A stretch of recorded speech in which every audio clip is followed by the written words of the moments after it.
Defining Duke, an Xbox podcast, is sponsored by Cash App. For a limited time only, new Cash App users can use our exclusive code to earn some additional cash for real. Like, there's no catch. Just download Cash App and you sign up. You use our exclusive referral code, DEFINE, in your profile. You send $5 to a friend within 14 days and you get $10 just dropped into your account right there. Terms apply. That's money. That's Cash App. Shout out to Cash App for sponsoring this episode of Defining Duke.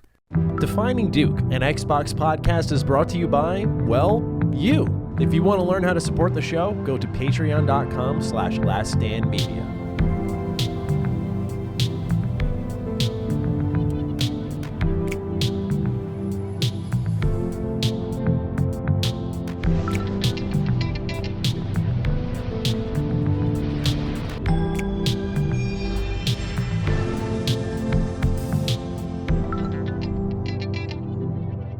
Salutations, everybody. It is Maddie here today, and welcome to episode 230 of Defining Duke, an Xbox podcast. Today, I am joined by the man who is the fire department's favorite, it seems, Lord Cognito. How are you doing today, sir? Bro, I got a panic attack, bro.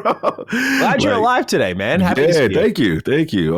Rand knows, and basically my building, the first time I ever had to escape was through the a carbon monoxide situation. I never heard one of those alarms go off before, and I remember it happened while I was doing ILP, and I was hosting, and I was like, "Hey guys, something's wrong."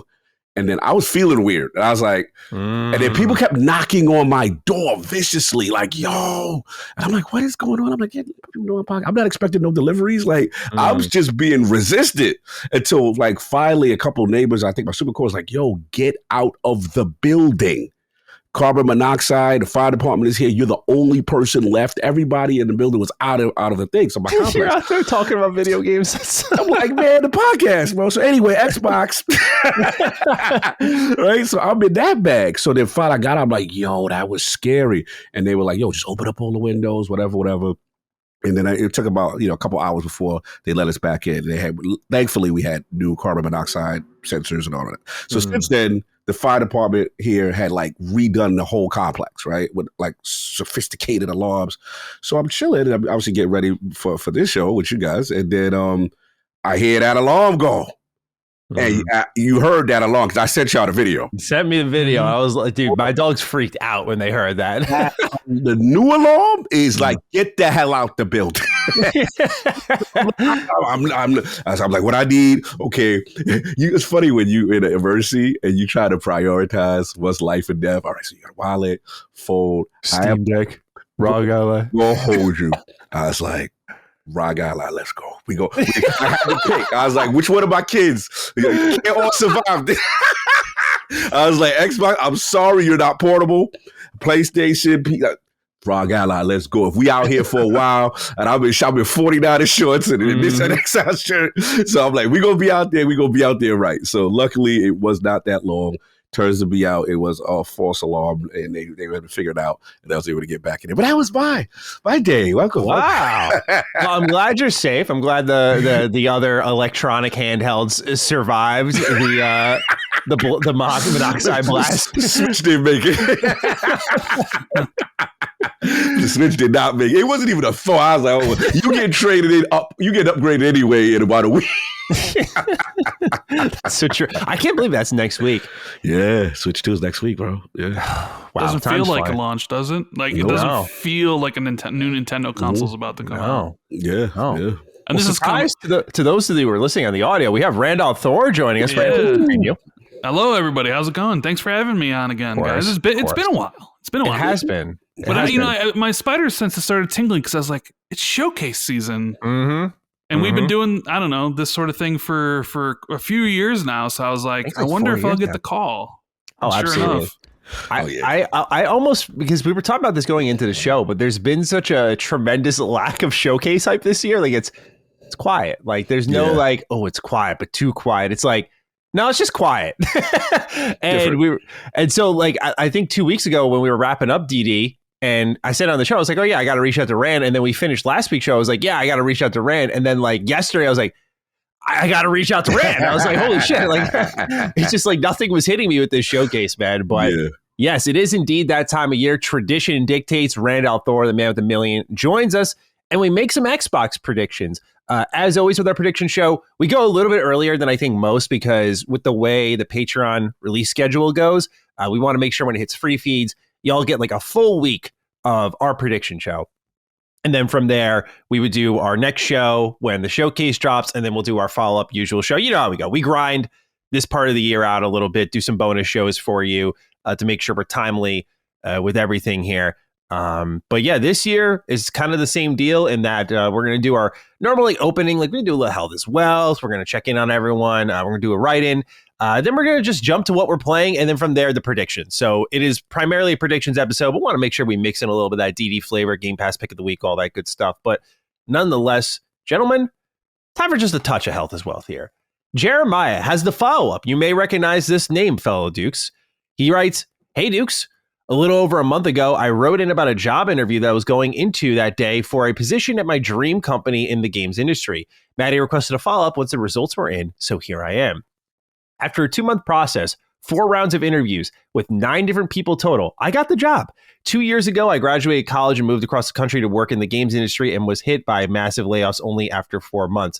I've been able to build my resume further since then, but it feels super surreal to finally be able in this place where I feel like I've made it and can comfortably develop my abilities while contributing to the industry and community I care so deeply about. A huge thank you to everyone who makes up LSM, as you've all been a huge part of my journey, from keeping up with the news through the podcast and Discord to even being interviewed by Colin on Sacred Symbols Plus as an intern several years back, and even to Maddie telling the entire DD audience that there is shit in the pants of Jeremiah after my last write-in. You've made a major impact on my life and career. Keep it up, gentlemen. That is all. Cog, he did include in the write-in, I can't say it out loud, but he did include in the write-in where he got a job at. And I understand why the pressure was so high now. Makes a lot of sense. So I don't know if you caught it, but don't say it out loud. Yeah, I keep that. I'll put it in the chat. Okay, so you can see that. Oh, that's what's up. Yeah. Wow, that's what's up. That's what's up, man. Salute to him. I know that feeling. Especially what I consider corporate interview loops, and they're very intense. There's usually multiple rounds, some with multiple people in each round. And bro, you're battling. You know other people are in these loops, so you got to try to stand out. So there's pressure. You got to show your best self. And I remember when I got what I think with me with Meta, I remember how emotional I got because it's tough. It's tough. And I was like, man, I did that. You know what I'm saying? Kind of thing. You're proud. You're proud. And even some of my early like IT jobs and stuff like that, where you know you really want to be there, it's good. And obviously, clearly, the financials must be good. You know what I'm saying? Things might be. You know what I mean? It's intense. So salute to him. And I know that stress and that pride. But when you get to the finish line, oh man, you do it. The ultimate celebration. So again, celebrate. Hopefully, you give yourself a little window before you start. Don't jump just right in. Give yourself a little, ease in, kind of thing. And congratulations, man. That's super dope. Salute to Jeremiah. Absolutely. Congrats, Jeremiah. Happy to hear it. Thank you for the follow-up. Let's talk Health as well, Jen. So we have any, how are we doing? How are we feeling? Cog, how are we feeling? I'm okay. I'm okay. I don't think we talked last time, and I was just like, I think my new problem now is I have to prioritize sleep a little bit better. I had that honest assessment. I'm like, all right, bro, you burn your candle a lot. You hit the gym. You're consistent with that. But now my new thing is like, this is very difficult for me for the workout bros, for the games bros. We get anxiety when we don't go for like a couple days. Like, yo, I'm small now. I lost all my gains. I ain't been there a couple days. Got of energy. It's stupid. It's ridiculous. You're fine. But that's how it is for someone who's consistent. So what I've realized now is like, you know what? When I'm tired, sometimes I'll push when I'm tired and I'll still go to the gym. But now I'm like on this new thing where it's just like, yo, get that sleep. So even if you don't go, but if you don't go, make sure you rest it. And you get a good 8 to 10 hours, 8 to 9 hours, whatever you can. And I'm trying this new strategy, and I'm noticing my energy's better. And I'm noticing it. And actually, what's crazy is it feels better for my muscularity because your muscles recover better. So I was like, yo, why I felt like I worked out? I ain't work out because I wasn't resting properly. That's the recovery period. So yeah, I'm trying to do it better. My problem is I pack so much in my day and I'm just doing so much, and I gotta rest, bro. So yeah, that's the new strategy that we're moving in.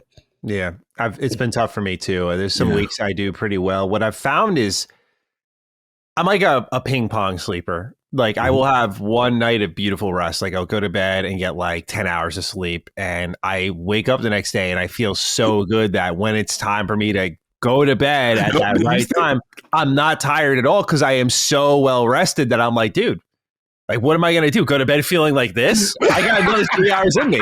And I stay up. And I stay up. And then I wake up the next day, I'm tired. Like today is my tired day. I woke up at like 9 a.m.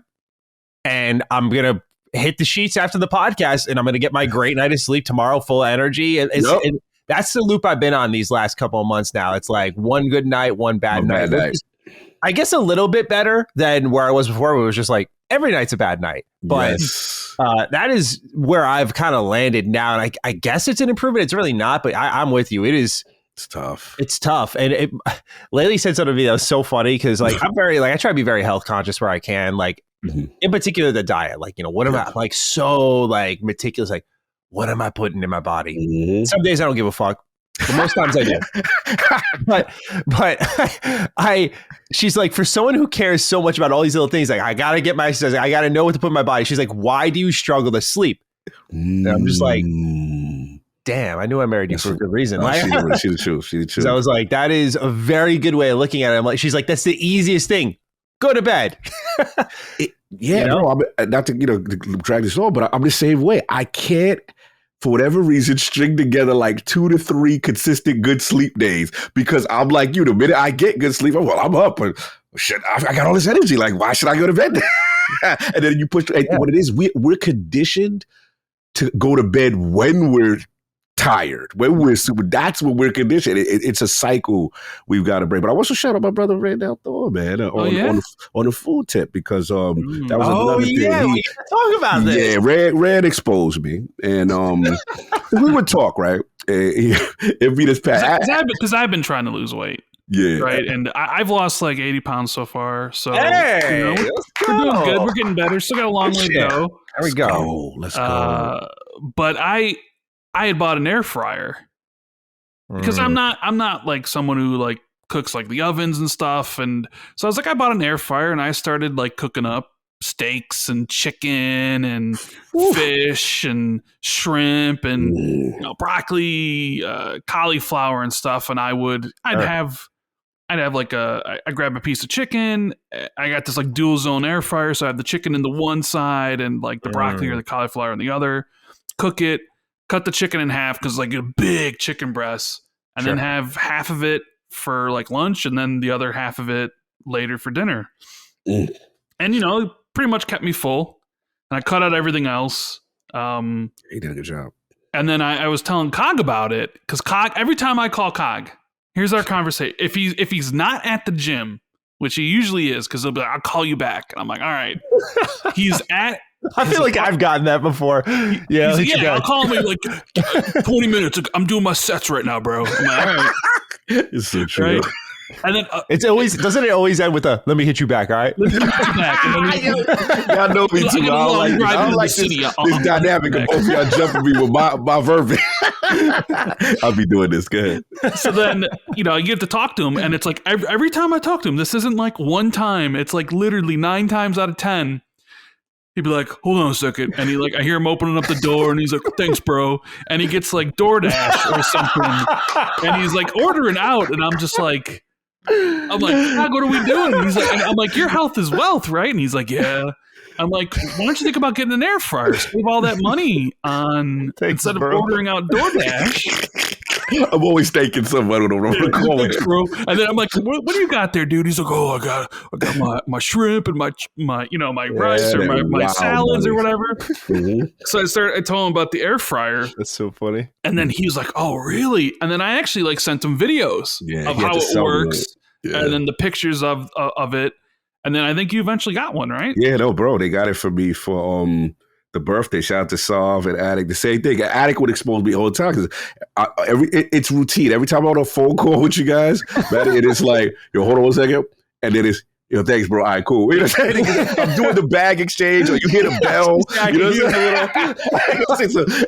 Bro, the Uber Eats people know me well. Like I had people, you know what I'm saying? Like, is definitely like a favorite drop-off spot. Yeah, they tip always nice, like they're a frequent order. Happy, I tip nice. Yeah. Like I'm the guy, like I'll order all the time. So it's so ridiculous. And I'm looking at the money I'm spending because again, where Rand helped me big time is like, I'll be honest, like guys, my biggest weakness is, single guy, I don't cook. I've never cooked, right? So every time I've been in a relationship, I've been cooked for. So it's just like when you're single for a while, and it's like I just got into that bad habit of just seeking and throwing so much money. Yeah, and he had to sell me. I'm like, bro, I can't cook. He's like, it's easy, Cog. Don't worry. He's like, think. What you say, Ray? He said, think easy bake oven. Easy bake oven. I said, what? I said, no, it ain't that easy. He said, bro, it's like the easy bake joint. Just one thing, you put it in, boom, dual temperature. So I reached, I said, send me the link. And what was it? The Ninja. And I was like, oh, it's Ninja. Then he got me on that. I was like, oh, it's called the Ninja. I was like, I got to do it now. Was the first time you heard of the Ninja brand? Like for cooking? I don't cook for nothing, bro. Oh, man, bro. They got so many appliances. And they're great. Ninja's a great brand. We have a Ninja air fryer, so it's funny. Yeah, man. So he put me on. And then from there, I remember my first little experiment, chicken breast, a little brown rice. Keep it simple, you know what I'm saying? Then you get a little confident, all right, let me get a little shrimp here. This, that.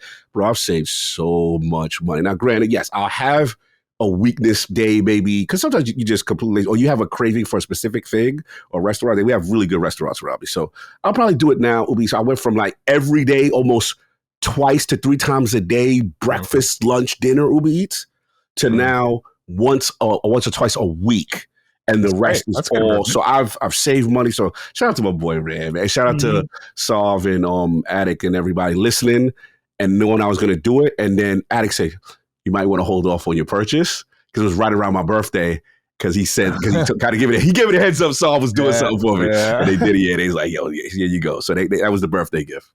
That's good shit. Yeah, no, dude. Air fryer is a game changer for anyone looking to get into any form of cooking. Like that, I think it's a good, number one, it's still like, I think it's great for anyone in any circumstance, right? But it definitely is a huge confidence builder. You mentioned that, like just throwing things that you're not used to into something that cooks them and just not letting you touch it and just letting it do its thing, right? Yes. Like it's huge for that. Because I only started to cook recently because I was getting comfortable just fucking with the ingredients, gathering them up, portioning them out, and just letting the air fryer do its thing from that point. But I'm no Chefy Bontis, but he's a beast. Yeah, I was gonna say I'm not even remotely close. I still fuck up my meals all the time, but I'm trying. I'm trying at least. But I feel you guys. Yeah, air fryer is a game changer. So yes, I'm glad we're all trying our best in the health as wealth journey here. Defining Duke, an Xbox podcast, is sponsored by Cash App, an app that I wish I used much sooner in my life. There was a time I was buying a lot of retro games, and I sent money to a scammer, and it really didn't give me any warning signs at all, but Cash App is secure and safe. If you're about to send money to a sketchy account, a warning will pop up, and that way you feel more relaxed using Cash App, making sure your money goes to the right place. The setup is instantaneous, and you don't have to wait for your money at all, so it just checks all those boxes of being safe and secure, no waiting, and instant setup. It's beautiful. So what are you waiting for? For a limited time only, new Cash App users can use our exclusive code to earn some additional cash for real. Like there's no catch. Just download Cash App and you sign up. You use our exclusive referral code DEFINE in your profile. You send $5 to a friend within 14 days and you get $10 just dropped into your account right there. Terms apply. That's money. That's Cash App. Shout out to Cash App for sponsoring this episode of Defining Duke. We got a quick write in here.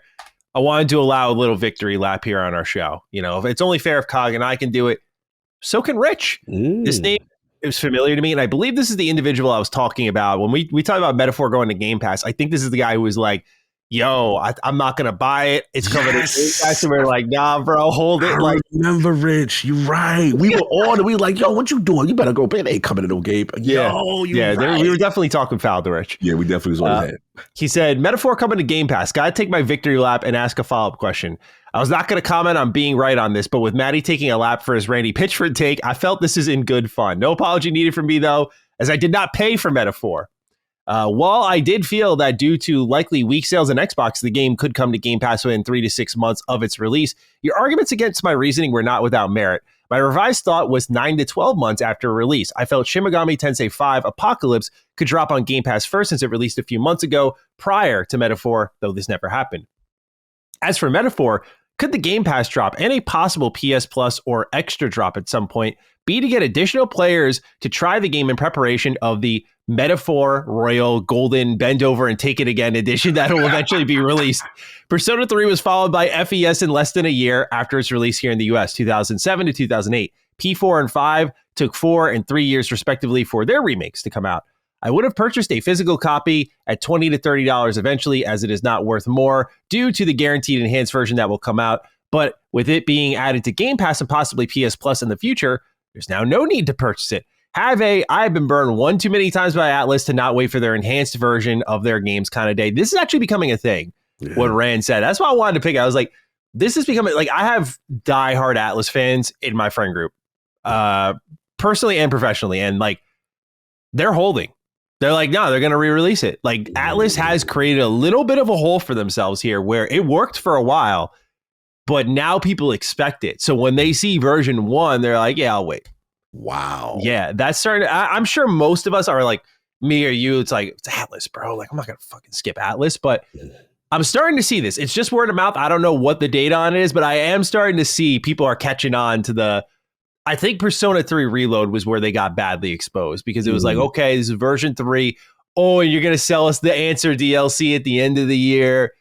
That, I think, tipped a lot of people off. They're like, oh, you will just piecemeal to us no matter what. So we'll wait. And I'm curious how this is going to, games like, we'll talk about it in a little bit, I'm sure, Persona 4 Remake and whatnot, like, I'm sure those will be just fine. But I think when it comes to new mainline games, like even Persona 6, there might be a level of people waiting it out and just seeing where they go with it. But gentlemen, any thoughts on this? Rand, were you surprised to see Metaphor go to Game Pass? I'm not surprised it went to Game Pass. I am a little bit surprised it was this early, though. I felt it would probably come a year down the line, like a year from its launch. That's what I was kind of thinking, because Sega and Xbox seem to have a really great relationship when it comes to Game Pass stuff. I mean, the recent Warhammer stuff that was announced, it was like, okay, so that's coming to Game Pass on day one, and all the other Atlas games and stuff. So I felt like Metaphor would come at some point. Like, we're building it up because Atlas has never been on the platform, right? And if you had went into, last generation and said, hey, Xbox is going to get all the Atlas games in the future and potentially day one, like Persona 6, I've been like, you're crazy. There's no way that's going to happen, right? And it has. And they even have this marketing deal, and who knows how long the marketing deal's, good for, or how many games it's good for. Yeah. So I felt like Metaphor would come at some point. I don't know if there'll be a Metaphor, like you said, the re-release the re-release with the extra stuff. I don't think that'll be this year, because it sounds like a Persona 4 remake is coming this year, or I don't know. I hope. That's what the rumors sort of suggest. But and before the show, we were talking because Metaphor is my first Atlas game. I've never played an Atlas game before, and I'm not. I used to love turn-based JRPGs. That was my thing back during like the PS1 and PS2 gen. And then I kind of got away from it. And I picked up Metaphor, and I really liked it. I thought it was a lot of fun, a little bit long, but that's quite okay. So, I do think they probably want to get more people to check it out. And, Game Pass does allow it to be like, all right, let me check this out. Let me download it. Let me see it's for me. Cause I think for some people it's getting over the initial hump. Cause I know it was for me. Cause Kyle kept on telling me, you got to play this. You got to play this. You got to play this, play the demo, see what you thought. And that's what I did. I played like an hour and a half of the demo, and I was like, you know what? I kind of like this. I didn't finish That the demo demo. was generous too. I think it lets you go for like up to 9 hours. Yeah, or but something. the thing was, I Deep into didn't the want to game. play up to 9 hours. I was like, okay, I played an hour and a half. I'm like, I kind of like this. So then I just went and I just like bought the game Nice. and started playing it. I didn't want to play 9 hours, and I just was like, just give me a taste and I'll decide. Sure. So, yeah, I mean, Metaphor coming to Game Pass seems that, I don't know about you guys, but it really seems like this might be the best year Game Pass has been having in quite some time. It's like they just seem to be packing up a lot of stuff into it, especially with Oblivion and Expedition 33 and Doom, and next month seems to be pretty good as well. I don't know what the showcase is going to bring in regards to that, but but like Atlas on the platform, Metaphor on Game Pass, and then who knows with the Persona 4 stuff or Persona 6. Yeah. I'm sure Maddie's going to have some predictions about some stuff later, but spoilers. Yeah. Absolutely. Yeah, I think I don't, when it comes to Metaphor and like this kind of re-release version people keep talking about, because Metaphor was so long, I'm in like a kind of crossroads with this kind of re-release version, because I would want to check it out, because it's funny how impactful Persona 5 Royal was for me. But leading into the launch of that, I was like, I don't give a shit. Like, this is just some stupid. I remember like shitting on the game leading into its launch, because I was just like, to my friends, they were all hyped about it. I was like, dude, we already played it. It's famous last words, really. So I know that feeling, right? Like, I know how Atlas can sneak up on me and be like, no, we're going to change your whole life, actually. Like, we're just going to make something like that. But Metaphor felt so complete that I'm like, I don't know what you add to this. Yeah, that's a good point. And there's definitely, I call it, Rand was talking about it before the show, like dead air in that game, where there are pockets that I think could be filled, and maybe that brings more life to a re-release, but I don't find myself anticipating as heavily as I would have with like prior Atlas games. And maybe that comes from the fact that it's just expected now. So maybe Atlas will just like dodge our expectations completely and just be like, yeah, no, that's it. One version. That's it. That would be wild. Yeah, I'll just jump in real quick. Now for me, obviously, this is the first Atlas game that truly connected with me. This is my Persona. You know what I'm saying? Because again, I know Maddie, he's got Persona 5. That's the GOAT for him. And it's amazing game, but it's just like, I needed something a little bit more dark, a little bit, not that Persona 5 was dark, but out of the school setting, I should say.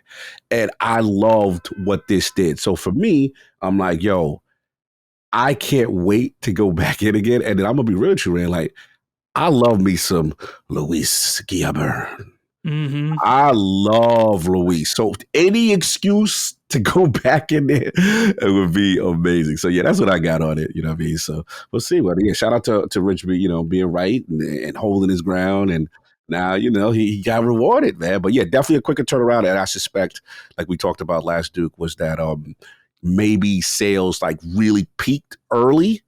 And now they're like, yeah, we kind of want that back. And so with the Xbox making it happen. So yeah, I love the fact that what people got to check. And in fact, remember Xbox Core, not just Xbox the Ultimate, the Core. I was like, oh wow, they want everybody in. I'm assuming most people are Ultimate anyway, but I thought that was an interesting gesture that they put it on the very lowest tier, the standard or whatever it was, that so everyone else could enjoy it. Well, that's the write-ins for now. Before we get into the predictions, we are playing a lot of video games. Let's start off with our lovely guest, Randall Thor. What are you playing, sir? So I recently just finished, I guess to say the last two games I finished, Doom the Dark Ages was the last one I did. Finished that, got 100% in it. Whew. And then right before that, I had finished up Expedition 33. And what can I say that hasn't been said about Expedition 33 already? Right. Talk to My us. game of the year. I can't see anything beating it. I don't know if, and I think the thing that separates it from other games that I'm looking forward to is I'm not sure, at least for me, I'm only speak for myself, is I'm not sure the other games that I'm looking forward to are going to have the emotional depth that game had. Huge. Yeah. So, Maddie, I've said this to Cog, but Expedition 33, because I was looking at like my favorite games of the generation so far, right? And having them like ranked. And before it was Cyberpunk, which I guess some people take issue with the fact that I am including Cyberpunk as part of this generation, but the game did release when the Series X and PS5 were out, so I was like, I feel confident. Like, okay, I think that's fair, especially with how often it got updated and how it basically got rebooted. I also didn't play Cyberpunk until 2023, so I didn't play it until after the 2.0 and the Phantom Liberty and stuff. So that's my game of the gen so far. That's my 1A. My 1B is Elden Ring. Oh yeah. And I had Alan Wake 2 as my third because I love Alan Wake. And I've been waiting so long for that game to release. Yeah. But after Expedition 33, I was like, I'm sorry, Alan. So now I have Expedition 33 in my number 3 spot for the gen. I cannot tell you how much I love that game. Like all the aspects of it, turn-based combat with the pairing, and it just added a different dimension that I didn't even know I wanted in those type. It's just like, because I love Sekiro. I love games that give you the option to parry and deflect.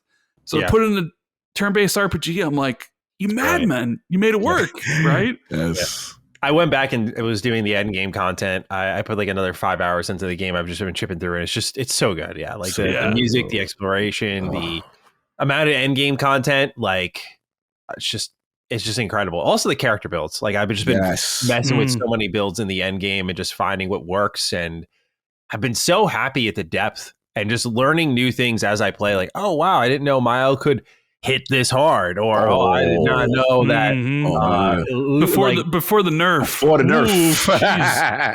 True. I did read about that. Whatever that move is. Yeah, I did read about that.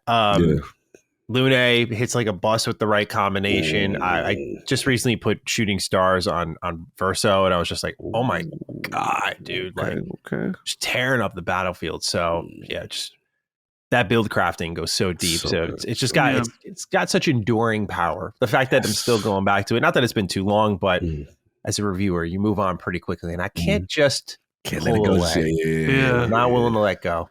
Yeah. So I love that game, and Doom: The Dark Ages. I'm a big fan of Doom. Was quite looking forward to this one. I do think Eternal. I like Eternal better. I'll just say that up front.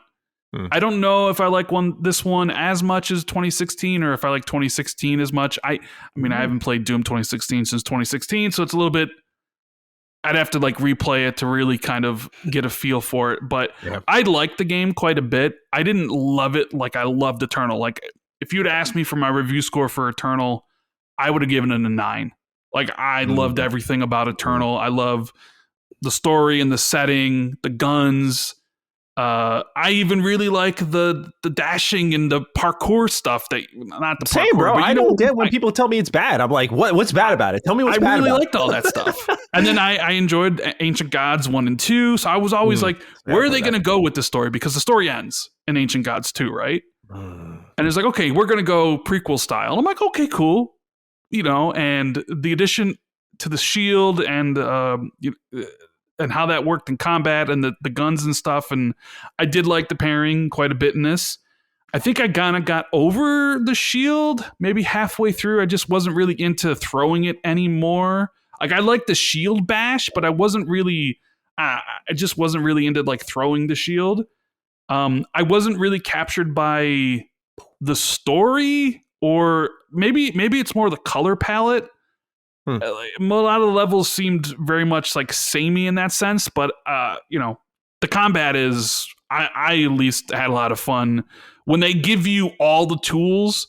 When it wasn't just like, all right, here's a new weapon, check it out. All right, here's a new melee weapon. It's like when you have all the tools, you have all the weapons, you have all their secondary functions.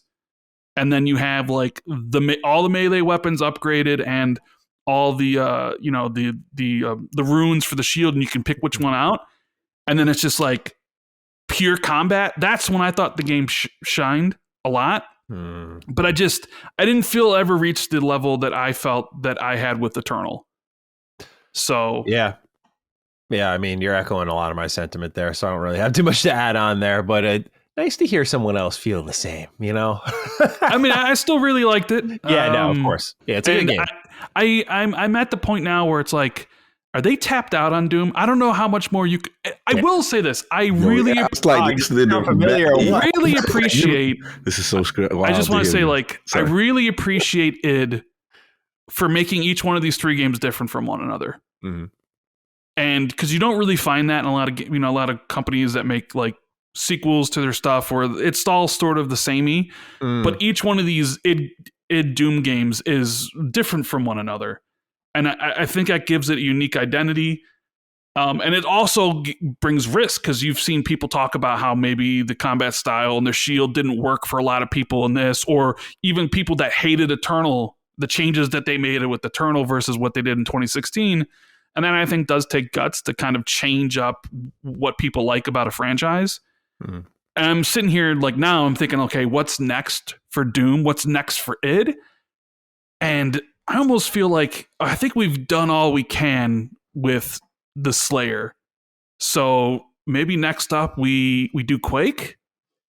You know, that's my line of I'm about to get off the show. No, I'm not mad or anything. The only reason I interrupted you, Red, is because you said nothing wrong. Literally, your thoughts are mirror image to Maddie's. It was like you listened to the podcast and got his thoughts, and now you are regurgitating his exact thought. So it's just I think they're just done. Like, I think they're done with Doom. That's the vibe I got when I was done. I was like, this is a great game. They're definitely done. Like, they don't have much more left in the tank for Doom.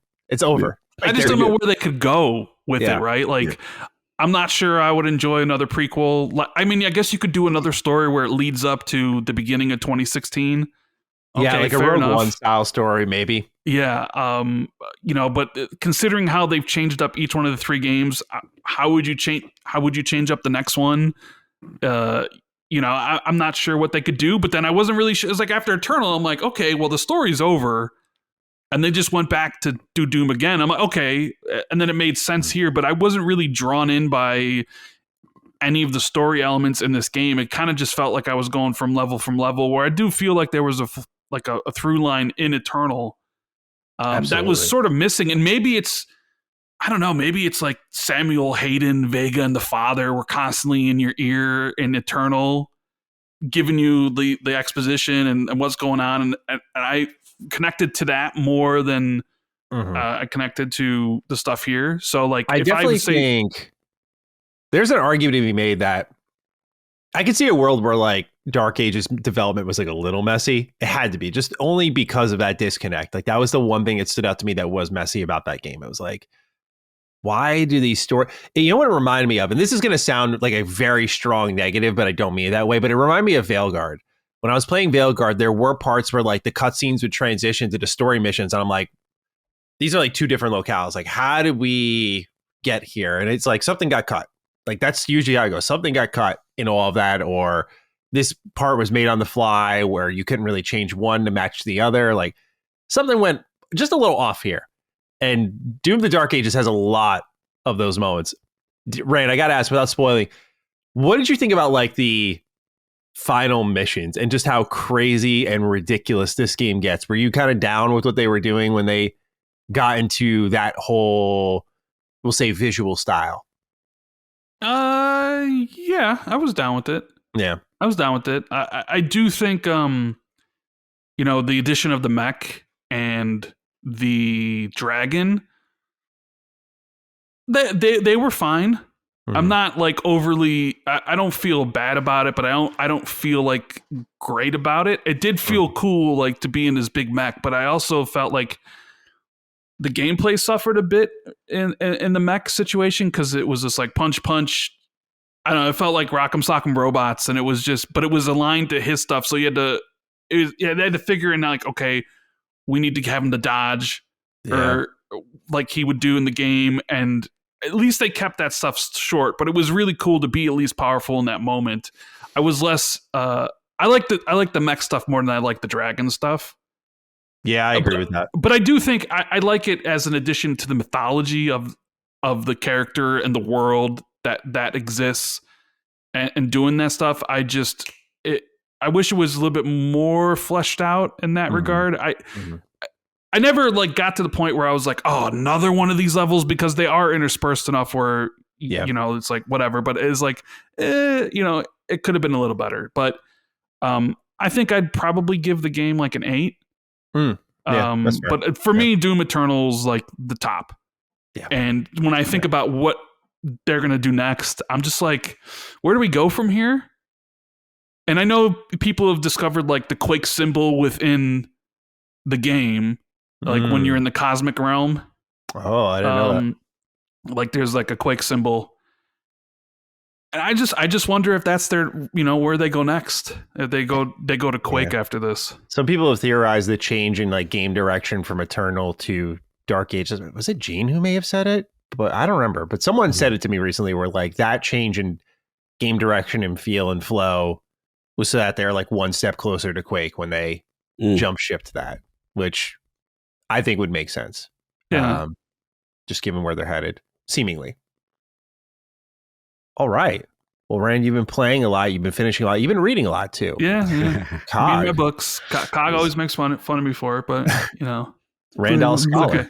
Yeah, Randall Scholar. Yeah. And for me, I'm in this weird pocket because I ran. I did finish off a couple major games, and KCD 2 and Expedition were like huge for me this year to get knocked out, and obviously Split Fiction and stuff. So I'm in between. So I was like, You're breathing. Yeah, I'm breathing. I got choice, but I'm in this Rand thing where it's like, because me and Rand, we talk about like, I don't want to necessarily get crazy with another like 100-hour joint just yet. And I want to kind of look at things that I've missed out on, or I just, haven't played a bit. So, and also I'm between. There's another game there's actually 2 games coming up that I'm really excited for, which is smaller games, easy to COG, like Alters and Shinobi. And like those are major releases for me. You know what I'm saying? So I'm just like, all right, so I'm right between. So what should I do? I don't want to get to commit. So I said, you know what? There's 2 games that one in particular that I've been really putting off, and everybody's like, bro, this is a COG game. What's wrong with you? And it was like RoboCop, Rogue City, man. Bro, I'm going to tell you, this is really bad. Like, I've never done this to a game. I get, how you wish list something on Xbox or something like that, and it'll let you know, hey, it's on a sale. RoboCop's been screaming at me for like 6 months. Hey, $30. I'm like, nah. Hey, $20. So like, there are some games like that just have that aura where you're like, I'll keep waiting. It's like dirt cheap. Yo, bro, and there was a part of me, for some reason, I thought they might get a Game Pass back. I don't know why. I was like, it got enough good feel that I was like, yeah, they might get one. So I am literally a victim of the ecosystem on this one. I was like, yeah, they'll probably come. No need for me. So then they hit me. Yo, the deluxe edition, Alex Murphy edition, $7, bro. And I'm like, come on, Nick. Let's see. And this is such a COG game, right? First of all, let's get the bad out the way. Definitely double A energy as far as like facial animations, and then the voice acting is very 80s cringe. So if you didn't watch the movie, you don't have any attachments to the movies, I could see someone saying, man, this is kind of mid this story kind of thing. You know what I'm saying? But if you love RoboCop, the franchise, and this is a very iconic thing for me. I never told anybody this. I want to know if you guys read, if you've watched RoboCop, I'm assuming, back in the day. RoboCop was the first movie I saw as a kid that legit scared me. I had nightmares coming back from that movie. Really? It was RoboCop? Yeah, RoboCop. Because my dad took me to that movie in the 80s, and I've never seen a movie so vicious. Like, remember how they killed Murphy when he was a human, he was a cop? Oh, yeah. That death was brutal. Bro, it was the most brutal death a kid at whatever age I was. And I'm just like, oh, my God. Like, they executed this man limb by limb. And then he gets reborn, as this, robot half thing. He's got a little bit of his humanity going on. But the thing that really also scared me about the game was like, and I shout out to Forte, shout out to Hogue, who are Michigan, people. Like, I thought that's how Detroit was. Like, it was like reckless, punks and the nighttime, and it was just anarchy.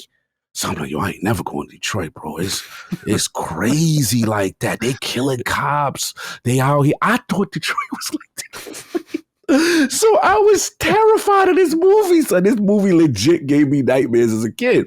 So it's funny because, bro, they capture it. It's just, first of all, the ray tracing on the environments, RoboCop himself, it's dark. It captures the feel of a city under duress. And it's spiritually the sequel is they fit it canon wise between RoboCop 1 and RoboCop 2. So I'm like, oh, like, you know, excuse me, between 2 and 3, excuse me. So I'm like, oh, this is crazy. Now, one is the classic. The series kind of went downhill in the movies. You know, I got a little too extra, but this is a great story. And what's dope about it is, from an action standpoint, obviously it's first person. You know, you've got the iconic walk. Doom, doom, doom. He feels like a tank. He feels like RoboCop. The thing that's also obviously the iconic pistol when he's shooting out, killing enemies. Where the game gets dope is you are looking at it from a RoboCop perspective. So he's so technologically advanced. When you aim at enemies, you see the cursor comes in. It's like an auto targeting system. So it feels a little easy. Like at first you're like, okay, but the enemies could get really crazy, really creative. They can get turrets. They can do all type of stuff. They can get you, obviously there's boss battles and obviously, you know, iconic characters and things for the first. But what's really dope is the fan service, bro. They got Peter Weller, the original actor, to do the voice acting. Drop him. You know, you're one way, you're coming a lot. All the iconic lines, bro. Like, it is just like, this is a fever dream for someone who loves a movie. The amount of care, I believe, what's the studio? Nacon or Taylor or whatever. Something sounds like that familiar. They are RoboCop fans through and through. But here's where the game surprised me, Rick. I thought it was just going to be, all right, we're going to get in there, we're going to bust some heads, it's RoboCop, yay. This joint is dope. RoboCop's a cop, for real. Like, you can give people tickets, people come up to your story, you got in the police station, there's little mini games and side quests, and I'm like, yo, they actually put some thought into it. So yeah, it's got its issues, but this is complete fans. I am loving this game right now. I ain't and the reason why I wanted to do it now, it was the perfect time, is because I did hear they are coming out with the sequel, so I think they did well. So they did a standalone sequel. I think supposed to be out in like July. Yes, so standalone. So when I saw the price go, I said, "Carl, you got to do it now. The sequel's coming, and you've been putting this off. So many people have been wanting to play this game. So yeah, Alex Murphy edition. It's like $6-7. I've been rocking that out. And then the second game I've been playing is Revenge of the Savage Planet.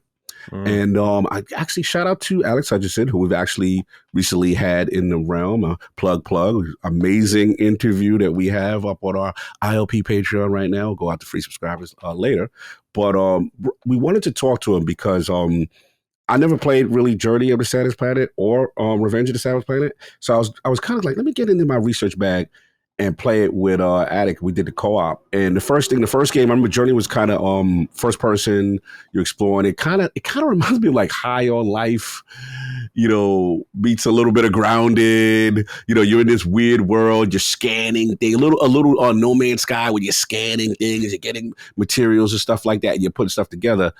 But when I played Revenge of the Savage Planet, which is a new one now, bro, the level up is crazy. Then they went from first person to third person, and the decision was the right one. The double jumps. And the thing, what I like about the game, Maddie, is that he leans so much into humor, but like funny humor. Like, well, you know, like sometimes we get mad at Borderlands. Like this, the AI companion of the game, this game will have you literally laughing out loud. And then they go over the top with the running animations and the way the character moves and stuff like that. It is really good. And it's dope co-op game as far as progression and stuff like that. So to me, it's like Grounded meets, it's a little bit of like it's a little No Man, little Grounded, but it's a Metroidvania where you go as far as you can get to certain areas, see how you can survive, you die, and then you try to figure things out. And I always enjoyed it, man. So yeah, shout out to Revenge of the Savage Planet. Nice little, these are my palate cleanse games, RoboCop and this right now. So I'm just rocking these two until the next big releases for me. I did have a similar thing to you. I haven't played it yet, but there was a game I did want, and it went on sale recently, and I picked it up, and it was Terminator Resistance. Oh, I gotta get that. I forgot about that. It was because it would have been like $53. It was like Terminator Resistance Complete Edition, and I'm a huge Terminator fan. It's one of my favorite franchises, right? 2 is like the GOAT, bro. 80s, like same thing with you. My dad introduced me to like that stuff in the 80s. I didn't have nightmares like you did for RoboCop, but I did have nightmares about the movie Alien. I remember seeing Alien. My dad showed me Alien, and that movie scared the living crap out of me. Scared the hell out of people. But Terminator went on sale for I think $7 too, and I'm like, okay, this is time. It was during their big spring sale. Wait. Terminator. Correct me, Red. That's the side-scrolling one. No. This is I think later this year. That's later this year. This is the first-person shooter. I didn't even know about. What's the name? I Terminator. even want to think wasn't this the RoboCop devs game before they made RoboCop? I think they made this Terminator game. Wow, if I'm that'd not be really mistaken. cool if that's true. What's the full title? Terminator what? I want to say it's like Terminator. I want to pops out in my name as Terminator Resistance, but maybe it's not. It's Terminator. Yeah, I'm looking right now on Steam. No, I think you're right. Resistance developed by Teon. Teon is the people. Yeah, I think that was the game they made before RoboCop. Oh, so they 80s babies. Well, yeah, because that game's set in the future war, which is everybody wants in Terminator. And so I was like, okay. I mean, I hear the game's good. It's not great by any stretch, but if you're a Terminator fan, it's, so I was like, I bought it. So I haven't played it yet, but it's just kind of funny. Like same thing happening with RoboCop. So what a cool lineup. I love that. I'm looking at this right now. Nice. They did DLC for Terminator Resistance as well. I had to pick this. Yeah, because they had a next gen edition for the PS5 that was exclusive to the PS5 for whatever reason. And then they released an Xbox Series X version a year later. It was like the Terminator Resistance Complete Edition. So it was upgraded for the Series X, and it includes all the DLC they added. So I think one of the DLCs is where you actually play as a T-800 when you try to when you're trying to infiltrate the Resistance. Okay. So yeah, Resistance. I missed out on this. Wow. And it's made by Taylor. Yeah, I got to check it out just because, like you said, you could tell they're 80s babies, but they have such a love and care for these franchises, and they get the nuance down. And granted, they feel like they're double A. They try to punch above their weight with certain things on the production value, but they seem to get the feel down of what the characters and the essence of the world is about. Nice. Yeah, this looks cool. Good finds. I have been playing a lot. A lot. Where do I begin? We'll get this one out of the way. A little bit of like a wave that's been going on in the industry. I've been on some Battlefront 2, DICE's Battlefront 2 to be exact. There's been a lot of talk of Battlefront 3 lately. There was also some people spreading rumors that Battlefront 2 has always had a really strong player base week to week, and it was a mistake for DICE to walk away from Battlefront, which I think all the fans could have already told you that. Not even like, I think going into the launch of Battlefield 2042, I thought the game looked sick, so I did not see the disaster coming as much as I think others did. But obviously with Battlefront 2 taking off the way it was, and then right when it was at its like apex, I think it got Anakin and Obi-Wan, and they added all this movie DLC, and then they just moved on from there. And it felt like, no, why are you doing that? Like, and not Battlefront 3. And so it's all this conversation online has sparked up a massive player count spike for Battlefront 2. And previously, when you hopped on Battlefront 2, the thing I struggled with the most was that anyone who was playing was kind of like those cracked Battlefront players with maxed out star cards, and they just beat the hell out of you. So now hopping in, it's a more even playing field because there's like players my level jumping in. Because I play it on PC now. I played it at launch on PS4, but obviously that's not the best place to play it now. And it's just been fun, man. I mean, I just get so sucked into the spectacle of the game that I'm awful at it. Like I don't lead, like I'm always in the middle of the leaderboard. I've never been at the top of the leaderboard in this game, but Battlefront 2 is just such a masterclass in Star Wars, like just the explosions and the soundscape and the vis effects, the way the armor looks, everything, the battle cries. It is the perfect reason why so many of us wanted DICE to take on Battlefront in the first place. I was definitely worried because, back when DICE first got Battlefront and they did Battlefront 1, and I think it was 2015, that was one of the most disappointing games I've ever played. Like, straight up. I'll always remember that feeling that November, playing that after Force Awakens and diving into that and being like, oh my God, this is not good. Like, this is so hollow, no progression system, just a few maps. I went back and played OG Battlefront that same month. That was a heart-crushing moment because I did a whole, people can find it on my Mr. Matty channel. I did a wish list for Battlefront 3. And it was always made in mind, and you'll hear it in those videos, I was always talking about DICE. Like, DICE does Battlefield. there's no better developer to do Battlefront than DICE, and they made that happen. So the first one was a little scary. Second one comes around and you're like, this is why we believed in you. This is why you were the chosen one.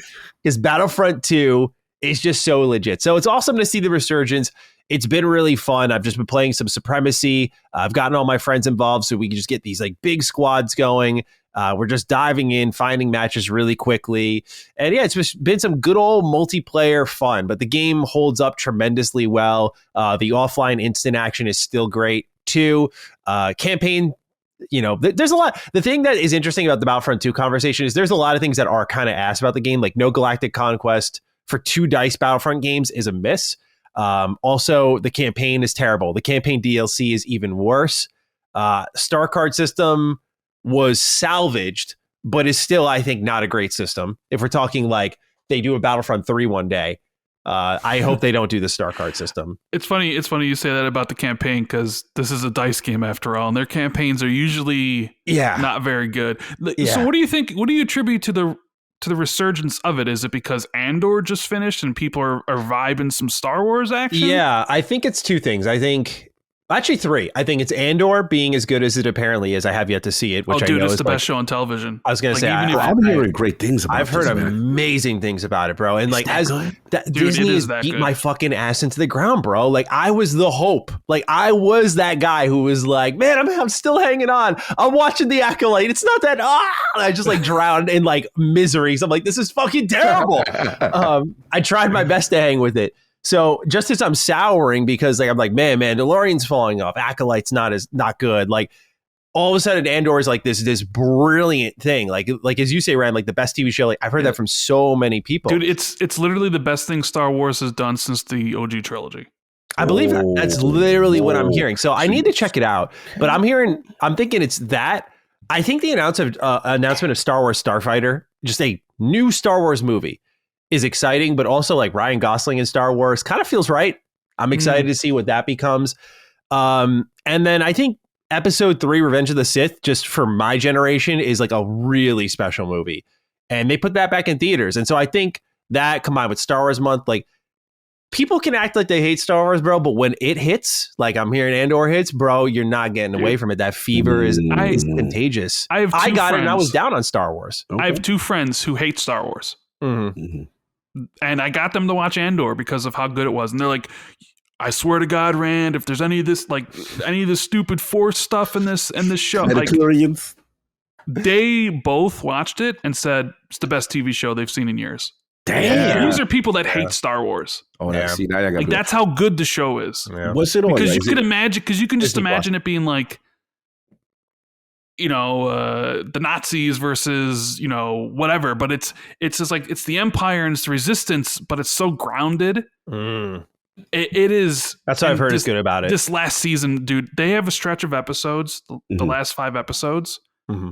Some of the best TV I've seen in a long time. It is like banger after banger after like, so you're sitting there just, you're like, I'm literally watching greatness right now. And it's the sad thing is there's no 3rd season.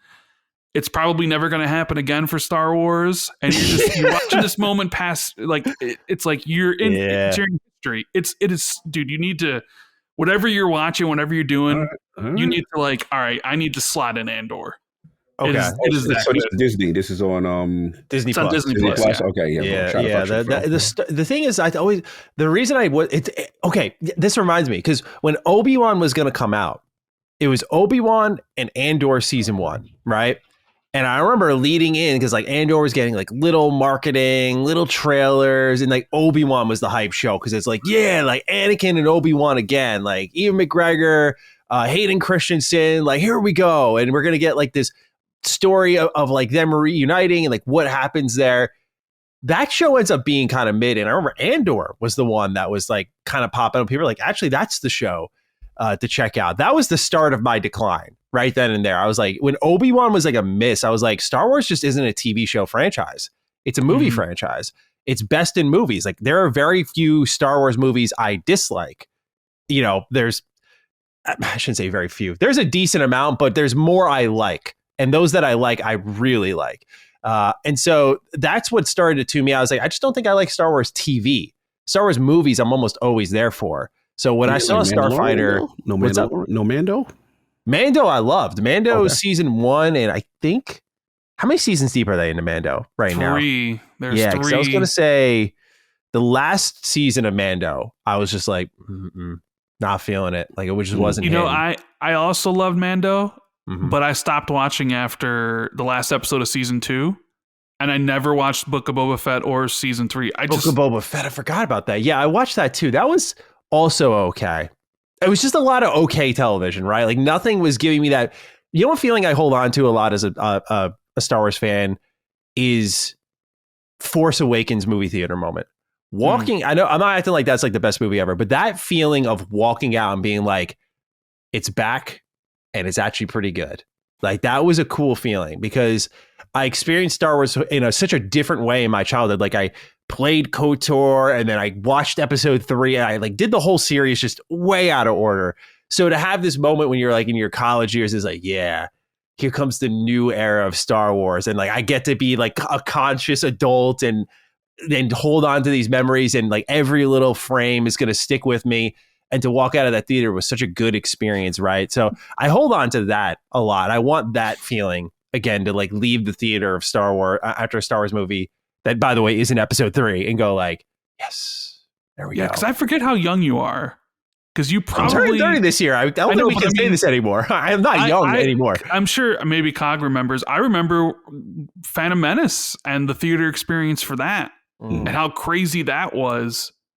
In 1999, I believe, right? 1999? That's about right. So obviously, I think you're probably too young for that. But episode 3 was when I was like old enough to go and be aware. God, that was... I just remember being so hyped. Everybody, like people were cosplaying. Whoa. The theater's packed. And then by the end of the thing, it was people Phantom just like... Menace is not great. like, oh, man. Yeah, I rewatched all of that trilogy last year, and Phantom Menace, dude, I love the ending like many people, but that whole rest of the movie is so bad to the point where when I watched Attack of the Clones, right, which everyone hates, but I watched that and I was like, this is better in my opinion. Like I was very surprised. I used to hate Attack of the Clones. I fell asleep watching it so many times on the rewatch, bro. I always remember trying to get my dad into it, and I fell asleep during it. And he was like, "You must not be great." I was like, "Yeah, you're kind of right. He's kind of right."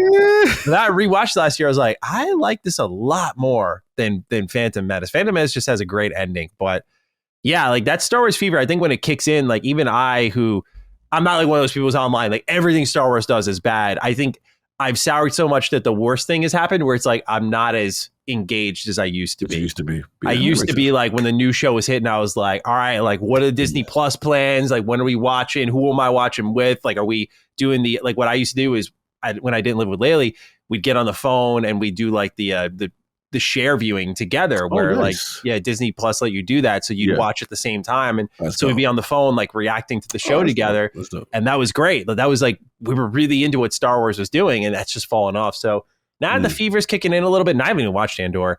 I've been playing some Battlefront 2, and that's been a really fun time with all the content there. No like microtransactions, any of that shit. So that's been one game I've been playing.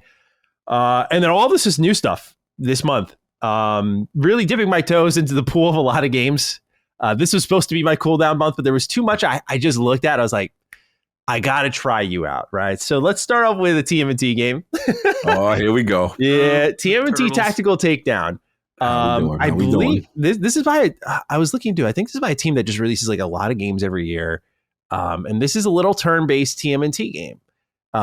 It's very simple, but I'm having a great time with it, man. Like, I'm not saying this is like, I'm coming in Splintered Fate hot, where I'm like, yo, one of the best TMNT games ever, or I'm sorry, the best TMNT. I'm not coming in like that, but this is a really good TMNT game. That's where I'm going to put it. Like, this is, you're not there for the story, although it's not bad, but you're there just for the gameplay and the tactics and the strategy of it all.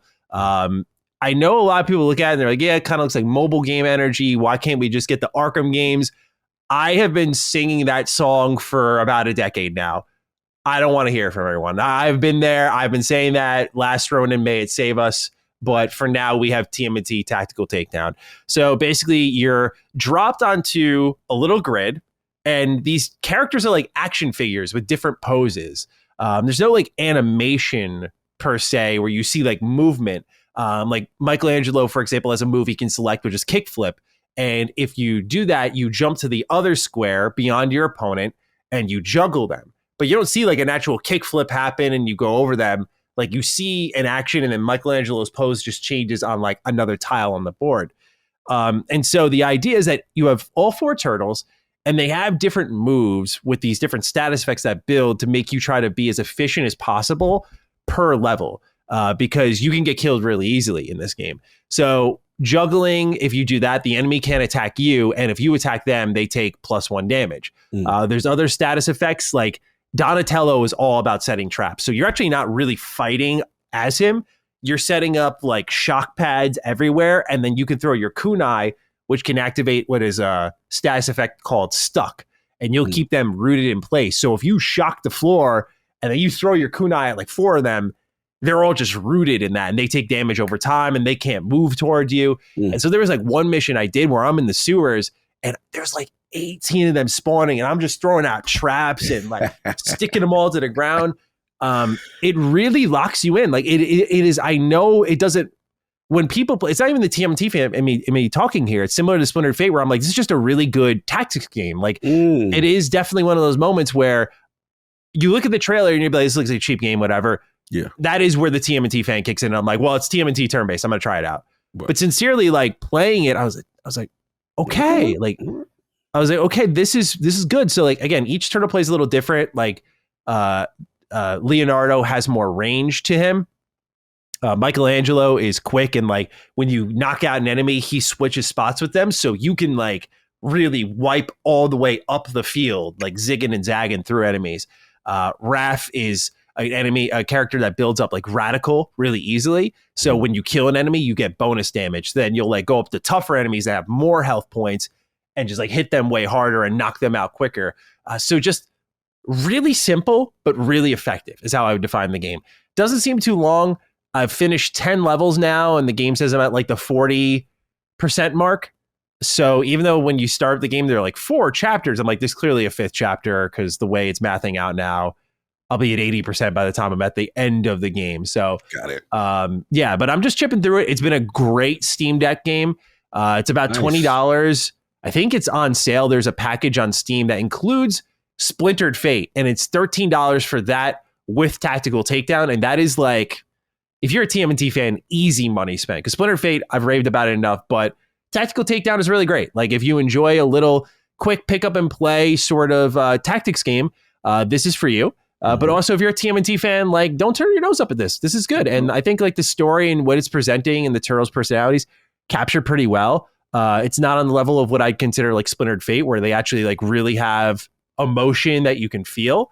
But it's not throwaway. I would say that. It's not as throwaway as I think it could have been. And so, yeah, it's a simple little game. It's not going to be the Arkham-style TMNT game you want. Not yet, at least. They did announce Empire City, another TMNT game. This is coming to MetaQuest next year. Ooh, and it's really? A first-person Ninja Turtles game. Really? I missed out on this. Okay. Yeah, and a lot of people were tagging me in the announcement, so I'm keeping my eye on it. You know, as I've said before, I do not miss a Ninja Turtle game. So I'll be there to see what's going on. But I know they're doing everything but Last Ronin. So hopefully everyone shows out for when that game ends up being real. And we actually get gameplay for it. So yeah, TMNT Tactical Takedown is one I've been playing just on and off, a little Steam Deck before bed. All right. Elden Ring Night Rain. Ooh. This is a brand new release. I just put up my impressions up on my channel. Good, not great. Fun, but flawed. That's kind of the moniker I'm running with this game. Like, you're not going to get your unforgettable From Software experience here, but it's still a fun time. Mm-hmm. And if you are looking for, Cog, I'm kind of thinking of you a little bit. Yeah, let's go. Hey, I don't really like their games a lot, or they don't speak to me as much, or I don't got time for this frustration, this energy. Sharing that frustration with a friend makes it all the more easier. And especially it's a $40 game, not as much of a time commitment with the, I think, 8 expeditions it's launching with. where it's a lot more manageable of a FromSoft experience, and you still get a lot of what makes a FromSoft game pretty good. The difference is, instead of like Elden Ring, where you're going more methodically through the map, I think this game is really built at the same time for more of their hardcore audience, because a lot of it leans into you learning all these lessons over the course of their games. Because what Night Rain tells you to do is do all of that way quicker. So when you try and fail, like, you got to book it. Like, it's not like how it is in older FromSoft games where, you know, you take your time, you go through the map, you look for all the ganks. There's a fire that is shrinking around you, and the map is getting smaller and smaller, and you've got to farm. I think that's where some of the repetition sets in, because it's the same map. The way From Software defined it in interviews I was reading was like they treat the single map they have as like a dungeon, and they have this thing called the shifting earth phenomenon. And what happens is, as you complete expeditions, the earth will shift according to it. So there was one I did that caused an eruption. So as I was running through the map, there was like in the distance this big volcanic blast. I'm like, what the hell is that? And so I go and check it out. And then, like, deep within the earth, you can go and fight like a secret boss in there and get like secret upgrades or equipment, because the game's responding to you and you're responding to it. So there's cool little dynamic elements to it like that, which is very Elden Ring. Like, Elden Ring is a stunningly layered open world map, like high and low, very Tears of the Kingdom-esque. And so Night Rain leans into that level design quite a bit. And it's good. Like I said, it's just, I think where I struggle with it a bit is some of the repetition. I kind of wish there were multiple maps. I think the game's a little more thin personally than I was hoping for. Some of the classes, like, I didn't enjoy the Raider much. Not bad, but just like there were some classes that didn't feel as good. There is a level of learning lessons, like when you're doing these expeditions and you finally get to that boss at the end of an expedition. Like, there's one that's called Noster, Wisdom of the Night, that is really best fought if you have an Iron Eye, who's like the archer class. The trick with all of this, though, is that in From Software games of yore, you get to that boss, you're like, what do I got to do to adjust? And you keep fighting that boss and you keep adjusting a little bit till you get it figured out. In Night Rain, when you get to that expedition boss after 3 nights of surviving, and you're like, oh, I don't think I have what I need to take you down, you got to do the whole expedition over again. So that's where I think, again, some of the repetition can set in. It's still fun, but I think it wears you down in a different way from traditional From Software experiences, where it's not a buyer beware, don't touch. It's just buyer be aware. Just keep this in mind. That it's not the traditional, as you already know with the multiplayer, but it's not the traditional FromSoft experience. But I could see this being a good point for veterans to dive in and just experience From Software games in a different light. At the same time, I think it brings in some new fans who are like, yeah, I actually want to do this with a friend first before I try those tougher, older games on my own. In the terms of like Duskbloods and instilling confidence in some of these multiplayer games From Software is doing, not so much. It wasn't like I was like, oh, they're on to something here. Like, I would say Elden Ring Night Rain is a great example of solid game design philosophies just being built into a product that already exists. Like, hey, we have all these pieces that make our game.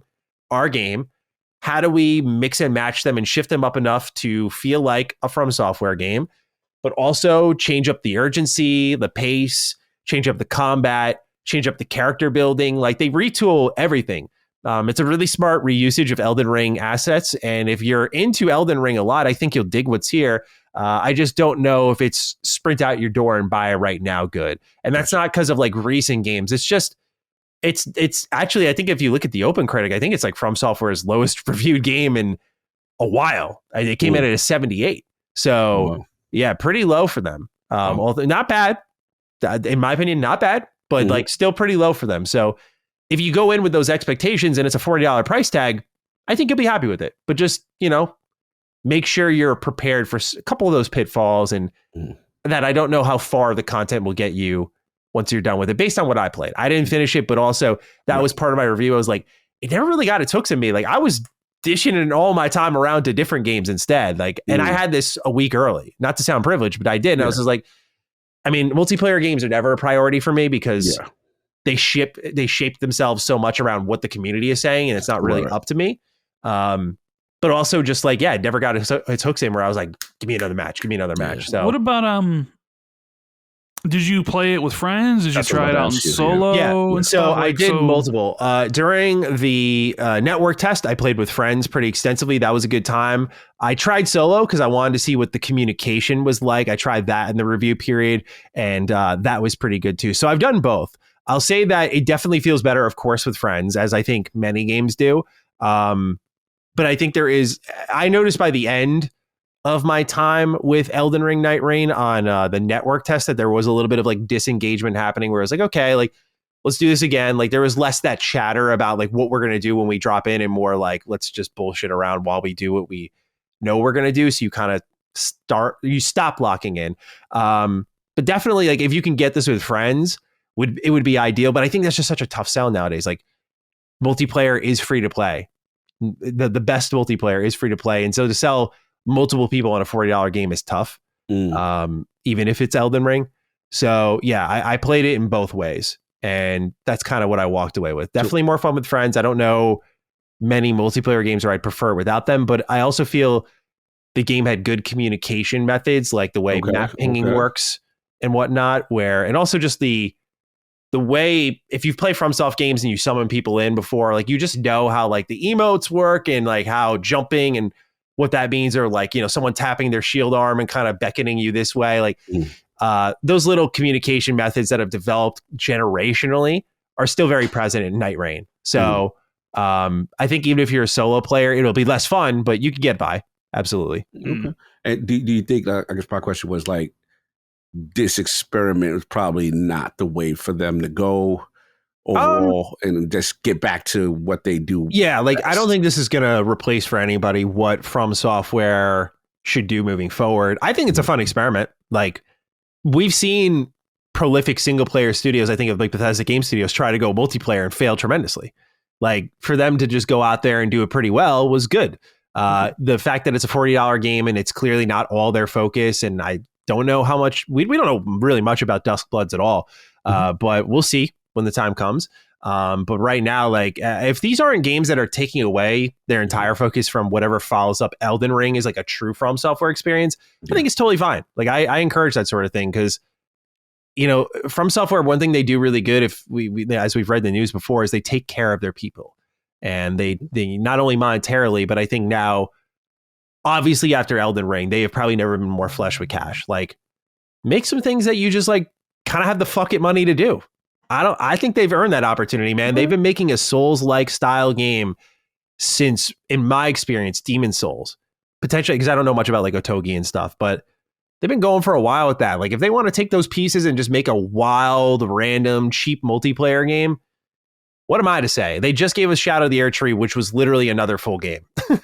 And Shadow of the Erdtree was excellent. And Armored Core 6, not that long before. Yeah, good point. Armored Core, I forgot about. So they got some fuck it money. So I'm like, let them spend their fuck it money a little bit, I mean, don't use it all, but on multiplayer. But, throw a couple whatever projects out there. Why not?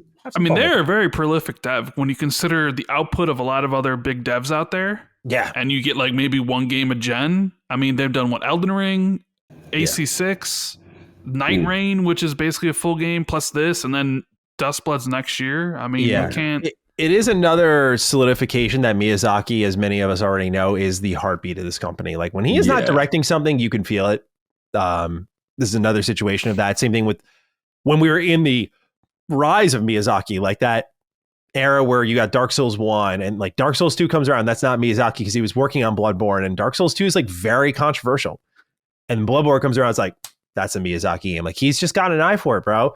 And so I think I worry about their long-term future when there's a time he's not there and what their games look like, because we get glimpses at it when he's not involved and you can feel it, or not as heavily involved. It's kind of what we talked about a bit with Todd. Like when that trained hand, that legendary eye isn't there, you feel the scale and the difference, and it's reflected in the review scores.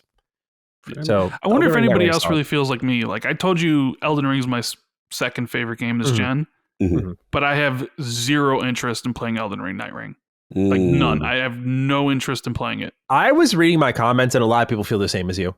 Yeah, it's not translating, at least anecdotally, it's not translating as well as maybe I think Bandai wanted it to. Like, oh yeah, we got more Elden Ring for you. I think Shadow of the Erdtree was actually that. Yeah. That sold a lot. So I wonder if they'd switch releases. I know it's probably not possible. Like if this had come out last year and then Erdtree had come out this year, would more people have gravitated to Night Rain because it was something new Elden Ring related, and where people already feel they got the next experience, and now it's just like, oh, one, I feel like I got enough in this world, or two, I'm just not interested in multiplayer gaming like that, or I don't have the friends, so it's just like I'm just going to skip it and wait for the next thing. Or and I'd throw 3 out there. From Software combat isn't good enough to get 3 games out of the same combat system in that stretch of time. In Elden Ring, in Shadow of the Erdtree, in fairness, an expansion, but again, the size of a game. And then Night Rain. They do a lot of creative things with their combat system. I think it's fun enough for a game, but 3 is where I think people are going to start to feel the fatigue. And so hopefully their next game is, like many are speculating, is Sekiro 2, because that will just like flip it on its head completely, and it'll be like after that people will want that more traditional slowed down FromSoft experience. But I think that's a good idea, Rand. I think if they could have done that, they probably would have, just to. Because I think more people would have been just hungry for more Elden Ring, and then Night Rain would have benefited from that versus Erdtree being the clear beneficiary of that. Last game I'm playing. This has been the major one, the one that has soaked up the most time. The indie Skyrim. The indie Skyrim, indeed. I was talking a little bit with Addict about this game. We going hard for this. Oh, yeah. He has a lot of hours. I was texting him, and he's like, I got 40 hours already. I was like, bro, what? So got that for a reason. The name's fitting for a reason. Yes, absolutely. No, he's crushing it. But I've been playing Tainted Grail, Fall of Avalon. As it's been marketed by its fans, it is a Scrolls-like. That is what people are calling it. I like Scrolls-like. I like this. I enjoy that term quite a bit because I can get down with more of this stuff. But in all transparency to the LSM audience, I said the same in my impressions video. The first time I covered this game was a sponsored video. They reached out. They wanted me to cover their update 0.8. And I was like, okay, sure, no problem. I checked it out. I did my usual dip my toe in the pool for early access, and I liked it enough where I was like, yeah, I'll check this out when it's fully out. But just so people know that there was business done at one point. But I've been playing it now in its 1.0 version, because I did mention in my video originally, I was like, there's a lot of bugs and jank here that they need to iron out, and hopefully it's better.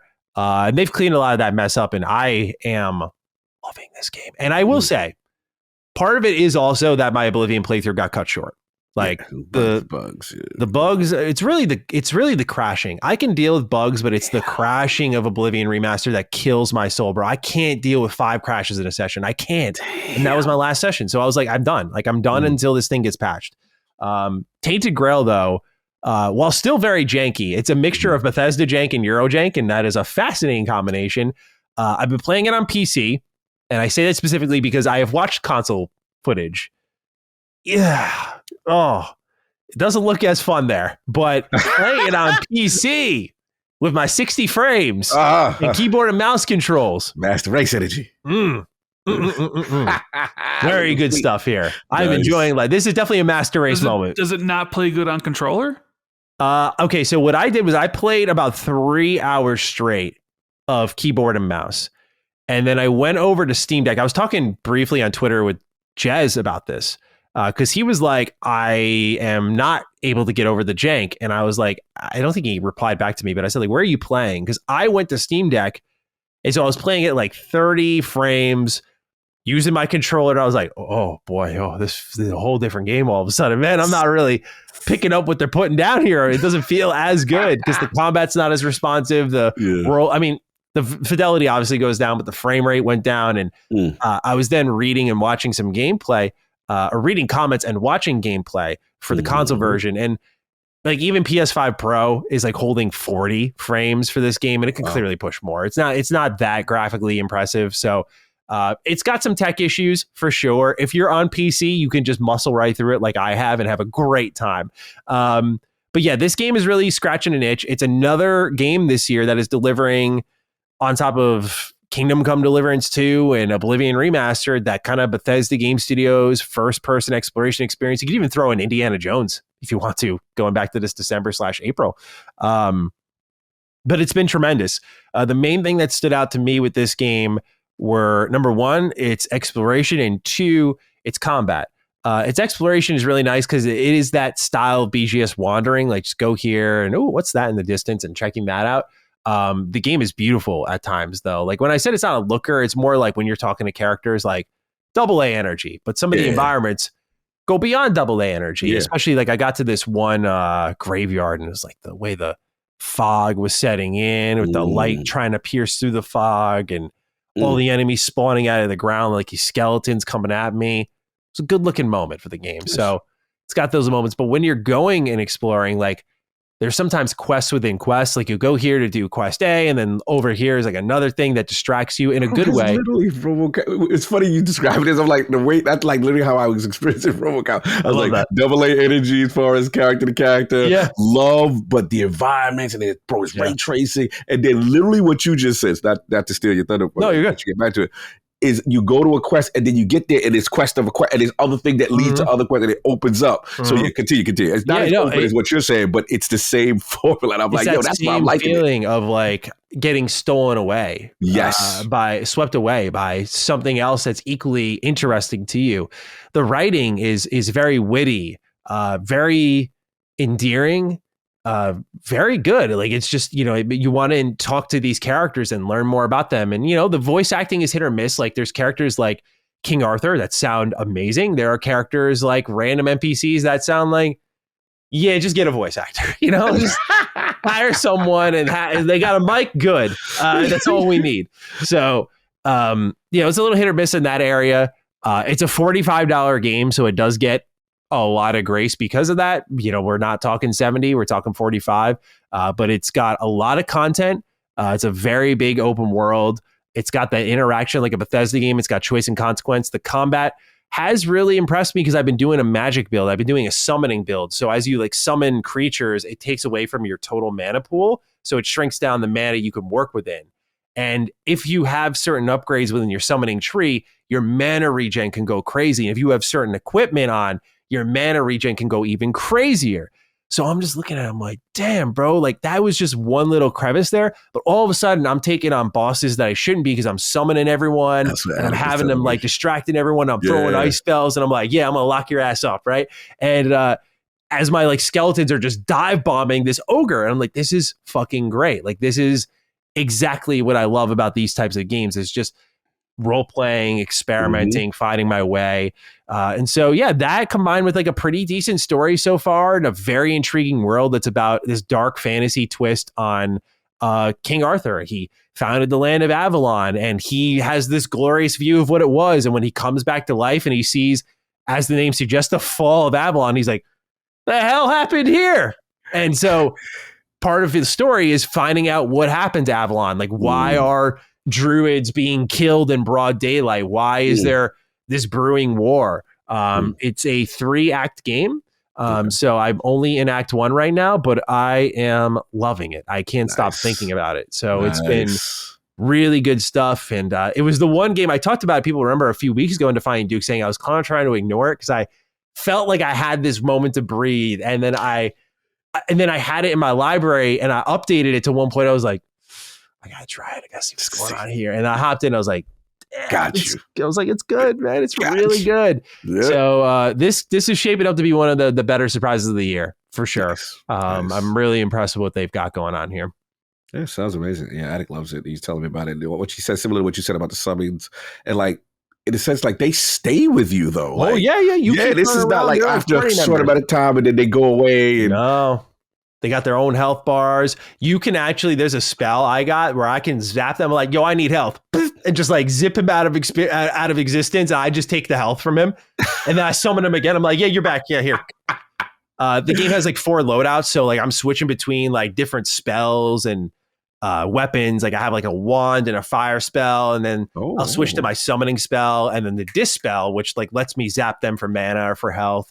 And so depending on what I need in a situation, like you're kind of using the weapon wheel and swapping between like different loadouts. And it's very Oblivion-esque or Skyrim-esque. As you do things, you level up those skills, like down even to the athletic skill. Like, oh, you jumped. your athletics went up, that sort of thing. So yeah, man, it is very Elder Scrollsy, but it also is very Elden Ring and very Witcher. Like it's got a lot of those games' energy poured into one. And for the right price of $45, I am loving it. Speaking to a lot of my tastes, a lot of my sensibilities. Whew. So yeah, a lot of gaming this week. Like I told you all, I said I was going to go into cruise control mode for a little bit and just, really bang out some stuff because I was tired and I just wanted to, after some meetings and whatnot, just cruise into some video games. And Maddie can't just walk away from a Turtles game. He's got to play it, right? Oh, you already know. Yeah. Turtles. Yeah. I am my own worst enemy. I've started to realize, I should have figured this out a while ago, but like, did I have to play Battlefront 2 for like 10 hours this week with my buds? Like, no. But man, it was a good time. It was a good time. What do you think? I wanted to ask you this earlier, but what do you think of the odds they actually do a Battlefront 3 though? Oh boy! Like if you would have had to rate it, like 100%, it's definitely happened, or 0%, never. Like where would you put the odds on a Battlefront 3 by EA? Okay, I'll call my shot on 0, bro. I don't think it ever happens because we have gotten too so far away from the Battlefront zeitgeist in the terms of like, when's Battlefront 3 happening, right? Like we've gotten so far away from that 3 different times. We had OG 1 and 2 from Pandemic. They moved on. We got Renegade Squadron 1 and 2. They moved on. Well, sorry, it was Renegade Squadron and Elite Squadron on PSP. They moved on. Then we get DICE 1 and 2. And I'm like, whoever gets it next, whoever does next, starting over. They're going to start over. If they do a Battlefront 3, I'll eat my shoe because that is like the game that I never thought would exist. But they have a lot of heavy lifting to do because you need the campaign, you need the map count, you need the modes, and you need Galactic Conquest. That last one is the most important piece. And DICE was on track to deliver all of this at once finally because they've been building up for a while to it. But now we're talking, it's been since 2017, and a lot of that talent that made Battlefront is gone. There's complete focus on DICE on Battlefield. EA wants Battlefield to be the next big thing. They've put 4 different studios full time into Battlefield. Yeah. Like 1 is doing the campaign, 2 are doing the multiplayer. I'm like, this is dangerous play. Like Battlefield 6 needs to be huge. And so I just look at it, I'm like, it can't be DICE. And if it's not DICE, I don't know who does Battlefront 3, let alone from the ground up, doing another Battlefront game.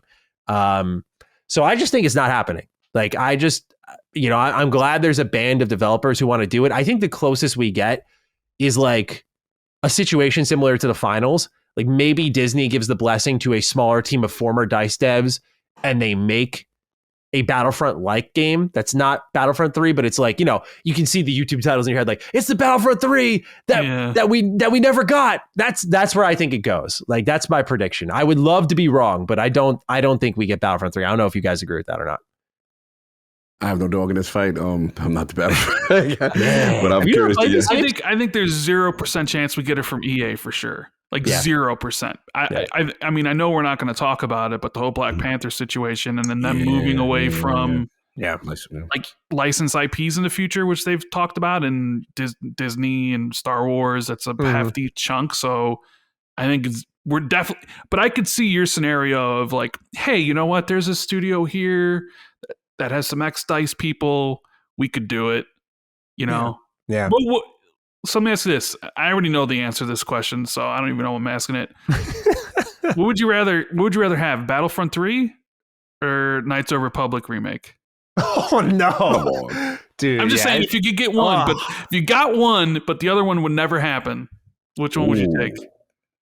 I think.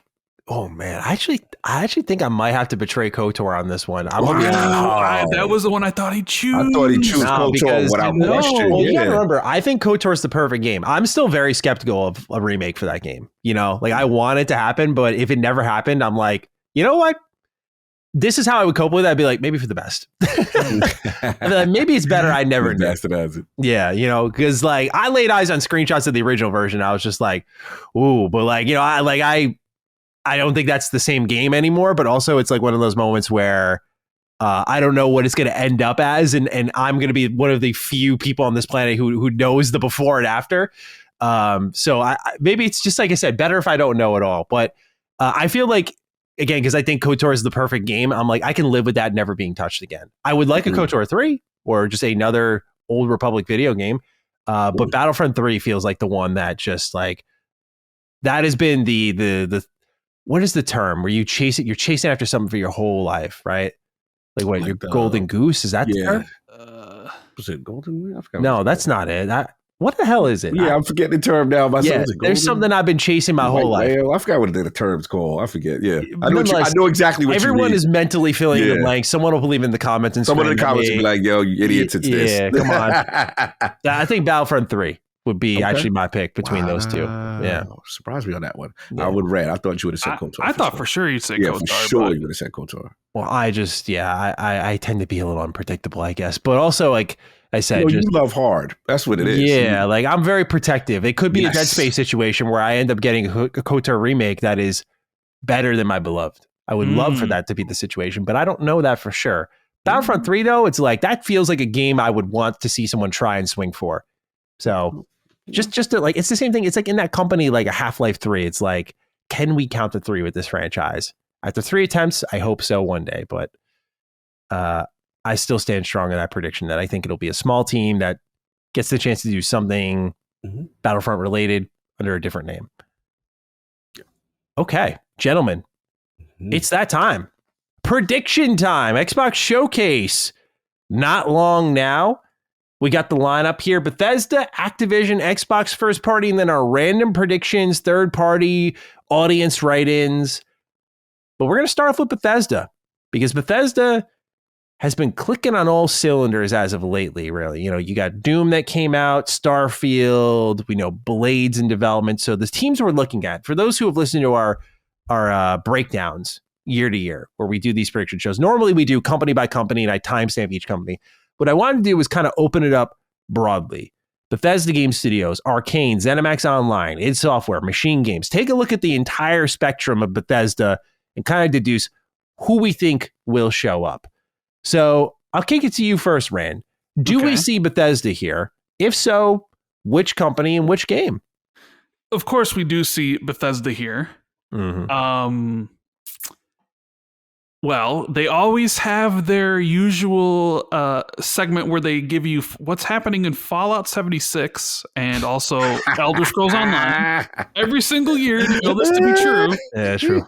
So I would imagine they'll be there this year with Fallout 76 and Elder Scrolls Online. I also feel we will get a Starfield DLC announcement that coincides with the PS5 release, or at least the PS5 version announcement. Because Phil talked about the idea of having the logos, right? Like, so I think they'll show the DLC and then be like, okay, it's also coming to other platforms.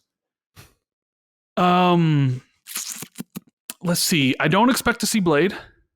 I suppose it's possible there's like Doom DLC at the show as well as Indiana Jones, because they also have DLCs coming.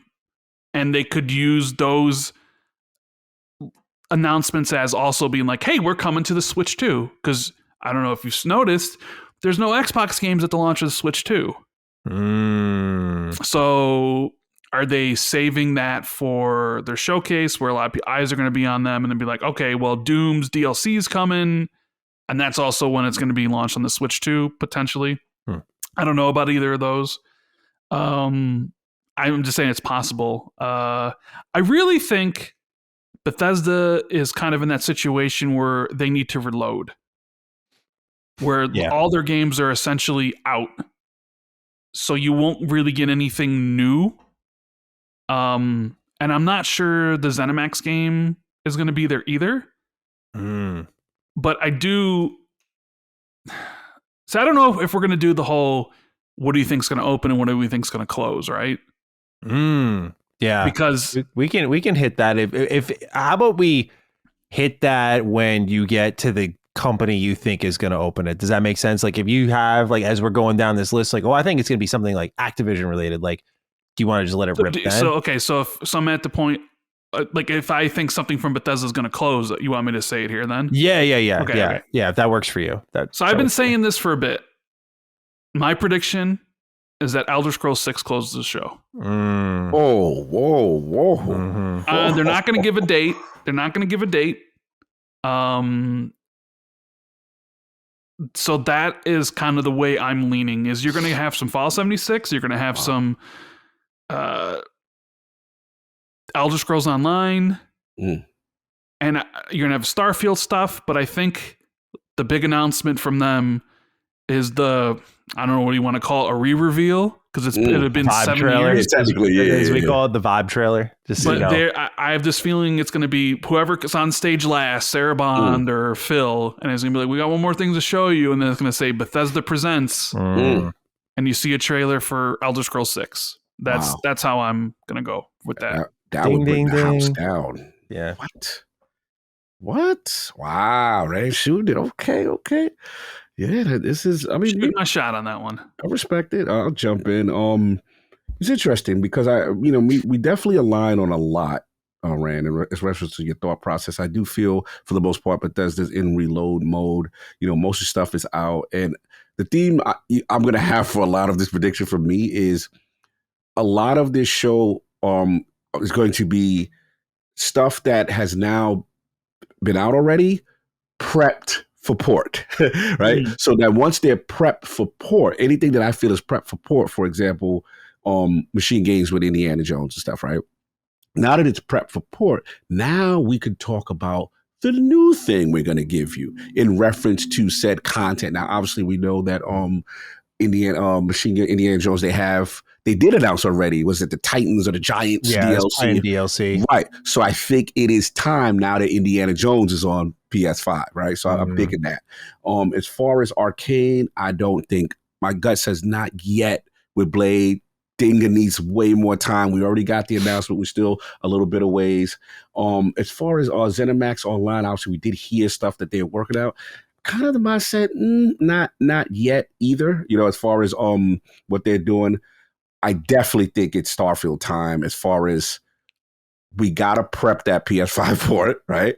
It's time to let them know it's coming. And oh, by the way, here are the fixes. Here's what's going on, and here is the announcement of said new thing. Because my co-host, did say, when he spoke to God Howard, that God Howard, he said, "Hey, we expect to have content and the roadmap yearly for this thing." So I think this would give Starfield that nice shot in the arm that it needs. And then I'm going to joke because I feel like, look, I'm going to be messy with that. I'm going to be honest with y'all. I'm going to be very messy with Starfield, only for the simple fact because me and Maddie took a lot of slings for even liking base Starfield. And it's going to be interesting, I feel, what pre-orders and stuff will say when it gets announced on another platform. Good to see that. Yeah, those numbers will be delightful to go over. Right. Positively or negatively, they will say a lot.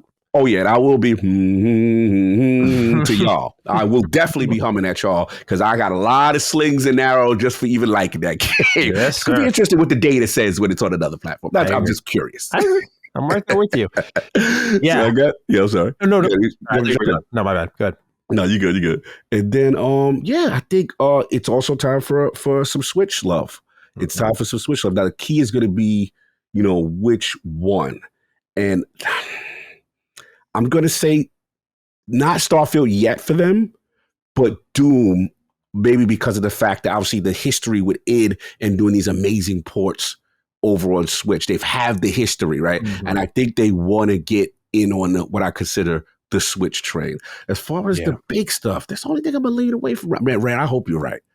I hope you give me I thought Maddie would be like, "Oh, Rand, you're giving me Elder Scrolls at the end of the show. I'm loving it, right?" I got thoughts. The way he's smiling, I have a feeling he was already leaning in the direction that I was leaning in already. So you guys are both more optimistic. I guess there's the question of like, do we feel Fallout 3 remake will be there?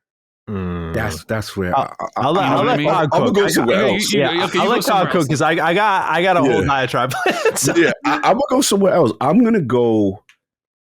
I don't think, even though I would love it, I hope I'm wrong. I don't think Elder Scrolls yet, because to me it's like, okay, if they do that now, to me you gotta be okay. You gotta throw a 2026 year on that. You gotta throw a 20. And to me, completely disagree. Okay, I just feel it's too early for that. I feel when Elder Scrolls comes back outside, you've got to be within 1 year of release. That's where I'm pushing back. I feel like you can't just say, hey, okay, yeah, and then we don't know when you're coming out. You know what I'm saying? That's just me. But again, I would love to be wrong on that. Where I'm thinking is, I'm kind of lean with Maddie on another discussion that we had as far as, okay, what's next from Fallout and what's going on there. And I think that's more in line based on the TV series and what's going on. And then obviously there's a wild card here. We get into the Xbox Game Studio, but the wild card of what Obsidian's doing. Mm-hmm. So my guess is maybe this is the either a collaboration thing or the remaster thing with Vegas in line with the movie. I think it's time for either that or the Fallout. Something Fallout, in my opinion, is where I'm going with this. It is time to at least let us know that they are working on something so that this way it can align. They've got to, in my opinion, they've got to cash in on something that they didn't realize was under their nose with that TV series. And I know 76 is going to be there. We know it, right? But I feel it is time to say, yo, Fallout fans, either 3 or you do get the dream. So that's my shot for like something big for them. That's where I'm going. Interesting. Maddie, what do you got, man? Yeah, so I'll run down the list. I'll save Bethesda Game Studios for last because definitely I have the most thoughts there. Okay. Machine Games, I'm definitely big on. I think that's an easy shoe-in DLC announcement, logo at the end, and I just hope they keep exposing that game as often as they can to new audiences because I really want to see another entry in that series. I thought it was fantastic, and so yeah, I would love to see more, and I want to play that DLC whenever it is, and I think it's just a good way to. I think that's where you get your stealth Switch announcements. I don't know if they have this sort of like grand plan, like how much Switch stuff can we pack into this showcase, but I think Bethesda has 2 DLC opportunities to slide in port announcements without making it about the ports. Like Xbox has shown us enough times now where I don't think they'll ever say the words Nintendo or PlayStation on the stage, but they'll show their logos. So I think Machine Games is one of those. I don't think you see it at all. I think it's way too soon for DLC. I don't even know if they're going to do DLC for that game. It's part of the season pass. Oh, really? Okay, yeah. I apologize. I still think it's just too soon. I apologize. I wasn't aware they were doing it, but yeah, I think it's just too soon. So I'm going to hold off on that one. ZeniMax Online Studios. This is like my, it's that same term that I can't find again. I've been chasing this announcement for years though. And I always say that Project Kestrel, which is rumored to be their next big MMO, like every year, I always come back to this one. And I'm like, yeah, this has to be it. It has to be ready. What's the development since we last heard about it? Well, Bethesda had to fold a bunch of studios. And one of them was Roundhouse, which all of their talent was brought to ZeniMax Online Studios. So this is like reportedly like a 400 plus person team working full time on this game for multiple years now. 5 years, I think. Yeah, like to get this thing going at a certain point, unless there's like development hell going on, this thing has to be ready to go, to show, to announce. So to me, like just using the same rationale I've used the last 2 years, I'm like, certainly this is the year. Certainly y'all got something. MMOs are always like a tricky beast though, because I feel like they're announced typically with just cinematics, just CGI. But I really want to know because ESO is one of the best MMOs on the market. I also think one of the most overlooked ones when you think about, MMOs that get a lot of glazing like Final Fantasy 14 or whatever. I feel like ESO is overlooked in that kind of conversation as like one of the best. The continuous support, the schedules they run, just they never miss. Yeah, they always have new content coming out. They're always doing streams, roadmap updates. And I feel like that consistency counts for a lot in that space. So with all of those lessons learned, that pipeline established, I'm like, what do you do with something that's, at least we don't know what it's going to be, but it seems like it's going to be new IP from what we've read.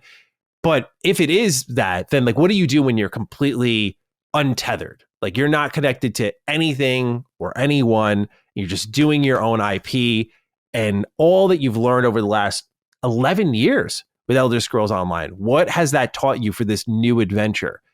And when does that new adventure take place? Like, what year is it coming out? I am so eager to learn more because I think they're one of the best teams in the industry.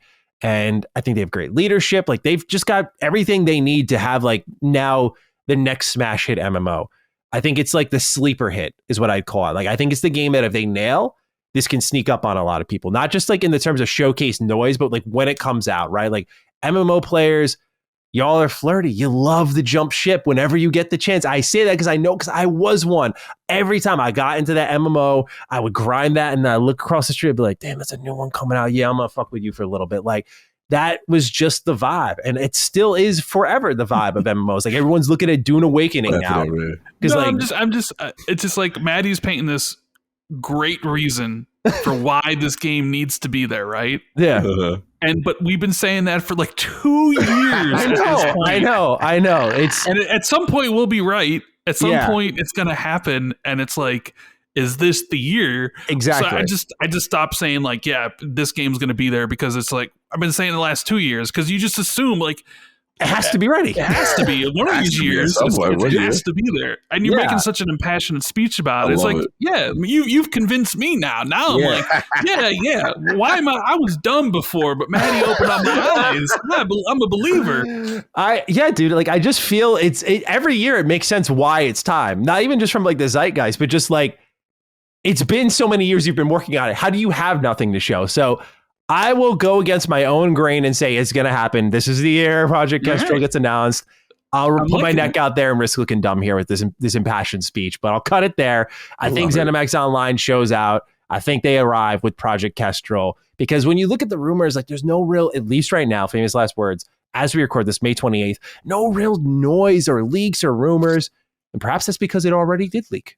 Who knows? Let me ask you this. Sure. Oh man, do you remember when Project Kestrel was supposed to launch according to that old Bethesda leak from the FTC? Was that supposed to be fiscal year 2022? Because it seemed like everything on the list was legit. It just was 2 or 3 years too early, right? Yeah, it was always 2 years off, and that really like it has been accurate.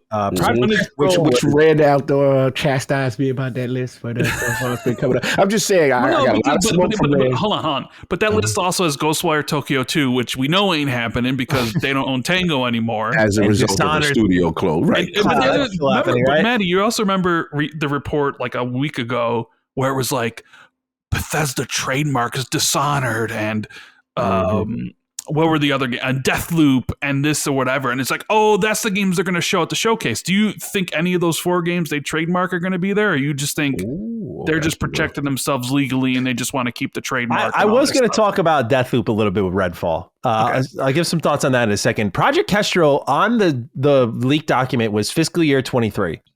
So that would be for 2 years this year. It would be out this year. So maybe it literally says here is the Elder Scrolls Online expansion, Project Platinum, whatever that is, Doom Year Zero, and DLC.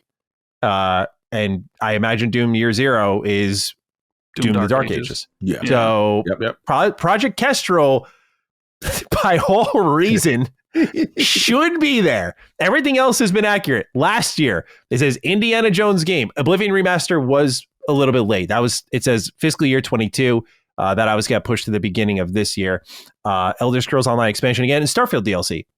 So 3 of the 4 of those hit. Fiscal year 21, again, a 2-year thing. Starfield was 23. Redfall was 23. Ghostwire Tokyo.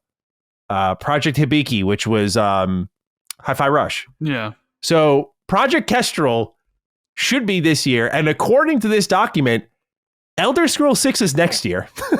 Which is Project Platinum? Is that Blade? Yeah, I don't know. They have on here licensed IP game for next year, and I think that's Blade. Oh yeah, that's gotta be. Yeah. List. Tell people that list. Yeah, but I mean, I just don't know about Ghostwire Tokyo. I mean, I wanted Dishonored.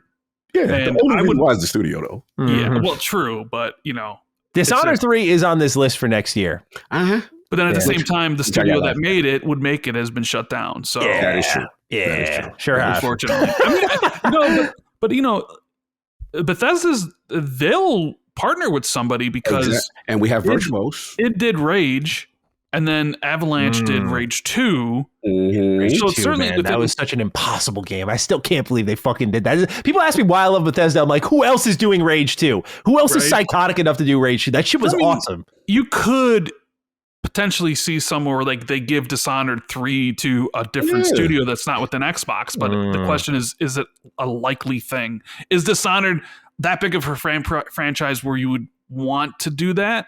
I don't know. Yeah.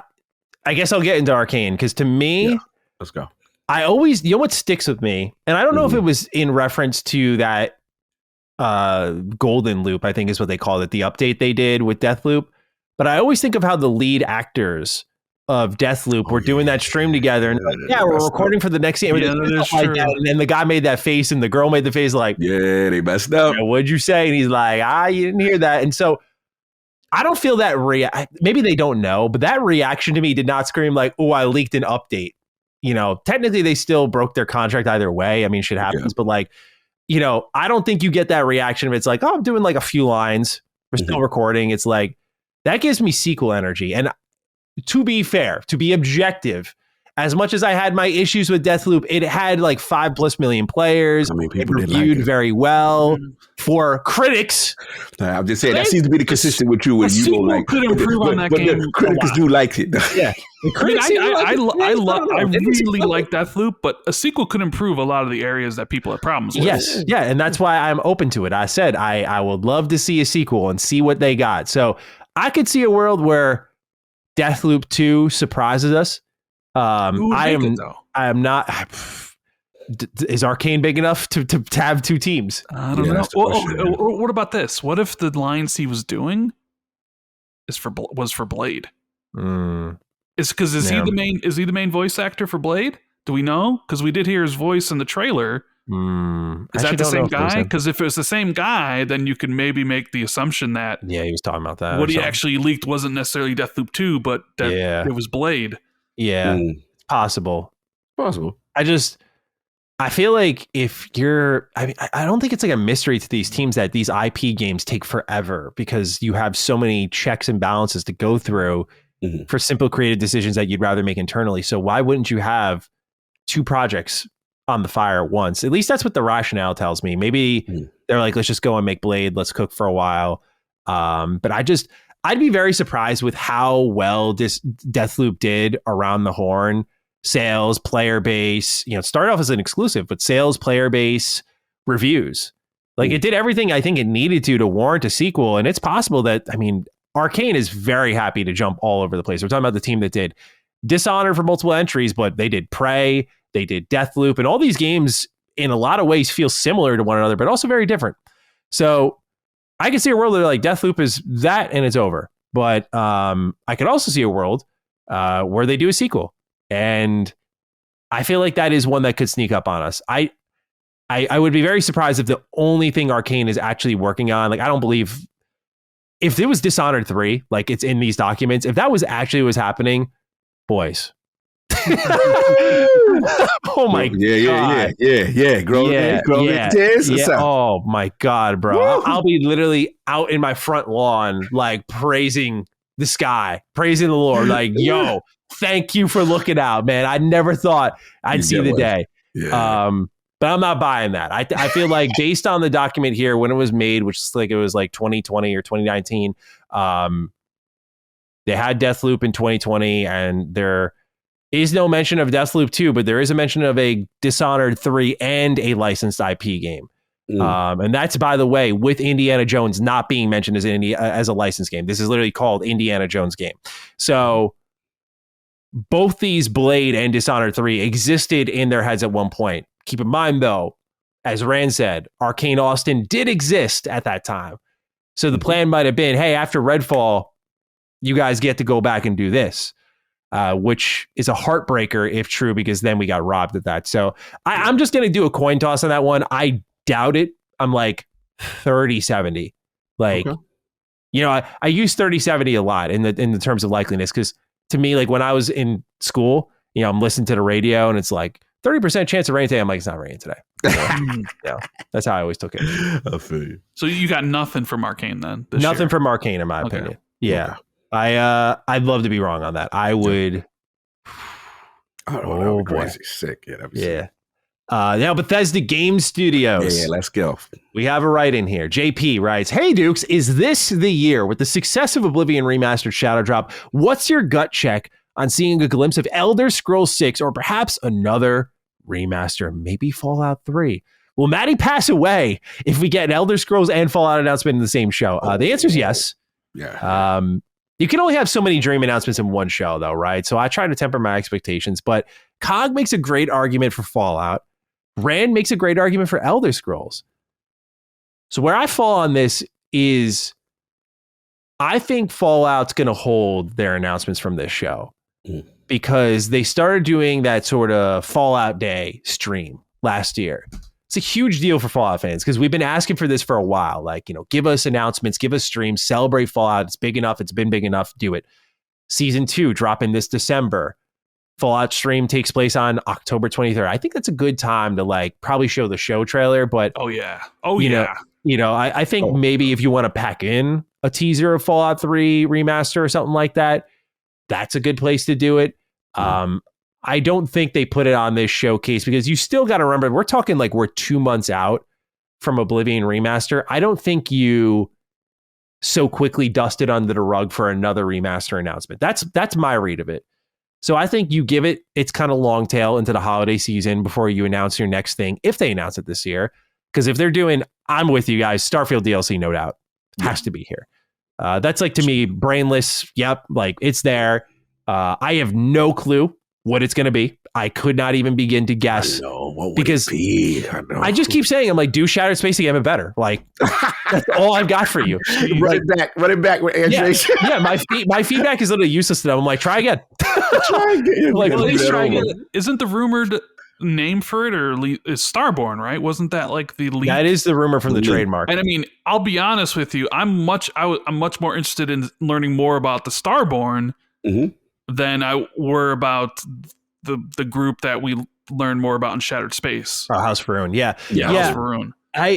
The problem that Shattered Space faced was it just felt like it was supposed to be main game content, and they're while we work on the real expansion, put that out for $30. Yeah. And when you're coming a year after Phantom Liberty, it didn't size up to any expansions releasing recently, and it just wasn't high quality enough. Where I think it was actually wrapped into the core of the base game and be that was not great, but not bad because it just came with everything I already paid for. But paying an additional $30 for that was criminal. So whatever they're doing next, they literally did everything I wanted them to do with Shattered Space, which is why it's so tough for me. I can't imagine what that conversation was like for them. It's I know. House of Ruin was the big mystery. Andreja was the golden character. Tight exploration, hub area. They checked all the boxes. I'm just what do you do at that point? It's we tried to do everything that we did last time. It just wasn't very good. It's try. Someone raises their room talking to Todd. Try again. Go again. Those learnings, man. They did seem. I do feel I don't say they feel apologetic, but I think they were legit floored with how disgusted the community was. They didn't see that. I got the sense that they didn't see that coming, and they needed to kind of, I won't say humble themselves, that's too strong a word, but just go back in the lab. And so I'm very curious what the direction would be with this. I disagree with Coggin. I think they knew exactly what they had. Because there were no early previews or reviews for that thing. They didn't give that out early to anybody. So I think they knew what the reception was going to be for Shattered Space. I think they use that to their advantage because I've talked to people at Bethesda and told them they should start doing early previews, but Bethesda doesn't want to. That's not what they want to do. And the only reason why I'll push back again is because their comments were hey, we thought, the only thing is we'll just give them the buggy. They thought the issue was that, we should have gave the buggy with the Shattered Space thing. That was the only we just realized that's what it was. Now we know what you guys want. It's no, the content wasn't good, fam. And then Emil was out there fighting with people on Twitter. So that's what I was to see them respond to these. What was the Metacritic on this joint? It was so bad. Oh my God, it was so terrible. Very low. I think it was the lowest reviewed thing for Xbox since Redfall. It was in the 50s. Yeah, it was horrible. But to your point, I will give you this: as it got closer, and you could tell, generally never a good sign is when you don't get the codes and stuff by the masses earlier. As it got, they probably those internal reviews probably were like, hey man, this ain't it. And then now they kind of held up. So I'm in the middle. I see your point, but I do feel there was still a lot of like complete misinterpretation of what the community wants from an expansion for Starfield.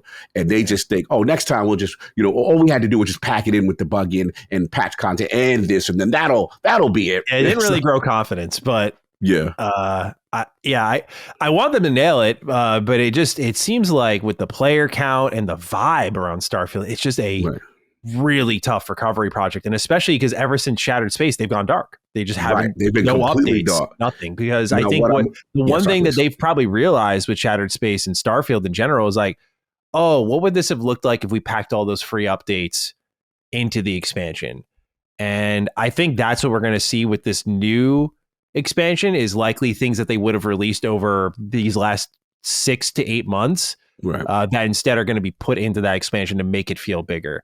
Todd kind of alluded to that as well. I think Phil alluded to that as well, that we're going to, I think Todd said to me, he was like, we're going to kind of slow down those yearly updates in the terms of like patches. That's going to slow down next year. And they were accurate about that. But I think that was only emphasized once they got those reviews and they're like, oh boy, like we can't just give this away now. We have to sell it all because it needs to feel worth the money that we're about to charge or people are going to blast us again. Yeah, and last thing I'll say, I know, because this is an interesting subject to me, but I do agree with Rand in the sense of like, I do think the idea of obviously Starboard is super cool. That was one of the main selling points for me as a person who loved the base game, right? So if you could nail that in conjunction with putting the patches and the major fixes all with that and getting the boost of PS5, let's be honest, right? Of them getting it for the first time, there's a chance to get some goodwill, but they really got to nail that story content. And that's what I'm curious about. Yeah. So I think you see that DLC, you see the logos you're going to see. I no doubt it's PlayStation. I don't think you see Switch 2 yet. Doesn't seem like it's time for that, just based on, unless they've been working on these ports for a really long while, but I think PlayStation makes sense up first and then they'll do Switch later. But yeah, I think Starfield's a no doubter. I am with Rand though on Elder Scrolls. I'm iffy on Fallout. I don't think it happens, but I am with Rand. Let's do this. For the stars. I like this. Yeah. Elder Scrolls 6 closing the show, maybe, you think? Yeah, I think so, because so there's rationale A and B. Rationale A is the more like short-sighted one, which is just based on like what's happening now. And it's like, look, Oblivion Remaster just moving up that shadow drop date before the showcase and kind of like forcing itself out feels like there was more of a reason it got moved up than we currently know. I always go back to that. I'm like, when we saw the first rumor in June and then you see the state the game released in, there was no pressure. There was no reason. It was after the fucking fiscal year quarter was over. So it was like, there was no reason for them to rush that out, but they did anyway. And it gives themselves a nice tail into that showcase where just as things are tapering off, oh, Elder Scrolls 6, hey, I could get down for some Elder Scrolls. Let me go to my local store and buy Oblivion Remaster. Like, it feels like it's set up for the second shot in the arm. It also feels like, in all honesty, and some people are like, no, it makes sense. I'm like, it feels like the most random fucking thing that they've done. Like, just Oblivion Remastered out of nowhere. After this company is adamantly defended the idea, no remasters, no pseudo remakes, none of this shit. We want you to experience it how you remember it. And I think the remaster upholds a lot of those ideals, but they also change a lot. I'm like, why are you doing all of this now?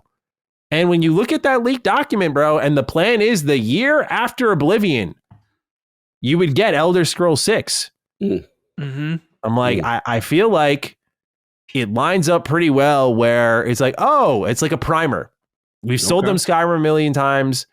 Here's the other modern Elder Scrolls game that people remember well. Let's make it feel like Skyrim. Bada bing, bada boom. So that's like recency bias for me of like, this just pattern and behavior doesn't track unless there's something that happens this June that they kind of show up with and bring Elder Scrolls back in a meaningful way. Because now it's like, yeah, you can wait a little bit longer because you know something's on the horizon. Here's the kind of vibe trailer. No release date, like we talked about with Starfield. Like Starfield came out like 2 years ahead of its launch and was like, here's what it looks like. You know, like here's the graphics, here's the vibe, here's the music. Here's some story hints, like this is the setting, and it gave fans a lot to dissect. And I feel like Elder Scrolls 6 needs that. But the other thing that really hangs with me, that makes me believe this is the year, is Todd can't stop talking about how much it bothers him that Elder Scrolls 6, the trailer wait has been longer than the last time we got an Elder Scrolls game. Like that gap is huge. Or it's the same length between those two now. That's like, to him, it sounds like it's a personal embarrassment the way he talks about it. And I could just see a world where they're like, we need to give them an update. Like we need to just grease the wheels. We're like, we're not going to have a release date, but we're going to kind of show them, like, all we have right now is a literal 15-second teaser. So I don't think it's this far-fetched idea, even if the date's not ready, to kind of just hit you with here's Elder Scrolls 6, here's what it kind of looks like, here's, the prediction is Hammerfell. Bethesda's also just done so many teases over the years of like, this game is going to be set in Hammerfell. No leaks, just like literal official teases. Like I think of the Elder Scrolls Twitter account doing, they posted something for New Year's and it was like past, present, future. And they used like ESO coins to identify the past because ESO takes place earlier in the Elder Scrolls timeline. But the future had a candle sitting right next to Hammerfell. And then there was, I think, a septum sitting in Skyrim. It was like, okay, past, present, future. So the future is Hammerfell. And that is the next setting of the game. So Bethesda's been very open about it. You look at when they said, yeah, we're, I think it was for like an anniversary of Elder Scrolls. They showed them like working in these arid environments on Elder Scrolls 6. They were doing motion capture for Elder Scrolls 6. They were scanning in character models. That was like 4 or 5 years ago now. I guess Starfield took up a lot of their focus and attention and energy, but there's always been a crew working on Elder Scrolls 6 for since after 76? So I just feel like it's not this far-fetched idea to be like, okay, we're good to give them an update on the direction we're heading in. Skyrim did a similar thing. Like, here's the dragons, here's the Snow Peak Mountains, here's the Dovahkiin. And you just get a kind of feel of like, what is this world going for? What's the vibe? What's the tone? It's always been an Elder Scrolls tradition. So this feels like the right year, especially when you time it up with the releases. I'm like, I think Elder Scrolls 6 shows up. Like, I really, I would be hyped, but I also wouldn't be surprised. Like, it just feels like this is the year. Could be wrong, but I just feel like this is the time we see Elder Scrolls 6. It feels way more likely. So let me ask you two Scrolls boys. Don't get me wrong, I love this. It sounds great. When do you think it releases? 2028. I think 2028 is the earliest. Well, I mean, I guess it could be 2027, but I'm just going to say 2028. Yeah, I was thinking fall 27. That's where my head was at. Well, fall 2027, but with the delay to 2028. Ask the scroll, right? You're going to put a trailer in 2025, and you ain't going to release a game that you got this trailer into another 2 years at earliest. Hey, look, I don't want to hear it because, look, Mr. Matt Booty forcing 1 million fucking trailers for Fable because he can't just keep his grubby mitts off of it, right? He's like, man, I'm just so excited about it. Now that game's not coming out this year. Like, they've shown Fable 1 million times. So I'm like, dude, it's been since 2017 or 18 that we've seen Elder Scrolls 6. I think, yeah, even if it's 2 years off, fuck yeah, do it. You just give us let us know there's a pulse. You talk about like the game is real. Like, that's where we're at. You look at like the games that are going to be massive, right? Like the big ones from Xbox, and surely, okay, Fallout 5 would probably, with how big the Fallout IP is at this point in time, maybe Fallout 5 would be bigger than Elder Scrolls or whatever, but that's not happening until Maddie's 50 years old, right? Or how many years from now, 2035, right? And I know what you're feeling, Cock. You're really going to show this game and it's 4 years away or 3 years away. And I was like, well, look at Fable. They brought that back. I'm not saying when they revealed it in 2020. I'm saying when they came back and they revealed it in 2023. When's Fable coming out? 2026. That's 3 years. Yeah, minus 2 delays. Was the intent, but you make it a strong. I mean, one delay, at least one official delay, right? Right. You look at Perfect Dark, revealed in 2020. They had the next trailer, last year. But I mean, like, what is Perfect Dark coming next year? Is Perfect Dark 2027? I see what you guys are saying. Like an update, You guys are treating it. It's a strong argument. You guys are treating this like the legit first teaser, even though there's a teaser that had already existed. I understand the mindset. The first teaser, not to interrupt you, but because the first teaser, like they've even said, like it was a defensive teaser. They were like, we just wanted you to know. I think they got way in their own heads because they did 76, right, which was a huge departure from what they were doing. Then they did a Starfield announcement that same show to be like, don't worry, we're going back to our single player things. But then they were worried like, oh, well, what about Elder Scrolls? What about the things that I know you for? And they're like, okay, let's announce that next too. And then so they did those 3 announcements back to back to back. And it was fucking crazy. But like that kind of put them in this spot where they're in now, where it's like now people are way more anticipating an update than they probably ever needed to.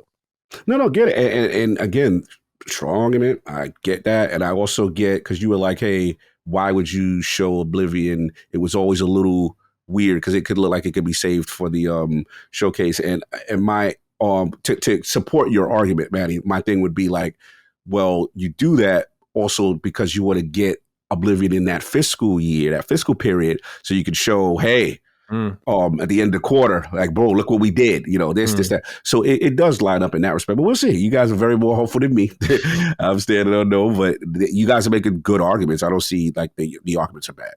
Yeah, I just don't see this. I just don't being like, oh, well, they shouldn't reveal Elder Scrolls until the year they're ready. No, not the year they're ready. Or a year out. I think I differ from you is 2-3 years out. I feel it's a lot. But if you're treating it like the first teaser, yes, then you're correct. I'm very curious what you think the closer and opener game is when we get to those. I'm very interested to see. I'm very curious what you think is going to close that, because in my eyes, it's like it's Elder Scrolls, right? And if it's not Elder Scrolls, I have a different game, but I sort of feel like maybe they even want to talk more about it now. They don't really want to. I don't think you want Starfield to fester. Like, I think there's got to be that internal conversation of like, let's turn the page for our audience a bit, like I say with all due respect to Starfield, because I do like the base game a lot, but like I just feel like there is a real negative sentiment around that game, and maybe the PlayStation audience turns it around, maybe the expansion helps turns it around. I've heard some good things about some of the official creations, like King Ath, who did the Bard's College creation for Skyrim, which was fantastic. It was like literally a whole DLC into itself. Did like a Watchtower creation for Starfield that's apparently fantastic.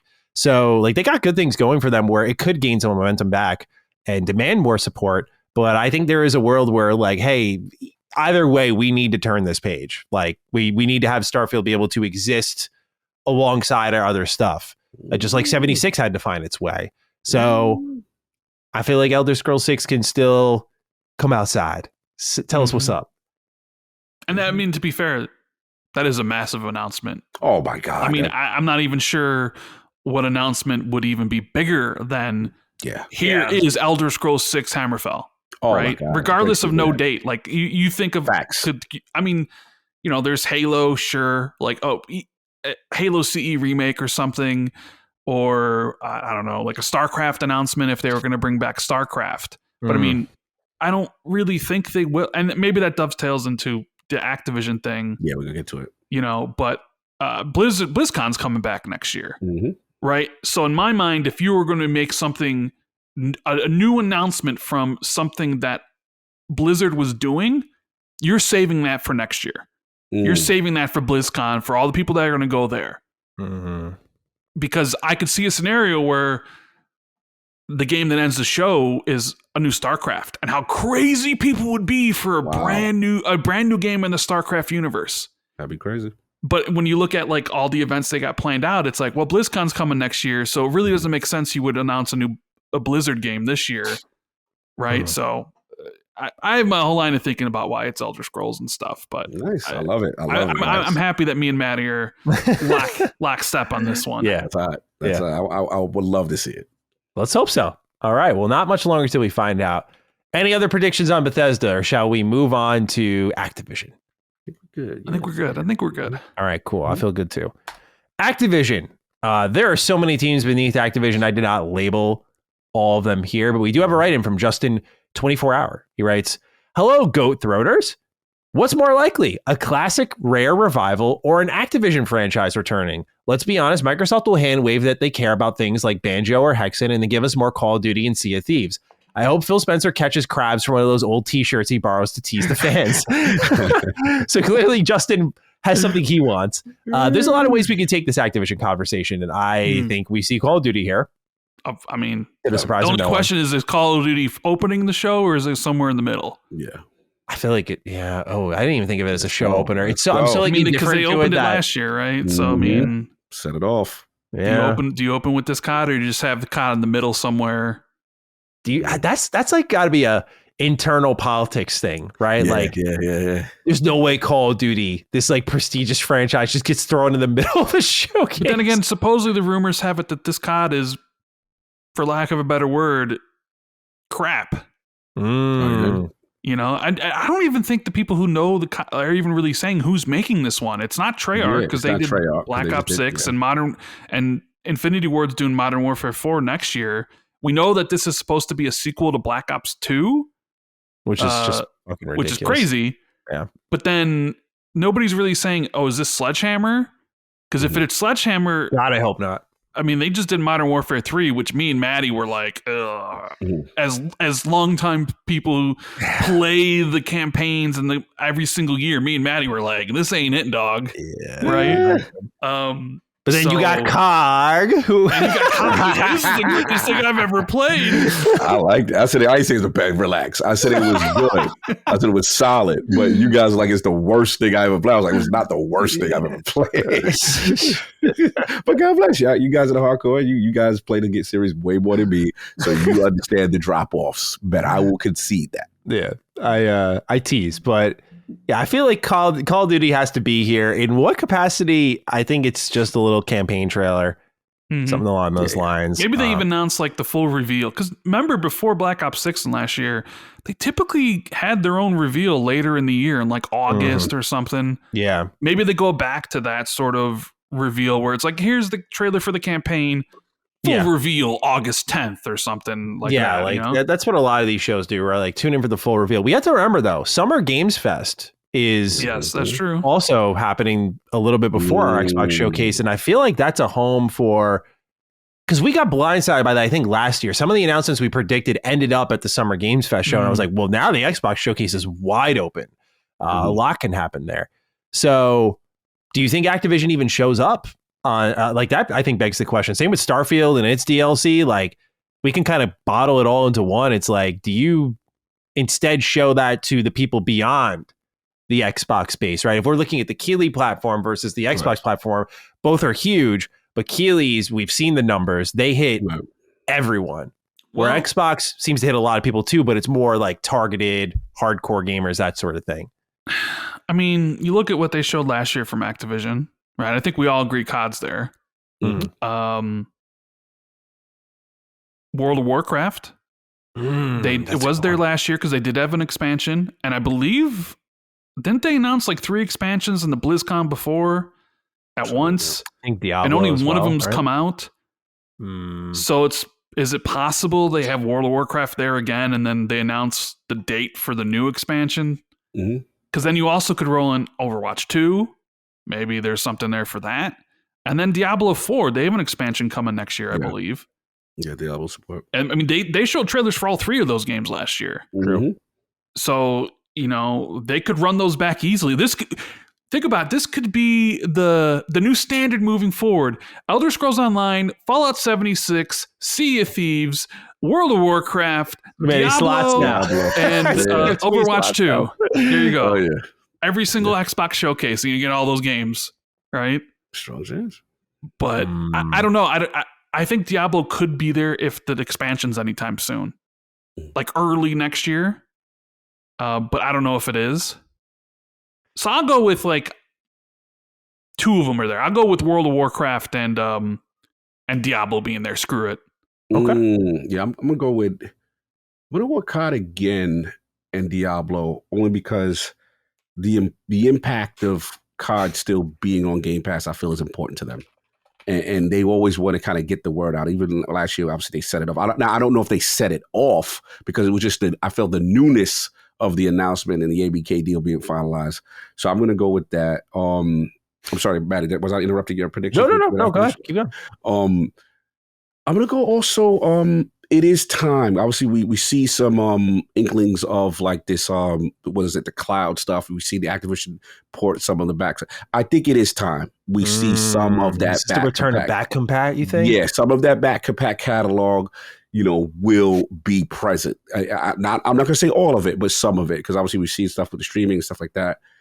I'm going to go that Polish studio that they had elsewhere. That's a good shout. I'm going to say it's time. I'm going to say it's time. Anywhere or elsewhere? Elsewhere, something, new IP, new Activision studio based in Poland. I think it's time to say, hey, give us a teaser of what you're working on. Okay. So I'm going to go there. And then, what is it? There's one more from them I'm forgetting. But that's kind of like my base from they will have a presence here. They will have a presence.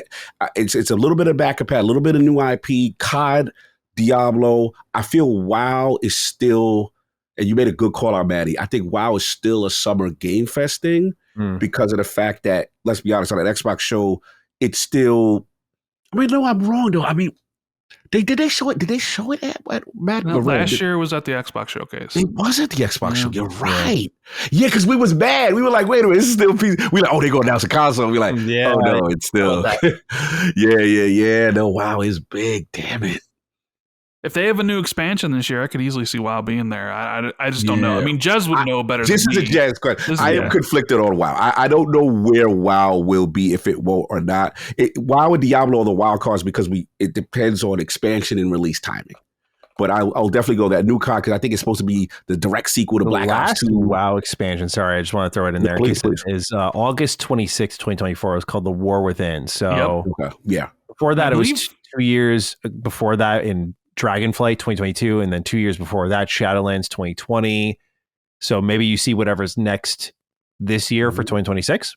So I want to say they announced 3 expansions at the at like the BlizzCon the year before. Yeah. So I just don't know if WoW has an expansion this year. Maybe they don't. I'm looking at this esports site, and they say War Within August 2024, Mists of Pandaria Classic Summer 2025. Midnight to be announced, Last Titan to be announced. So yeah, I don't know what that is, but something's happening with WoW this summer, so it could show up. Could show, yeah. Now, if it's already got a date and a window, I'd say this is a reminder announcement. Reminder announcements give me Keeley energy. That's my take on that. So what about something like Toys for Bob? Are we still including them in Activision, or are they be like Xbox? You could. Yeah, I was just wondering, like, because I think it's still too early for whatever they're doing, which is by all the rumors suggests Spyro 4. Spyro, yeah. I don't. They could. I mean, they could show it. I just don't think they will.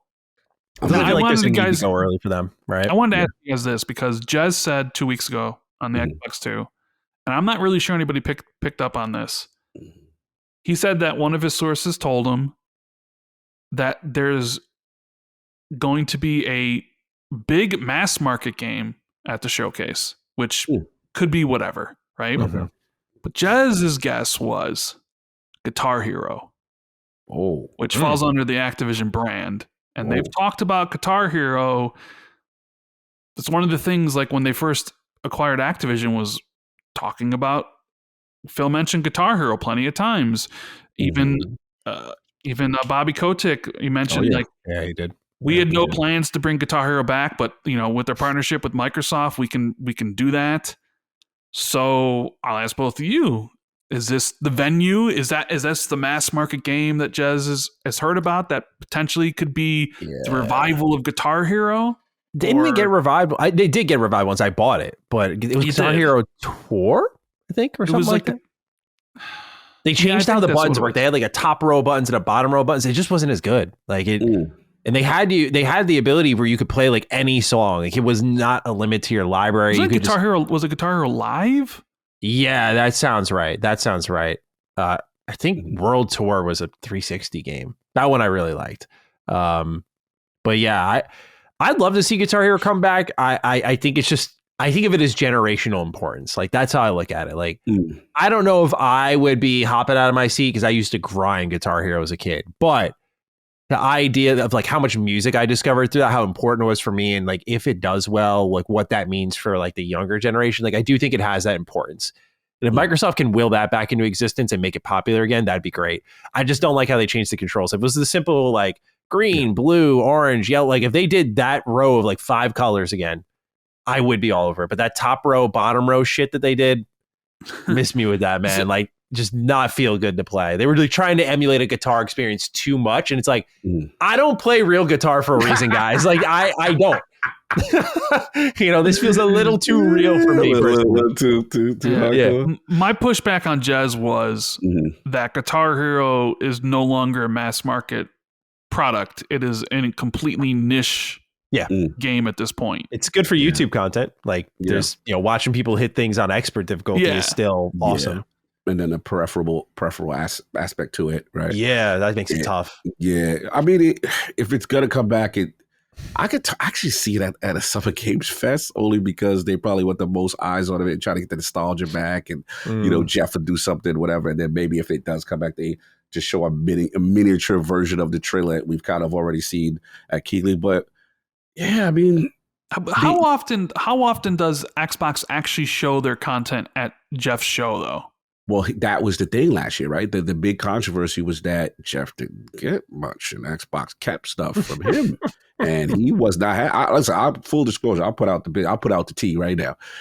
I was in that theater, and me and watched him walk out in the middle of in the showcase. We were sitting in the Xbox theater showcase watching it, and Keighley was there, and he walked out in the middle. We were like, yo, now granted, the man could have had to go to the bathroom, but we ain't see him come back. You've been in the bathroom for a long time. I never see the man come back. And again, the energy I got was, let's be honest, last year's Summer Games Fest, the actual show wasn't one of their strongest as far as reveals.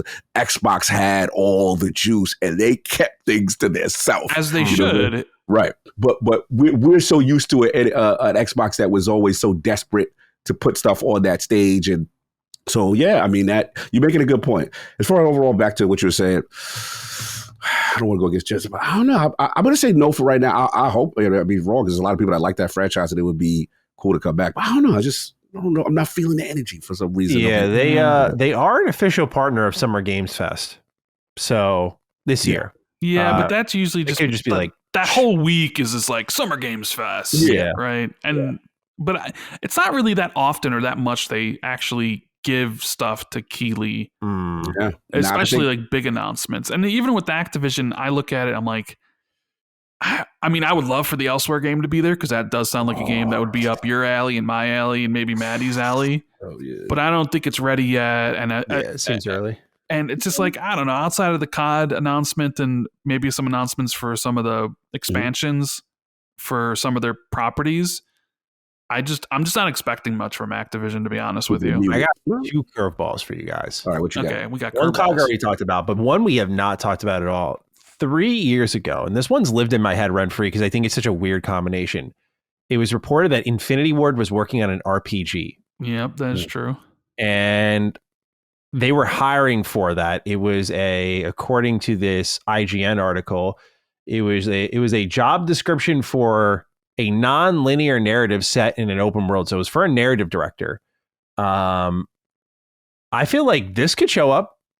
Especially because we're kind of unaware of what's happening with developers in Call of Duty. I could see a world where like Infinity Ward kind of breaks out of their shell a little bit. I feel like based on what we've heard of Xbox say about Activision, they seem to want to usher in that sort of era of like breaking them a little bit out of their shells while still keeping that Call of Duty sweatshop going.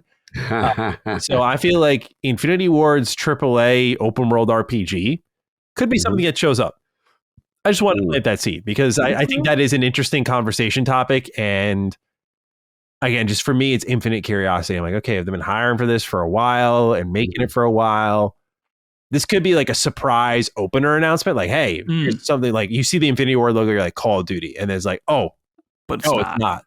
And Infinity Ward's behind the Modern Warfare revival, not 3, but 1 and 2, which were excellent. So there's all the reason in the world to have faith in IW right now.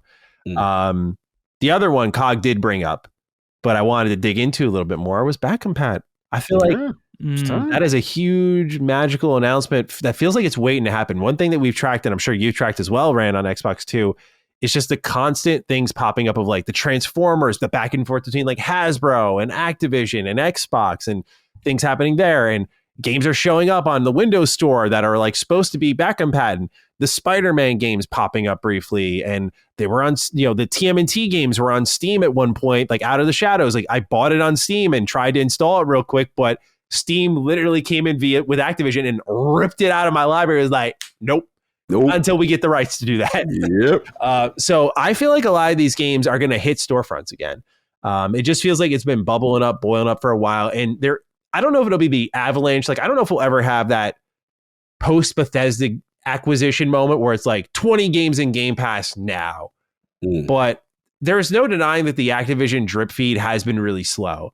And it feels like a dam burst does have to happen to some degree. Even if it's like 8 games, 9 games, 10 games, and they're all old games.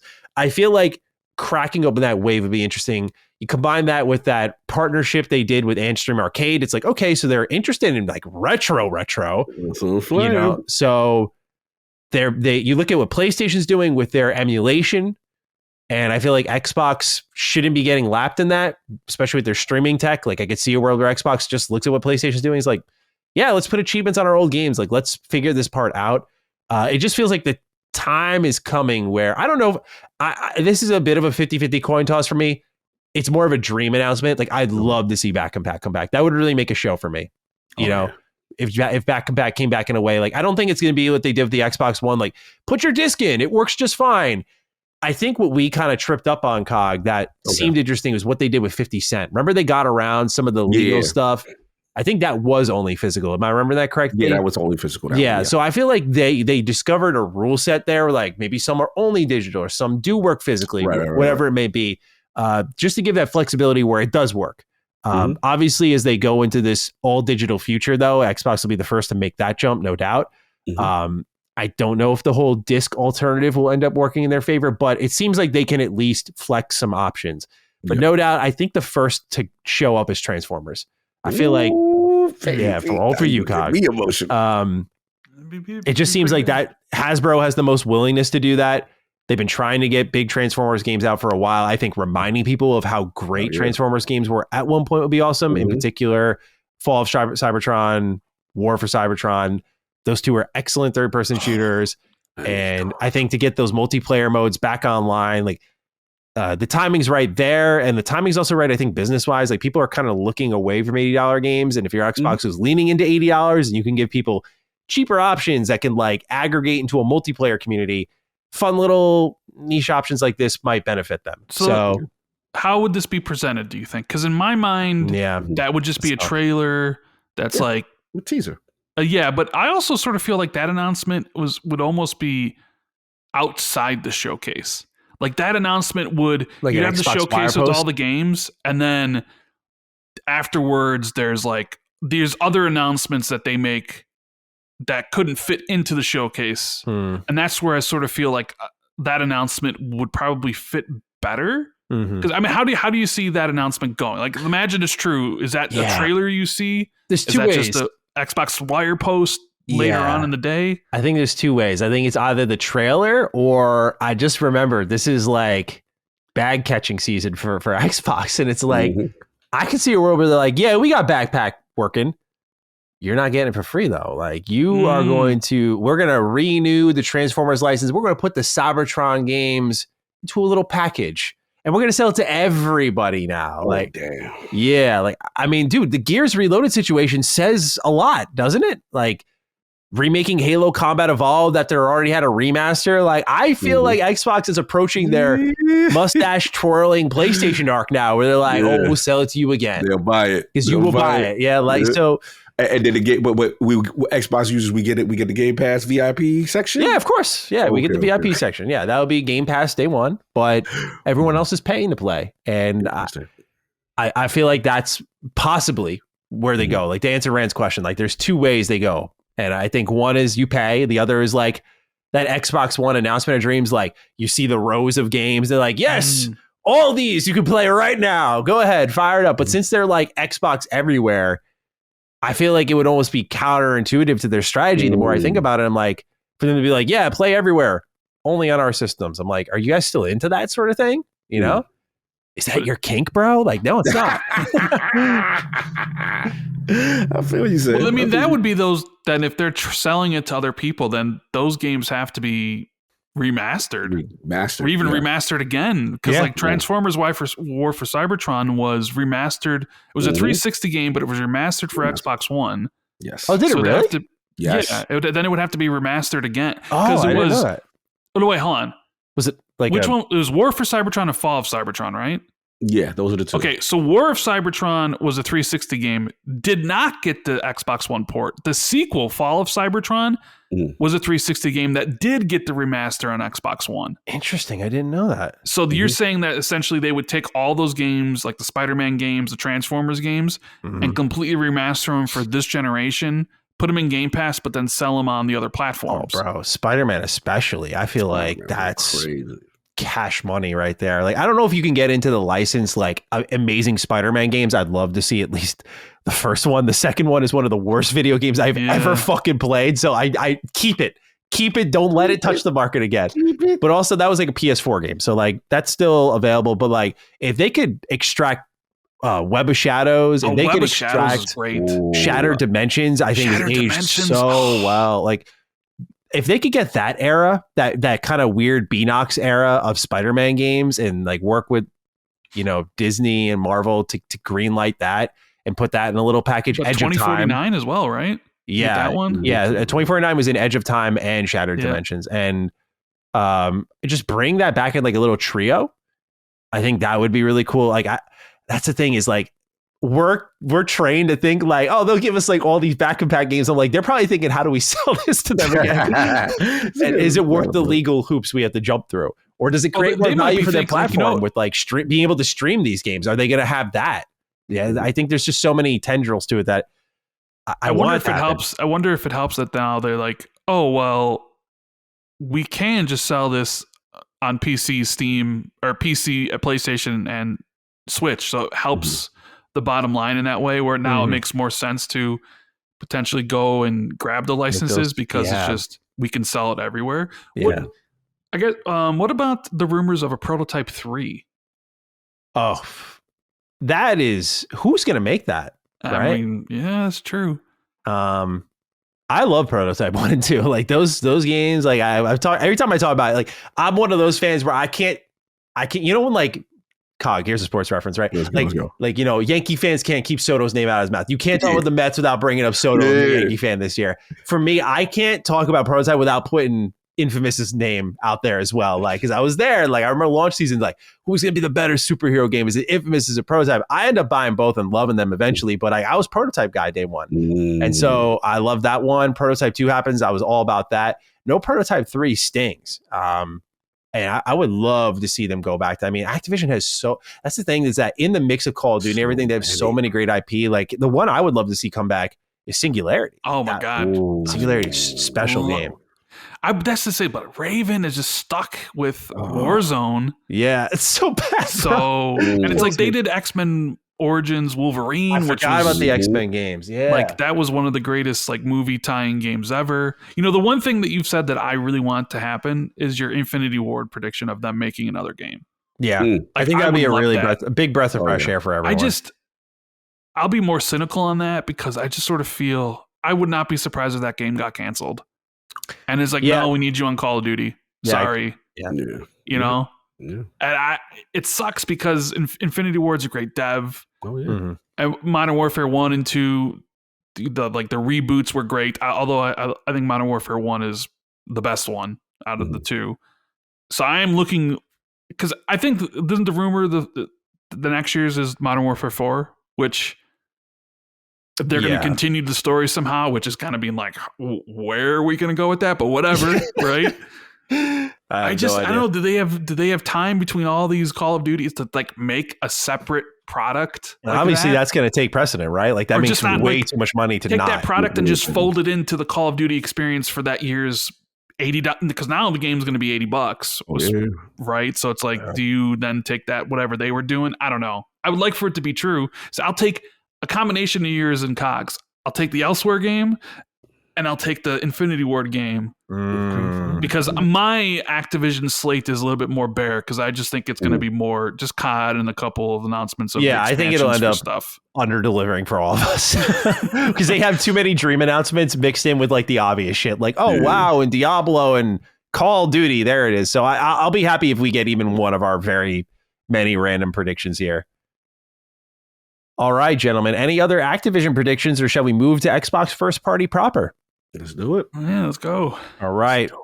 First one I got here, because there's got to be so many thoughts on this one. Halo Studios. Masked Martyr writes in, what is up, Master Chief Matty and Koopa Cog? We have to see Halo at the showcase, right? More time has passed between now and Infinite's release than the time it took for Infinite to be announced after Halo 5. Now, I could sit around and complain about how poorly Halo has been handled since Bungie's departure all day long, but the bottom line is Xbox, Microsoft, Halo Studios need to get their collective shit together and stop treating this franchise like an afterthought. Getting Halo back on track starts with this showcase, whether it's a Combat Evolved remake or another mainline entry. I'd also love to see some type of spin-offs in the future, a Flood Horror, an ODST Helldivers type of game, or maybe another Halo Wars. Do you think we see Halo, and what are your levels of concern if we don't? Have a Master Cheeks dooming nearly all of humanity to get some Covenant Poon kind of day. Man, that TV show, still following that. Boys, what's the vibe on Halo right now? Like, I'm still in the shut the hell up and go away mode. Like, I haven't really moved off of that. They have been quiet, but are they quiet because they're cooking? They did have the whole, remember, they were formerly 343. Now they're Halo Studios. And with that, we saw like, we're working in Unreal. Like, this was a big transformation for them. Do they just stay quiet from that point moving forward? Or do we see the Combat Evolved remake that leaked? Do we see whatever is next in the mainline entry? I'm Cog. I want to start with you. I'm very curious where you stand on Halo here. Yeah, man. I mean, look, we're in that era of us kind of like, you know, what they've been doing. We know about the rebrand. Mm-hmm. I think it's still, I think we're in that New Day territory with the burger, shake, and fries. And I do think they have to at least announce, hey, Combat Evolved 1, you know, something's coming over. Because to me, it's clear as day with how aggressive they've been with, you know, just letting everyone, the audience know, hey, our core stuff, it's everywhere. We're in big publisher type energy mode kind of, and we're going to rip this Band-Aid off. The question is it ready, right? Is it ready to be showcased? That's really all it comes down to. Have they been working on it all this time? I'm gonna shoot my shot and say it's time for a reveal at least. You know, I can't guarantee that it'll be ready, you know, say the kind of thing. But I do think they are so, this is going to be a strong word. I want to say disrespectful to the Xbox fan, but they are so aggressive that, yesterday's day, this is a new day. So get out of your feelings. We're doing this. We've already did Forza. We've already did Gears, and we felt Gears was kind of ahead of schedule. And, you know, depending on, you know, if they're ready to show it, I think it's time to let them know. To just jump in real quick, do you mean like we see Halo Combat Evolved 1 remake and you see the PlayStation logo at the end? Yeah, you get your logos at the end. You don't mean they're going to come out and be like, Master Chief Collection, it's going over? Oh, no, I think the collection stuff's over. I think that's over. Yeah. Like Gears Reloaded told me everything I needed to know. Sure. And I was like, okay. One by one, if at all, right? And we're going to milk you guys. This is brand new to you. The novelty of this, the zeitgeist of this is good. We're going to cash out. And then for everyone who's upset and then they feel it, yeah, we'll give that. You got Game Pass. Yeah, free upgrade. You'll get the blog at Xbox One for our loyal fans. You know what I'm saying? You'll get all the same things they get. And in Game Pass. And to be fair, it works. Like I didn't blink at Gears. Right. I was like, okay, this works. Now, the only thing I have, and I'll lead on rant on this, I haven't been following Infinite's update path. I know they do little things here and there and stuff like that. Mostly slow down. Very slow down kind of stuff. And then obviously we still the Unreal thing and the project. So I would love it to be there, but I'm gonna be more conservative and say no. So I'm gonna just keep it very low with them. At best, the Combat Evolved 1. Here you go. And that's about as much as I can say that they may do. But I'm curious what Rand. Yeah, let's hear from Rand. What are we thinking on Halo Halo? So 343, or as they're known now, Halo Studios, right? Mm. Well, you look at it like next year's the 25th anniversary, right? Yes. And that either to me says one of two things. Either you announce something Halo related this year for release next year, or you announce it next year and potentially release it next year. They could go for that, release cadence. I know everybody's sort of expecting an announcement of a Halo product for PlayStation and Switch. I mean, we just saw Forza Horizon 5 and Gears make the jump. It's like, what about Halo? And people have always thought it was going to be Master Chief Collection. Like, the collection is going to go. But we just saw what they did with Gears E-Day, where it's like, it's one game. We're gonna piecemeal this to you over time. We're not gonna drop all of it. We're not gonna drop 3 games and for $60. We're gonna drop one game at a time for $40. Yeah. And Tom Warren William on Xbox 2+1 basically kind of said that when we asked him about Halo on other platforms. He said it's not going to be the Master Chief Collection, or that it would be like a singular game. And of course, that coincides with the rumors of a Halo CE remake, which, okay, instead of releasing the collection on all these platforms, we're just going to release a single game there, and we'll piecemeal it out over a period of time. Yeah. The question is it going to be there this year or next year? And my line of thinking is, when I was, coming up with, okay, what's going to open the show, what's going to be there, and all these sort of things, I landed pretty heavily on Elder Scrolls Closing. Okay. And don't tell me we're about to go 2 for 2 here. Hang on. No. Go set it off. No, so it's like I landed pretty heavily on Elder Scrolls Closing, which kind of rules out Halo being there, period. Because if you were going to do something Halo related, I feel like that closes the show. Oh, interesting. You go close with Halo? I mean, I'm sure you could maybe make the argument of like Halo opening the show. That's right. And it's like boom, boom, boom. I'm going. That's Halo CE opening the show and stuff. Yeah. But I feel just like how they ended last year's with Gears E-Day, that they'll end this year's with Elder Scrolls, and then next year's for part of the 25th anniversary will be Halo. And they'll end next year's show with Halo and the look of it with Unreal Engine 5. Okay. So my line of thinking is that no Halo this year. Okay. No, I get you. Because the other way is like, okay, if you imagine Halo closing this year's show, then certainly you're not going to put Elder Scrolls 6 during the middle of the show. And that, those are both big announcements. Yeah. ES6 only works in a closer role because it's not nearby, so it only works in like the SIA, like here's a dream announcement or reveal or trailer type of moment. It doesn't work opening the show. I think you just suck the life out of a lot of things that come after it. It's such a big announcement. So yeah, I'm gonna go with no Halo this year. That'll be at next year's show for the 25th anniversary and all that stuff. That's what I'm going for. Could be wrong. Maybe you're right, Maddie. Maybe you can sell me on Halo opening the show and Elder Scrolls closing the show. I feel like there's the emotional part of me, which is like, you got to remind people of the spirit of Xbox. And like, what better way than to see like where Xbox began remade with that song and everything like that. I feel like, to be fair, Halo has skipped a lot of showcases. Like, they kind of listened to Cognize energy of like, go away for a while. Like, there were prediction shows we did where like, we think it might show up with a little update here, but they never peaked out. So I feel like since 2021 with Infinite, obviously they've had a lot of changes since then. Layoffs, leadership changes, technology shift. There's all the possibility in the world that this isn't ready to go where they can show it. So I think I'm leaning in the camp of like, the logical part of me is like, I don't think it'll be there. But I think that's what'll make it a really good surprise, because I feel like that sort of see next year for the 25th anniversary is like, oh shit, okay, cool. Obviously within this next year though, it has to get announced because it just is the perfect time to bring it back. And I feel like you can still run a marketing campaign around this remake, depending on how deep the remake goes. Of course, that's the other part. Is it kind of like the level of remastering that we saw with Oblivion or the remastering we saw with Ninja Gaiden 2 Black? Like, how deep does this feeling of a remake go? Is it down to the core gunplay? Is it down to encounter design? Like, do they really top to bottom it? If so, I think that'll take a little bit more time. But Halo Combat Evolved also isn't like a gigantic game.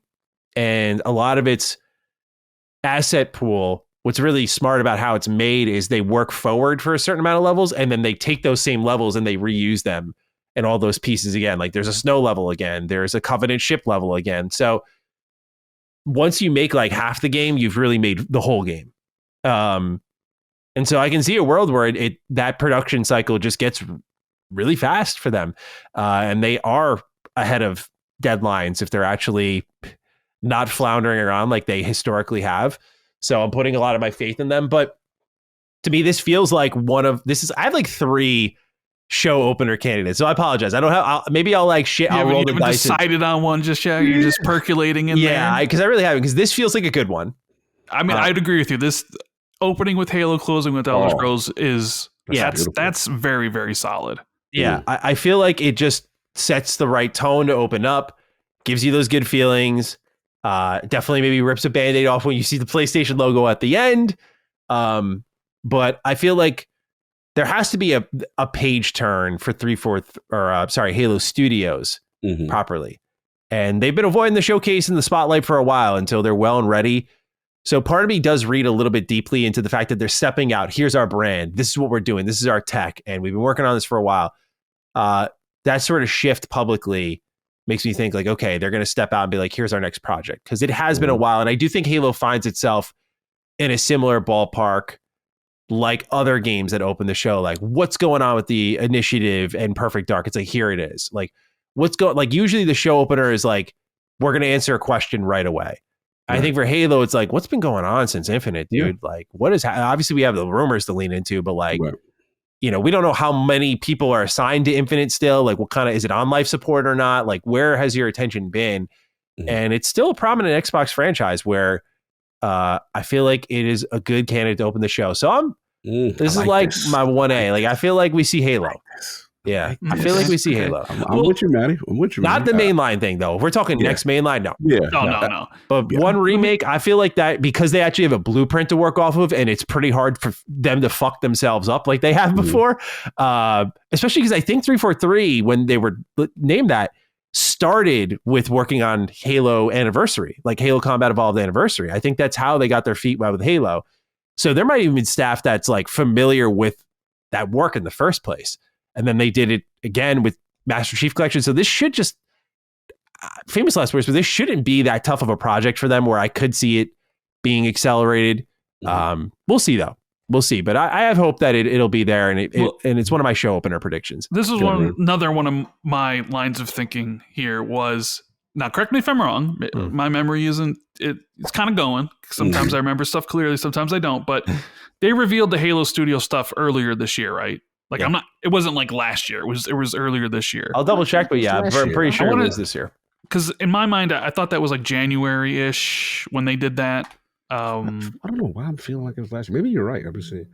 And I'm like double guessing myself at this point, where I'm like, I'm pretty sure it was a few months ago when they changed the name. October 2024. October 2024. Okay, so it was close. It was close. Okay, so it's not that long ago.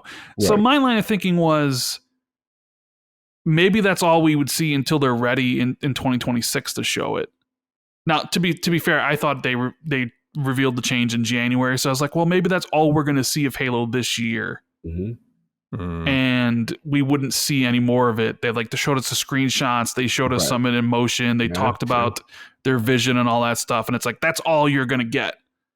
Well, in my Google searching here.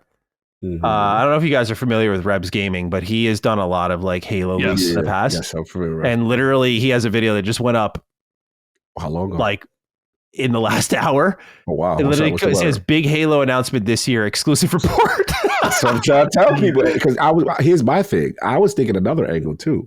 The reason why I'm feeling confident about it was that we're forgetting the financial situation they are in. The reason why this multi-port stuff is so aggressive is like, yo, we gotta recoup. We gotta, we spend so much money for the ABK situation, and it's like we don't care about your feelings right now, Xbox Core. You know what I'm saying? We're gonna do it. That's another reason why I was like, yeah, they gotta get the ball rolling. So even though I think it does make sense to line up, in a 2020, with the 25th anniversary next year, at least if you get the word out this year, hey, it's coming. And then, you kind of build that up going.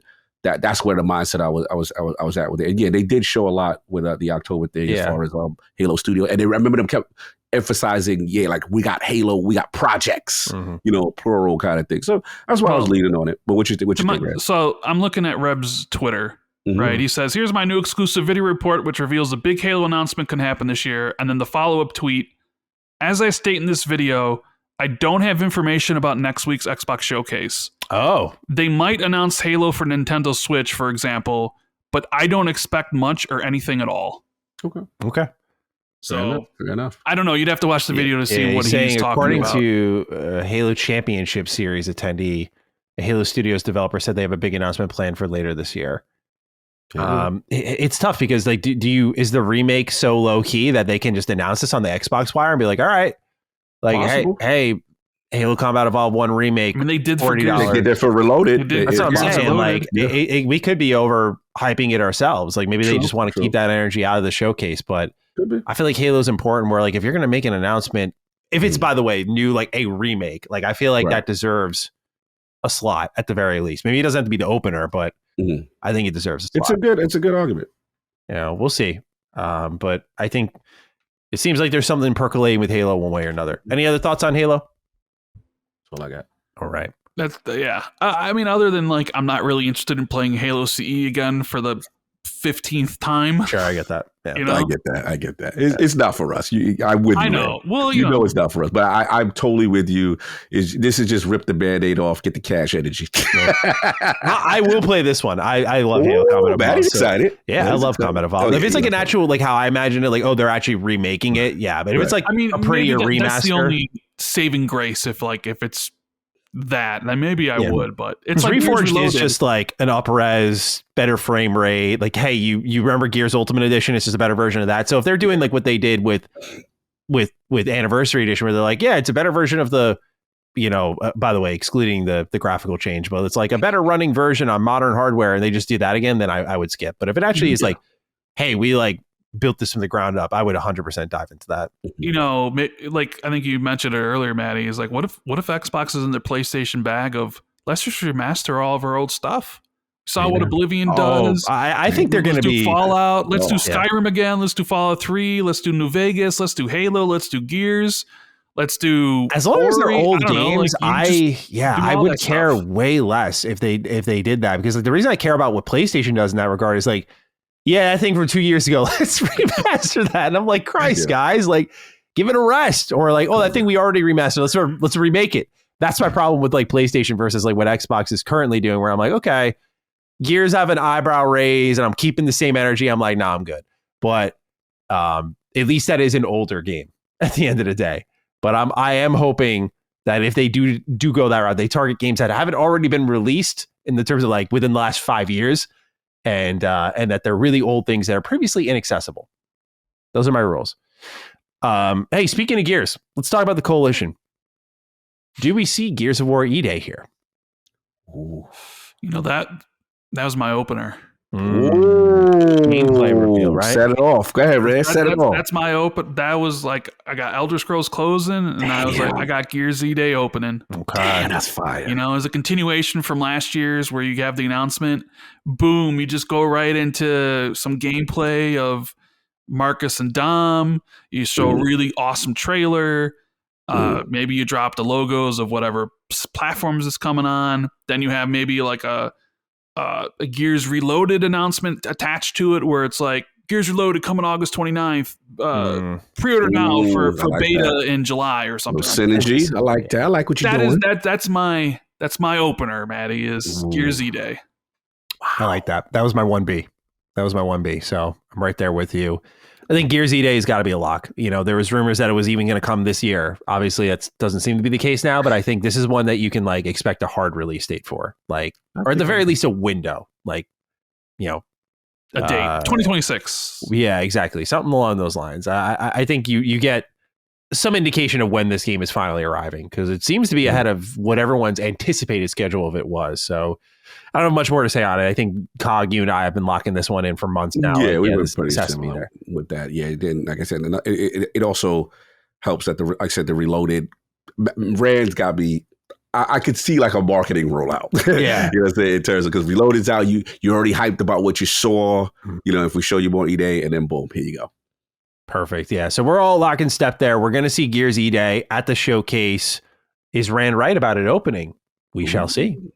The battle of the Xbox Titans to open up the showcase. All right. This next one I think is pretty easy, but we just, for the sake of conversation, let's make sure we count for it. Compulsion Games just released South of Midnight. Took them a lot of years to make that short game. Do they have anything else in the chamber? I'll ask you. I see a lot of head shaking. Look at Maddie throwing darts. Took him a long time to make this short game. Oh, bro. Rand, I am very loud about that. I thought the game was solid, but I think they took Xbox for a complete fucking ride with that game. Like, the amount of time it took them to make that game and then the story wasn't done, I was like, wow. I wouldn't say con artist because that's a little strong, but that's like a level of like, if I'm Xbox, I'm a little pissed. I'm like, you didn't finish this game? Like, you didn't finish. Like, the story's not done, really? Like, we gave you like six years to do this thing, figure it all out, and like, it's not done yet? Come on. I mean, look, Guillaume said they're comfortable. That's what they were brought there for, and he's fine. But no, I'm with you. I have much to add in terms of I don't see Compulsion there at any capacity. And, you know, at best, they could be like, hey, they're working on a Switch port. At best. And even that, I still feel they're small. They're in the Xbox Wire groove. Yeah, that's an Xbox Wire. You don't put that on the stage. I agree. So I'm with y'all. All right. Randy, you Compulsion? I mean, I thought Compulsion was... I mean, I don't expect them to be there in my thoughts in South of Midnight, where it's like, it's the best game they've ever made, without a shadow of a doubt. And I can see the improvement in between the two games they made previously. And it's like, you're right there. You're right there. Yeah. Like, it could have... Get that combat together, baby. Get that combat together. You know, I think because I played through it twice. Ooh. And I want to know how Maddie feels about what I'm going to say here, but... Go ahead. Careful. I almost feel careful that the game is better when you skip all the combat and all the chase sequences and you just go from...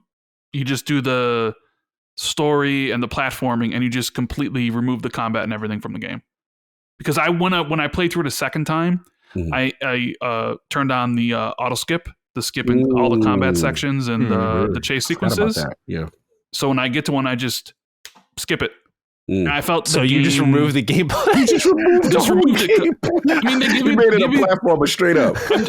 They give you the ability to do it. And I felt like the game. I'm not judging. I just think it's funny. It just says so much about the game, right? The first time I played through it, the first time, everything, right? All the combat, all the chase sequences, all the bosses. When I played through it again, I removed the combat and the chase sequences, and I felt the game flowed better. I don't know. That's just my opinion. No, I hear what you said on the combat. I definitely hear what you're saying. And the chase sequences did get redundant. I hear what you're saying, right? It's just funny. I have to agree. You're giving Maddie ammunition, which I hate right now because he knows I do like South of Midnight more than he does, but I understand why he doesn't like it, and it gives him ammunition to be like, you see, the fact that they got that in there tells you all you want to know. I'm with you, Rand. They're so close. Just combat, and to Maddie's point, you cannot end the game like that. I will give Maddie that one. I was so angry with how that game ended. And certain things I felt wasn't justified. Yeah, but yes, it was so close. It was so close. I found myself liking their previous stuff more because it felt more complete. Okay. And to me, that feeling of like, I spent time with your thing. Like, I want to walk away with a sense of like, the circle has been completed, right? Even if it's not a perfect circle, it's like, I still want that feeling. And I think it's important to, especially a story-driven game like that. So yeah, I'm with you guys. I don't think we see them. I think it's a pretty easy bet. And whatever they're working on next, I hope they really knock it out of the park and don't take as long as they did for this one. Because get your recoup bag, baby, because you see Hellblade outside. Get your oh yeah, they're next for sure. Throw that up on the Switch. I'm telling y'all, man. Get a little recoup. Who knows though? Because we thought Hi-Fi Rush was going to that game when it got ported that did way better, and it didn't really do as well. So maybe South of Midnight does find another audience, but I'm not holding my breath. Cog, I want to give you this one here next. Take us away, baby. Double Fine. These guys have been on your list. This is like your Project Kestrel.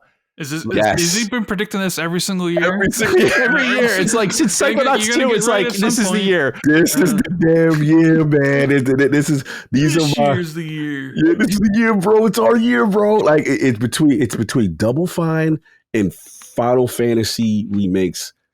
And it's like they kill me every year, and I'm dying on both. It's like a blemish on a report card. Yeah, it's on my report card. Like, bro, you've got to show up. And it's like the same thing. You know, Tim Schafer, we got to know what you're doing. It is more than enough time. This is the perfect thing.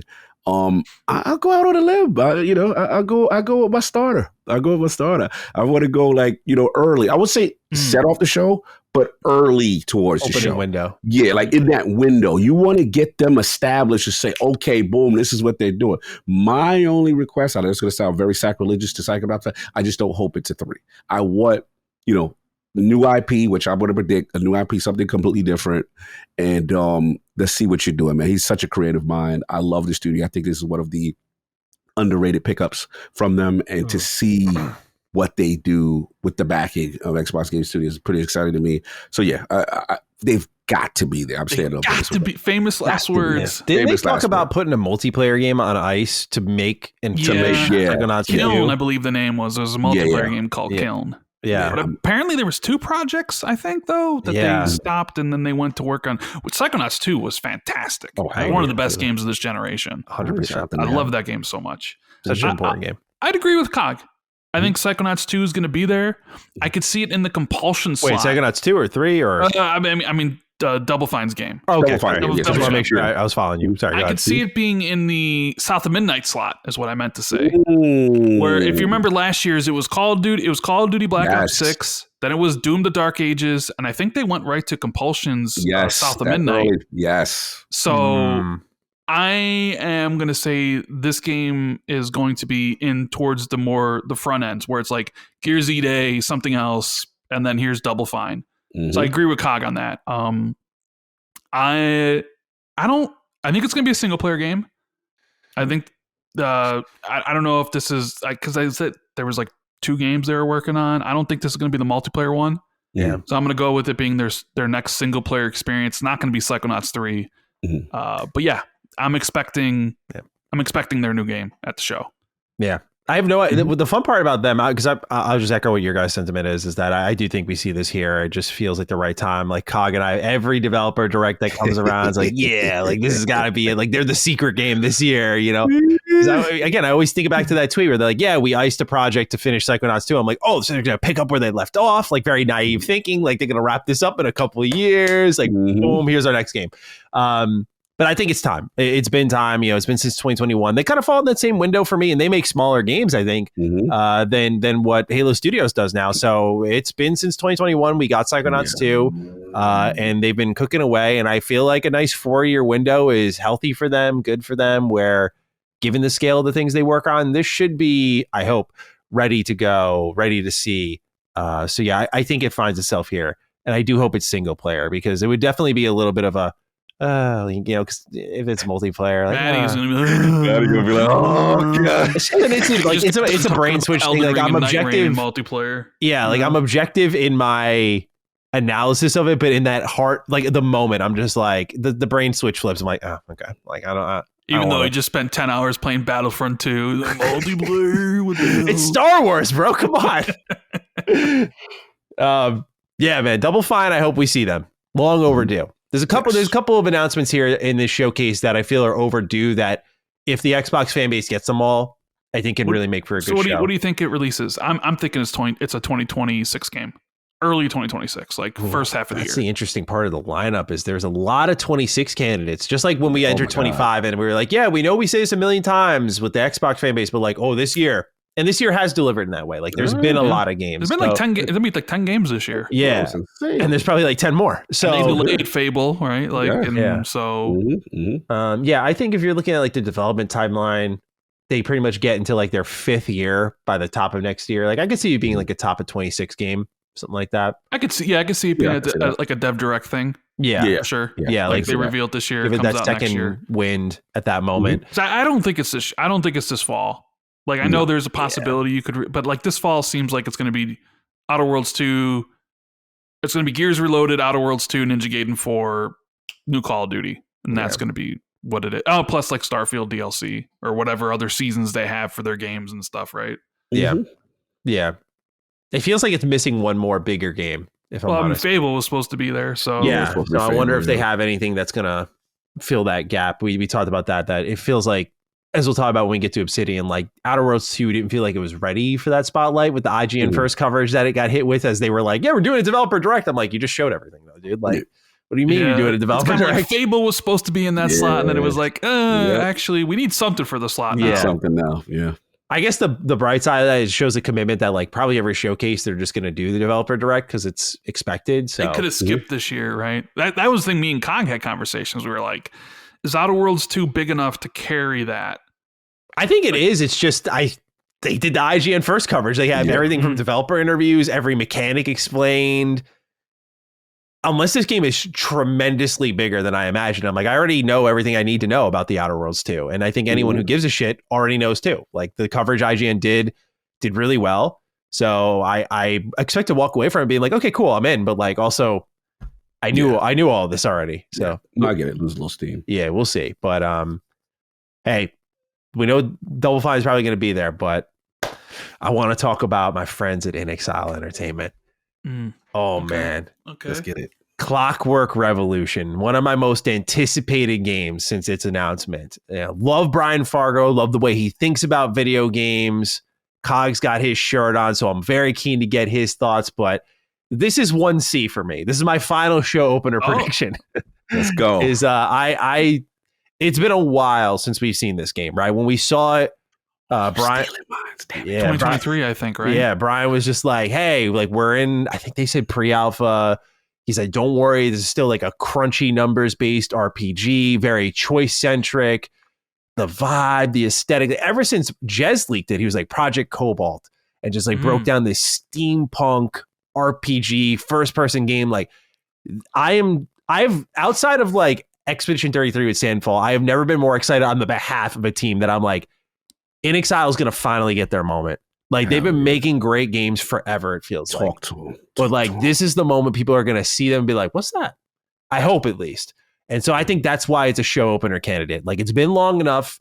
I think it's a 2026 game. I think you open it so that like that starts to build that momentum of like, yeah, we're here, we're outside. And I cannot wait. I really feel strongly that this will be there. And honestly, out of all of my show opener predictions, it's the most realistic one, but I'm not going to cash in my victory lap check if I get it right, because I have put in 3 submissions here. So a blind squirrel eventually will find the nut, right? But in Inxile Entertainment, I am very keen to see more on Clockwork Revolution, just to see more true gameplay, more polished gameplay, see how far along it's come, and just the way they're swinging big, right? Like, you know, again, Wasteland 3 was one of, like, I think it's up there with Baldur's Gate 3 in the terms of just reactivity, and how it's like co-op too is crazy to me. So I'm just really keen to see like how they've transitioned to that first person space and have they lost anything that makes their game special. So I just, again, really want to lay eyes on this one. I think it is a strong show opener candidate. So yeah, I expect to see Inxile here. And it's the only thing that sucks about it potentially opening the show is it takes the wind out of my sails a little bit, because it's like one of the main things I'm so hyped for that if it happens, I'm like, all right, cool, I got what I wanted. You know, so that's where I'm at. Cog, I want to kick it to you. Inxile Entertainment, how we feeling? Yeah, probably we in the same pocket. This is literally the studio I'm the most excited to see. I'm legit. I don't think people are ready, because again, I get it. Wasteland 3 was smaller, but that's one of the best games. If you played that game, it's one of the best games they've ever made, and the sheer scope of it now with Clockwork Revolution. You know, we did get that teaser was it maybe 2 years ago? I feel it's been now. It's been a little bit. 2023, I think. Yeah, because I think it was the same year. I remember this actually because I was in heaven making content, because I was talking about Avowed, I was talking about Clockwork Revolution, and I was talking about Starfield in the same week. And I think Fable as well, I want to say. Yeah, like I hit all of them, and I was like, because I remember looking at my content list that I was making, I was like, how do I talk about all of these in a timely manner? Like, this is insane. I think I uploaded twice in the same day. Sorry, I didn't mean to make it about me, but no, like, you're good. You're good. That was a good stretch. That was a good stretch for Xbox. An amazing stretch, yeah, especially RPG fans. Yeah. From the content perspective. And I just remember your man with the strut, and I saw the aesthetic, and I was like, yeah, this is their show. That their Twitter account has been extremely active. Also, they are ready, and I think it's time for for next year. Like just throw that release date, throw that year on it. You know what I'm saying, and say, boom, we coming. You know what I'm saying, 2026, and here's a real chunk of the game. So this is what I'm betting to be there and to show strong and. I think they're going to surprise a lot of people. So I'm going with the next time. Yeah, what do you think, man? I'm watching this trailer again, and I'm like, this looks so good. I mean, let's make it a 3 for 3 here. Make it 3 for 3. I also believe Clockwork Revolution is next year, so it'll be at the showcase. I'm excited to see another look at it. I've never played an Inxile game before. Oh, I don't think. I'm pretty sure I haven't. Wasteland, Bard's Tale, anything like that? No, I don't think I've played any of those. So it'd be my first experience. I did like the first trailer. Hell yeah. So I'm kind of also, I was thinking of like where it could be placed, I was thinking one of that first announcements, right? We like Gears, Double Fine, Clockwork Revolution, like you have, but maybe it's like, okay, we'll have Clockwork Revolution, but then Double Fine later on or whatever, because maybe they want a bigger third party presence at the start, like sometimes they do. Yeah. But yeah, I think we'll see it. I think it's coming out next year. And I'm excited to see more than what we had seen 2 years ago because we got really some quick cuts. Yeah. So excited for you guys because I think you're gonna get it. Maddie's gonna be like, showcase got Elder Scrolls and we got watch out. Strong chance I'll be intolerable. Maddie's gonna be like, greatest Xbox showcase ever. I want happy thumbnail face, Maddie. Yeah, smiling thumb face, Maddie. Smiling I love that one. At the bottom corner, you'd be like, they did it? Yes. That's all I need. Life is good. When I get smiley face, Maddie, I'm like, life is good right now. Yeah, because we don't want we get the other one. Like, oh man, what the fuck is this thumbnail? Disappointed? Question mark? Yeah. Whatever. Yeah. I definitely don't hold back. I actually chat GPT'd my friend did it to me. He was like, let's see what if I scrape the internet and let AI speak about like your thumbnails. What do they say? And it's like, I think it said like, Maddie's thumbnails are often like extremely direct. I was like, yeah, that sounds right, honestly. It's no hiding how you feel. Yeah. That's why when people say clickbait, I'm like, how? I was like, exactly how I feel going in. Like my face says it all. Like I don't hide it. Like there's no trickery. You just know exactly what it's going to be. All right. Yeah. Very much looking forward to Inxile Entertainment showing up. Feel pretty good about that. Mm-hmm. Here's an interesting one. I know many of us don't really give a single shit, but they did just release a pretty big movie this year, and that's Mojang. We're talking about Minecraft. There was that rumor we heard, I think from Ecstasis, that was Minecraft Legends 2, which would be wild. I don't think it's wild. I think it's going to be there. Oh, okay, Randy. Set it up, right? I mean, from what I understand, that game was a big success. 25, almost like 30 million players. Is Con walking away because he's disgusted? I mean, I can't tell if he's grossed out. I don't know. Maybe. I mean, usually Minecraft related stuff they don't show at the showcase because Minecraft has their own day, their own show. But yeah, I could definitely see Minecraft Legends 2 being a thing and being at the showcase. Yeah, absolutely. I know that we don't care, but it was incredibly successful from all accounts. So, and it feels like it'd be a good time to announce something, right? Like, for all the kids out there. But Minecraft Legends was great. I'm remembering this right. What was the Minecraft? My bad. Minecraft Dungeons, not Legends. I get them confused. Dungeons is the Diablo clone. Okay.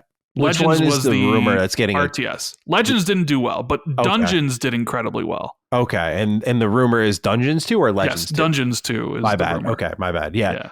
Dungeons looked cool when I first saw it. I know it was like Diablo, baby's first Diablo. Yeah. So hard though, actually.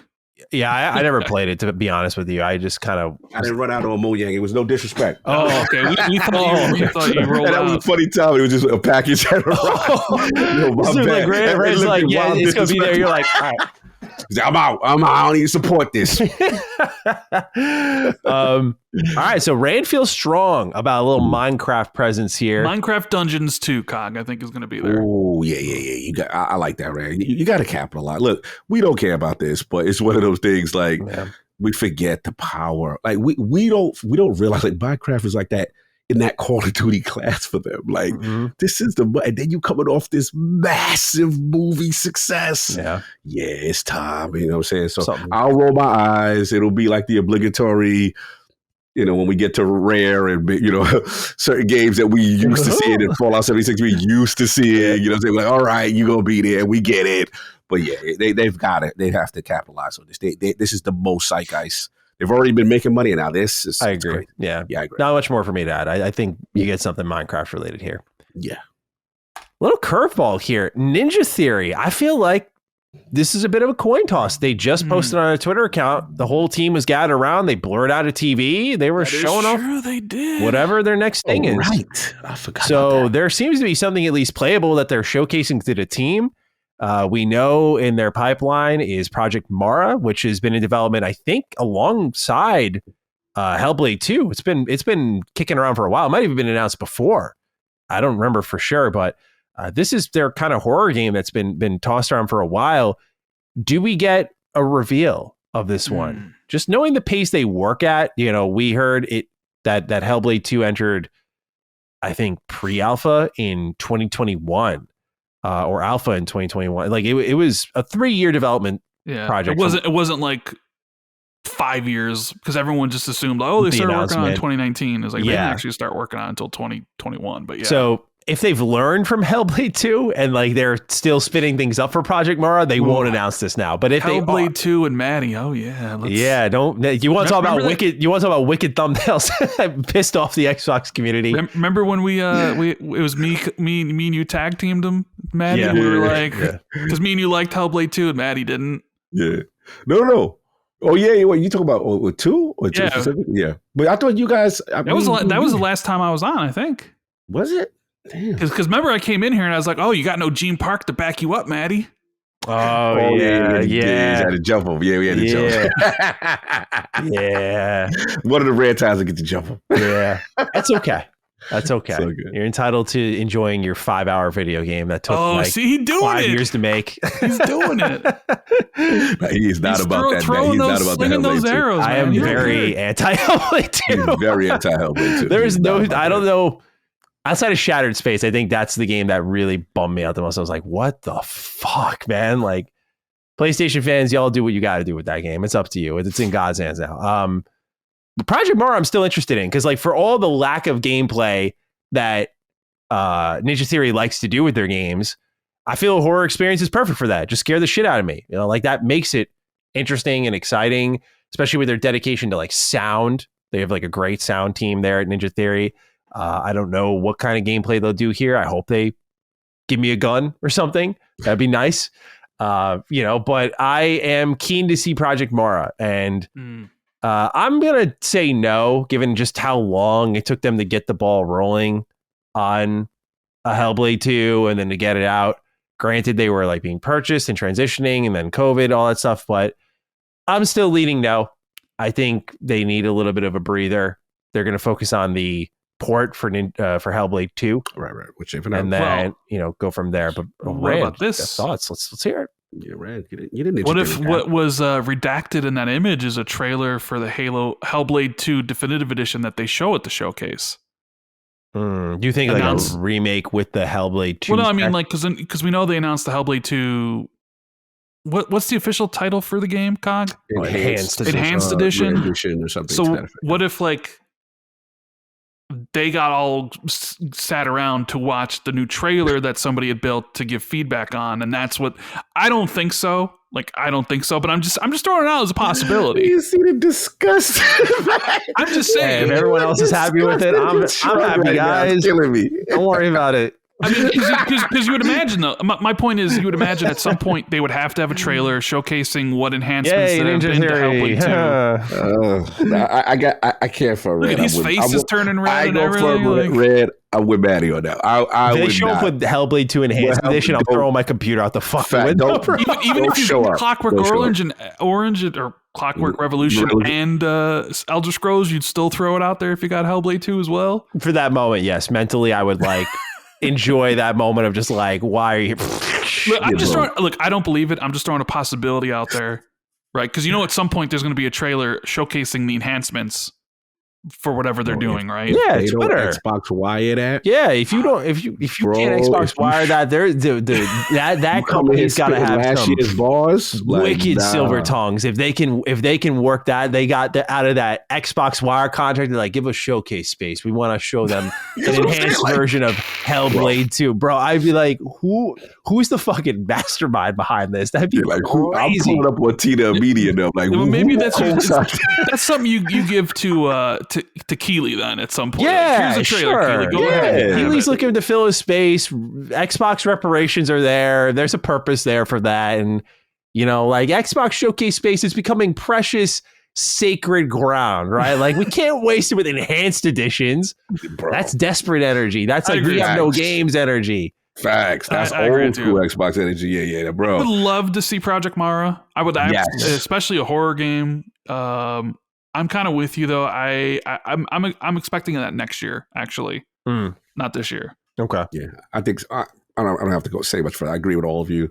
I think that it's a little too early right now. They're focusing on the PS5 port, which should be again separate and a very abbreviated and brief Xbox Wire. Abbreviated and brief. You don't even want a long wire post on it, bro. The most minimalist thing I want to see on it, and they pretty much gave all the things away in the trailer already. So it's just with PS5 Pro enhancements. But did they have a trailer? I didn't even want. They had a bitty trailer talking about what they're working on. They said new features. So new features. Because there's no way with how long they take to build stories. I'm there's no way there's new story here. It took you how many years to do 4 hours? 60, that's what I'm thinking, Rand.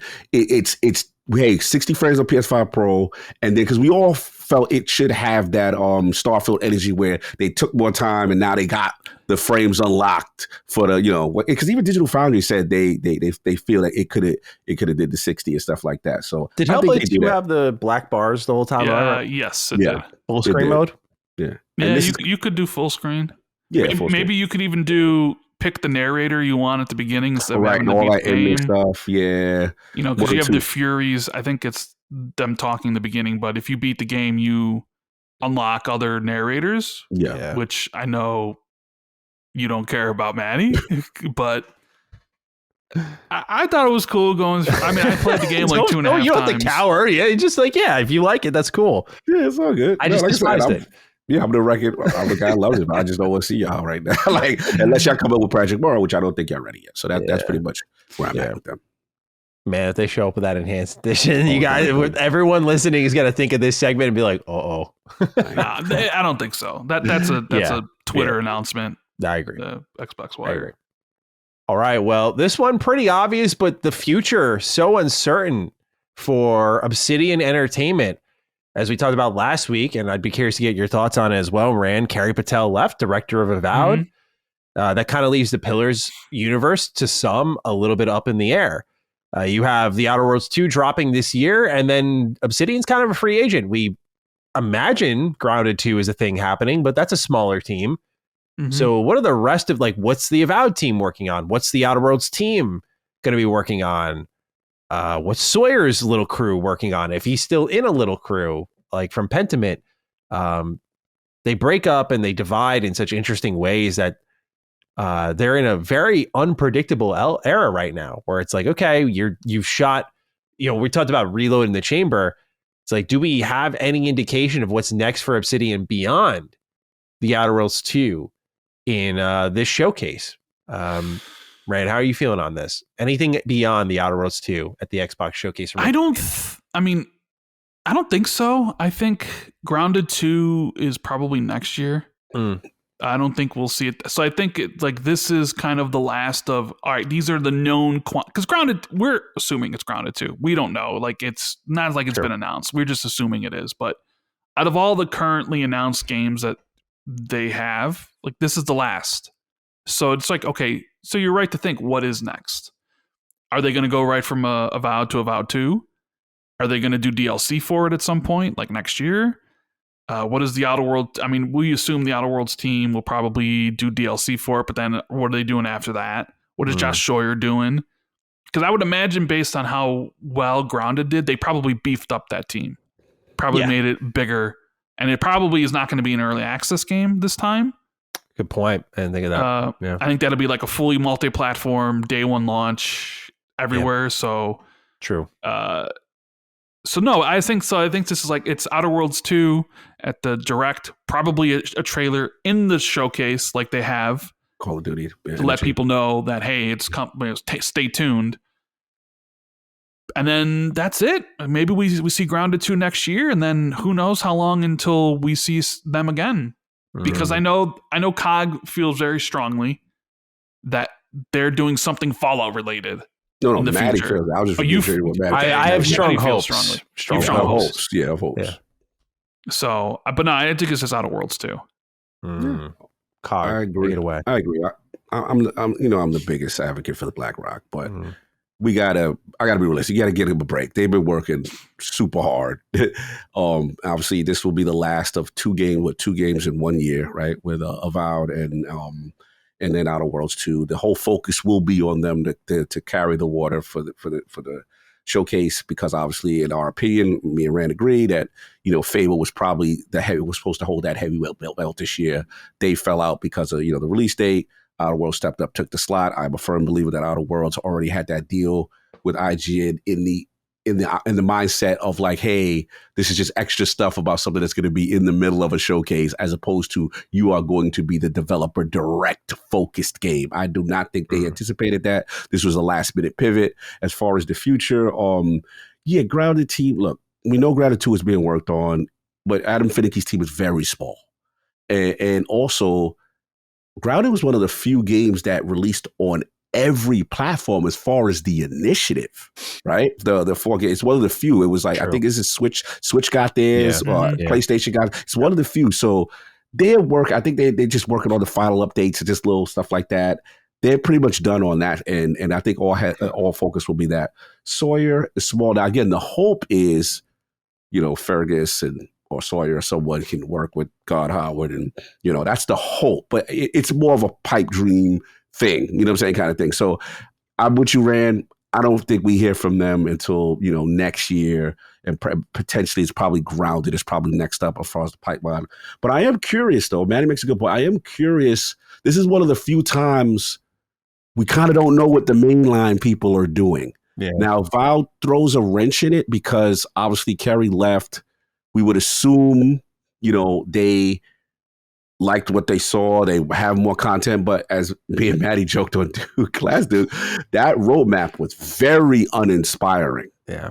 And they said, I was actually reading into it. We didn't catch this for our conversation, but they were like, yeah, we'll have updates on what's coming for the future of Avowed later. And like, there were articles running like, here comes the DLC plans. Here comes like the roadmap of like they announced it, like we'll have a roadmap of content coming soon. And so that it did include DLC.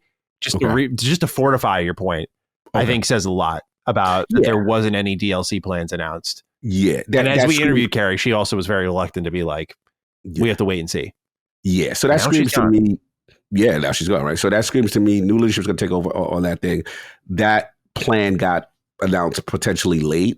And then everything screams to me, we are dressing this bad boy up, as far as Avowed, for a PS5 port. That's what this screams up, because all the little NPC stuff, all the little miniature things they seem to be addressing that we had, because we felt it was good, but could have been great, right? Yeah. And that's what it is. So yeah, but I am curious with them for the future. But this year, you got to knock out with an Outer World. All hands on deck for Outer Worlds 2. You've got that title. You've got to nail this. It also seems much bigger. And it seems bigger. So I'm just curious, though, Maddie, you're spot on. Like, I feel so bad for them because so much has been revealed with IGN. like, how do you handle this direct and keep the hype level when you got guys like Red who like, kind of, you're like, I can tell Red's energy's like, Well, to be fair, I really liked Avowed. Me too. Yeah. I mean, there are parts of that. There were like 5-6 days in a row where I cannot wait to get on and play this game. Like there was that initial like 6 hours where I was like, I think I'm going to delete this game. I'm not feeling this whatsoever. And then it was like 5 days of like bliss where I was just so excited to get on and explure. Emerald Stare, baby. And I think I talked to Maddie about it. You know, I had talked to Maddie about it before the reviews came out because I wanted to see how he was feeling it. And like, to be fair, like I don't really play a lot of Obsidian games, but like it really the way the combat was and like the vibes of the exploration, which gave me like Oblivion stuff. I was just like, man, like this is so much fun. I wish the story was better and like all that other stuff, but sure. There was like 5 days there where I was just like, I am really, really having a great time playing this game. And to be fair, I mean, I haven't played Outer Worlds yet.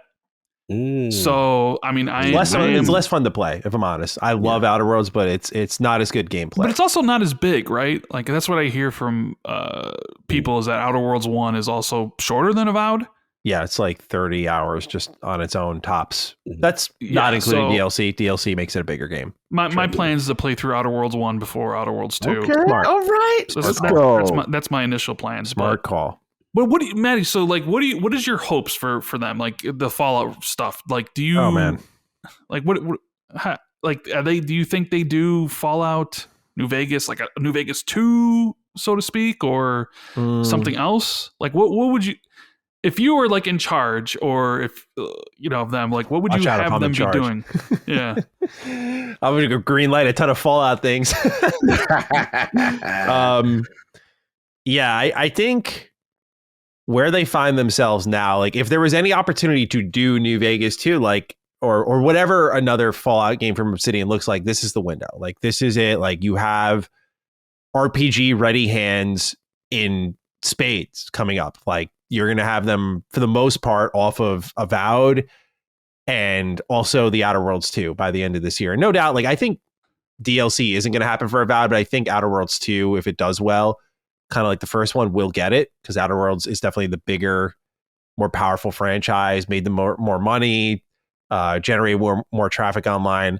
The difference, though, one of the things that people forget with the Outer Worlds that propelled it to such heights is it was in the thick of Bethesda heel turning, going into 76 and the Fallout first subscription service and like Obsidian remaining as the Bethesda first person RPG developer that we know and love, and kind of filling that void. So now that there is no like rebound chick energy, you're just talking about Obsidian on their own 2 feet here with Outer Worlds 2. I think it's got to swing a little bit harder independently, which I think now, which they couldn't have anticipated after Avowed, for me, it's like, as Cog has noted on previous episodes, like I'm stepping a little carefully with Obsidian. Like I am not what I've read online where they're like, yeah, the people who made these games great are all gone. I'm like, you just don't know what the fuck you're talking about. And that's a blatant admission of it. Cause literally you look at their staff and like outside of now Carrie leaving and Chris Avallone, they've been the same for a while. They've been rotating a lot since New Vegas, but a lot of the main people who made these games, people loved for the last decade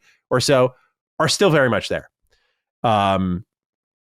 So I'm just stepping carefully because the thing that was the alarm for me is BioWare went down a similar trajectory. They started to go gameplay over writing gradually and steadily because that's something they really wanted to push. And in games like Mass Effect, it worked out. But as we got deeper into their games, we've seen how pushing the gameplay more than your writing has really started to bite them. Andromeda, Anthem, Veilguard, just to name 3. What I worried about with Avowed is it did feel like writing, questing, character development just wasn't on the quality bar that they're known to hit. It felt secondary. And the gameplay was better than it's been for Obsidian titles, but it's still an Obsidian game. Like it still didn't feel the best. Maybe compared to Skyrim, a 2011 game, it felt better. So I'm stepping a little carefully with the Outer Worlds too. So like what they need to do for me in that regard is I think just really show more than the little window that IGN first got. And by that, I mean, like, they've showed the exterior space, and then they went into a lab and there was a loading screen, and they showed like the front part of the lab. I want to know about returning characters. I want to know about choice and consequence. They kind of got into the leveling system. Like, they apparently have this new flawed system. I want to know about that stuff. I want to know when in the timeline we're at. We still have no idea about the story. Is Parvati back? Is Vicar Max back? Are these characters showing up at all? There's a lot of question marks surrounding the game narratively that will drive my hype, because I loved the characters of the Outer Worlds. Yeah, they were really good for the most part. Not all of them, but the most part. Yeah. They were really good. The DLC, I think, brought it to a whole other level. So there's also that part of the package.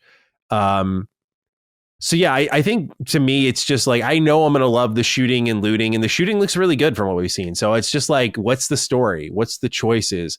Like, I think that's what I need for them to start breaking down a little bit of my discomfort after Avowed. But for what's next, like, I don't think we see anything else from them at this showcase.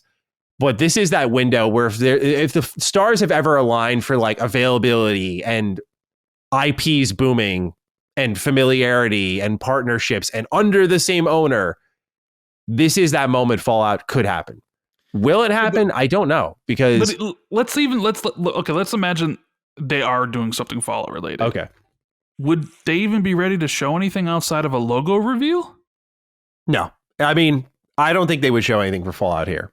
Because we're talking about them just coming off of Avowed. You still probably have like a Splinter Squad available on these updates supporting it. All full steam ahead on polishing the Outer Worlds 2. So if they were to start a Fallout project, it wouldn't be until like 2026, right?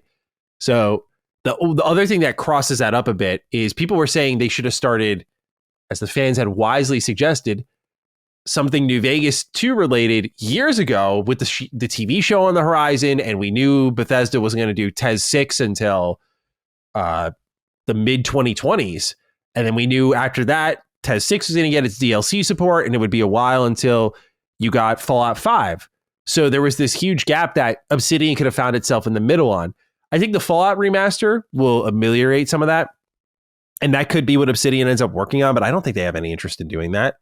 They're like, why are we here to make money for Bethesda? Like, we want to do our own things. Or better yet, if you have Fergus and Josh, it's like, let us make our own Fallout. What are we doing remastering this shit? So I don't even think like a New Vegas remaster runs through them at all. Like, I don't think that falls to them. I think that falls to Bethesda and Microsoft to figure out, because it's their IP at the end of the day. Yeah.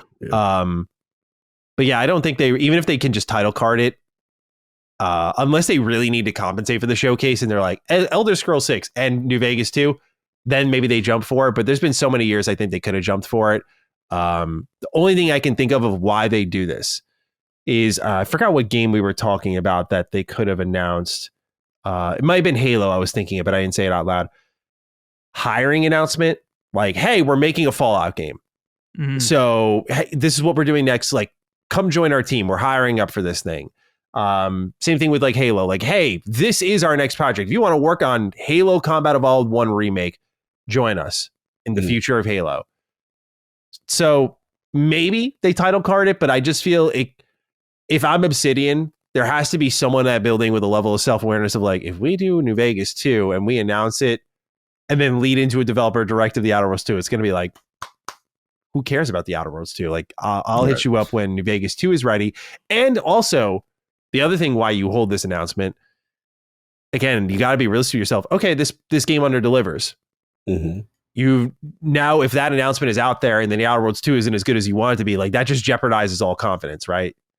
Like, you at least wait till you're in the rebound window where it's like, okay, what adjustments can they make to make New Vegas 2 better, rather than kind of killing the confidence so quickly, potentially. You know, you bring up a good point, because I've seen some people say this, even when I've been predicting like Elder Scrolls 6 being the show closer, is that if you close with Elder Scrolls 6, that completely overshadows Outer Worlds 2. Mm-hmm. And I was like, I don't really think so, because Outer Worlds 2 is this year, and I'm predicting a September launch. I'm predicting it's out in a couple months after the showcase. Nice and early. Whereas like Elder Scrolls 6 is 3 years away. So I mean, I don't really think it overshadows the announcement. Yeah, I don't think so either. Because it's the kind of, I think it's just the genre of it all, like fantasy, sci-fi. Like, Yeah. I always feel like there's room for both in people's heads. But if you do sci-fi like New Vegas 2, Outer Worlds 2, I think one overrules the other. Absolutely. So we'll see. But I think we just see from the BlackRock only, the Outer Worlds 2. And Gotcha. That'll be that. Yep. What else we got? All right, up next. Playground Games. Wow. Fable. But Fable also or Forza Horizon 6. Yeah. Right? Let's hear from you, Rand. How we feeling? Well, the Forza Horizon 6 thing is interesting. Yeah. Because I think everybody at this point is like, what are you doing? What's taking so long? Forza Horizon 5 came out in 2021. It's been 4 years. I've got ported this year, by the way. So, yeah, but they didn't even do the port.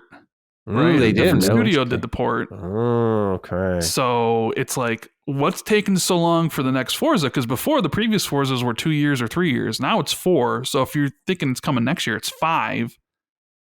I do think and also every Forza Horizon announcement has been the year it comes out, right?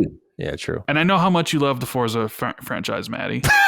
So one of those other things where I'm sure if it shows up, you're going to throw let the Forza bros hear this. Yeah. I don't think Forza Horizon is at the show. I don't think the announcement is. It could, but because I think the release is next year, which then even goes into the idea of like the release lineup of next year. And because I think I talked about this with Cog on the phone the other night when we were just catching up because he's been avoiding my call for like a week. I was like, next holiday, they might have Gears E-Day, Fable, Modern Warfare 4, and Forza Horizon 6 as their fall releases. And that's assuming like Grand Theft Auto doesn't get it delayed again, and then Xbox has to delay one of their games to 2027 because who the hell knows, right? True. So I don't think Forza Horizon is there because I think it releases next year, and that's when the announcement is. So that leaves Fable. And I know everybody's like, yeah, Fable, we want to see it. They did delay it this year in February. They did also drop new footage of it alongside the delay, right? We got to see more of the game. That to me sort of signaled that that's all we're going to see of Fable this year. I agree. Yeah. So I think Fable's not at the showcase. I think Fable ends up showing up at the Dev Direct next year. Yeah. And then has its final like showing at the showcase in 2026. So I'm going to say Playground is non-existent at this show. That's good. This is good. I like your thought process. I'm so conflicted with certain things, but you're speaking, you're talking, you're spitting there. Look, let's start with the elephant, right? Which is Fable, which we expected to be there, and clearly it's not. I'm with you 100% that. Yeah, it's not feels way off. Way off. Give them time. They already told us they needed time to cook. The Forza thing is interesting though. Horizon is interesting because, again, my mindset is they are in money mode, and they really push that 5 out. And if we're gonna follow suit with the fact that Gears Reloaded, I think we all agree that Gears Reloaded sequences nice into E-Day from a marketing beat. Yeah, little appetizer. There's something that tells me that, hey, it's time to at least show. It's time to show. You don't have to wait to the same year you show in this case, because now you have a PlayStation audience that knows what the hell Forza is and has 5 right there, and you could get the hype train going and say, hey, here's the new joint. Now, to your point, Red, it is a big ask. I will give you this in the sense that Playground doing these two things, at once, but maybe you tease and then maybe show next year. But I will be risky. I would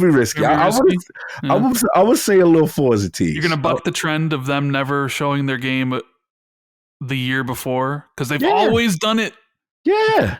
I'm a bucket year. So you're going to buck it first time in 6 games, the very first time they're going to bucket this year. The reason why I bucket is you do the teaser, but the thing is, again, it's a different timeline.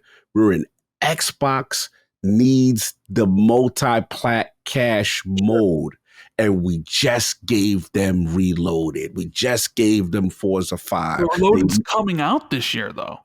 Right. Forza Horizon 6, I think we both would agree, is coming out next year. Right. And see, this is where I slightly differ. I am not completely certain that you feel strong. E-Day is next year, right? You got E-Day next year. I think it's pretty apparent as soon as Outer Worlds 2 was announced as the showcase game or the direct game that Gears E-Day was 2026. Yeah. Okay, cool. Got it. So my thing is like, okay, so you gave them Reloaded this year, right? E-Day next year. Mm-hmm. I'm of the same mindset. You gave them Forza Horizon 5 this year. Give them Forza 6 next year. And you just tease it. All I'm saying is a teaser, Joy. So that's it. I just feel like they're a little bit more desperate than we may think to get this cash. I got a counter. All right, let's go. Okay, let's say there's people on the fence, not only for the PlayStation audience who maybe haven't purchased Forza Horizon 5, but also the Switch audience because the game's not even on the platform. But then if you show up with the trailer for Forza Horizon 6, and you're like, it's coming next year, that may put off some people from buying the current version of the game on both those platforms. That's fair. And what you could do, that's a great point. What you could do is have the announcement for 5 for said Switch platform and 6. And again, I'm thinking marketing teams. And again, I could be completely wrong here. You're making great points. I just feel that the only thing I want to push back on you slightly, I think Xbox is more desperate than you think with Project Latitude. I think you are underestimating the power of Project Latitude. I guess maybe Maddie can help explain this to me because I guess I'm not understanding your full point because I'm not sure what showing a trailer for Forza Horizon 6 really does if it's coming next year to help sell Forza Horizon 5 this year to other audiences. Am I missing something? Oh man! I don't know. Like COG is pretty. He's like, they're doing this because they're. You both seem like you're working off of inside intel. So I'm reading the situation. You both feel like I feel like you both have heard something and you got conflicting info that's airing right now. That's how I'm reading it. So I was really coming in like with COG, but then Rand's like, really? In like 6 games, this is the first time they're gonna do it. I'm like, I'm like, that's a little insistent. No, I mean, I get COG's point. I just don't know. I just don't see how like, oh man, really announcing 6 this year helps sell 5 to the other platforms.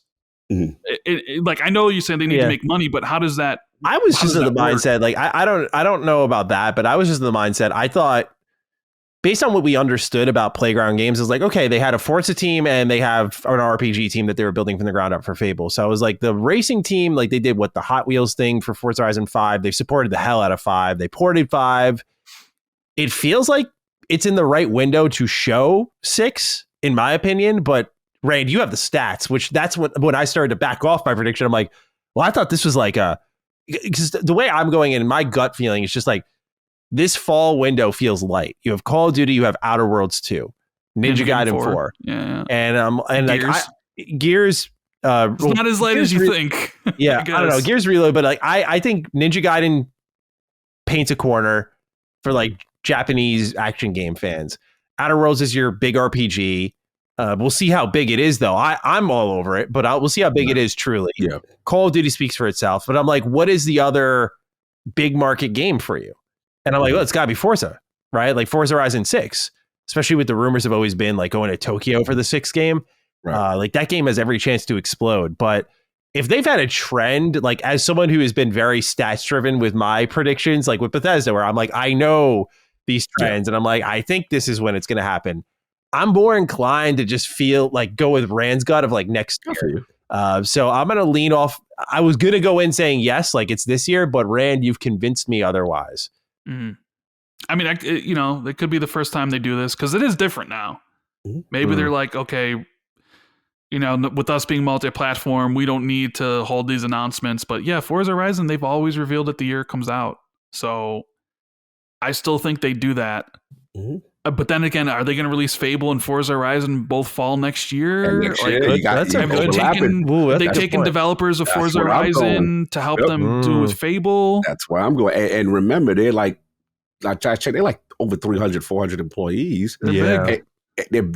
They're a big studio. And again, that means a marketing if we go according to you guys, of 2026, you're going to market 2 Playground games in 1 year. You got to at least. That's Black Rock energy. I don't know. Yeah, do they I've do only that? seen them do it. And again, I'm not saying that they're not capable, but I'm just curious if you get it out now, just to tease. But it's kind of like the Obsidian, like you mentioned, Black Rock. Avowed was supposed to be last year. It got delayed to this year, and Outer Worlds 2 was set for this year. Yeah, sure. Fable was supposed to be out this year. True, Fable was supposed to be out this year, and then Forza Horizon 6 was probably it was going to be next year. So it's just Fable got delayed. And Maddie, your point of like they're missing like a big game or whatever this holiday. Well, I mean, don't forget Grand Theft Auto 6 was supposed to be this holiday. True, and that could have been like the missing piece where they're like, oh, well, that's what they say, so let's kind of. Yeah. Well, Fable was supposed to be this year, and that would have been the game. Good point. But now, like GTA is next year. But then, what if GTA gets delayed to the fall, and then you got to delay like Gears or Fable to 2027 next year? Because and some of this is just when's the game ready? Is Forza Horizon 6 even going to be like ready? Yeah. Right. And so, I guess I'm more confident in its readiness with Forza than I guess you are, but it's a fun debate. I get basically from a traditional data standpoint, it seems to align with what you would say that they would release at the the year that they're ready to talk about and stuff like that. And like I said, my only thing was just kind of just the way Xbox is structured right now. But I'm just looking at release windows and timelines. Horizon 3 came out in 2016 September. 4 was 2018 of October. Yep. Then obviously 5 was in 2021. So this has been a very long period of time for them to not have anything out for the franchise, at least compared to the last like almost a decade now. So if they take that extra year, I mean, they've certainly Forza Horizon 5 did stupid well. It's like one of the most successful Xbox games probably ever. So maybe they do want to take that extra time and just really, do different things with it. That might be part of it, but it would be if you go into next year. I guess the other thing I guess I'll throw in there as a counterpoint is like that's an extremely long development timeline for their games. And we're talking now a window. Look at the windows. We didn't even talk about the third-party partners, E-Day potentially. We don't know where we say Grand Theft hopefully does what it does in May. So they have a lot to juggle, especially also with Call of Duty being in the family as well. So it'll be interesting. Not saying it's impossible, but it'll be interesting to see how they had it. These are rich people problems, is what I consider this. Yeah, it's true. It's rich people. We complaining about people who have an abundance of riches in studios, and now it's a matter of let's make sure it has enough life so that we don't piss off partners as well as oversaturate our own game studio family. Really good arguments. It could go either way. This is really one of the toughest because like it's a no doubter. Like Fable shouldn't be here, but like Forza Horizon. Just by development timelines and release windows, like it could be a yes or a no. Like I think there's just equally compelling arguments for both. I think Brad is the favorite in this debate. I think he's a winning hand with this. I'll give him that. But I'll go for he's got the literal ace up his sleeve. It could be one of those times where they buck the trend and, you're going to call me from the showcase and you're like, oh, bro, told you Forza's going to be there, dude. I get the pop up on Red, I'll definitely call.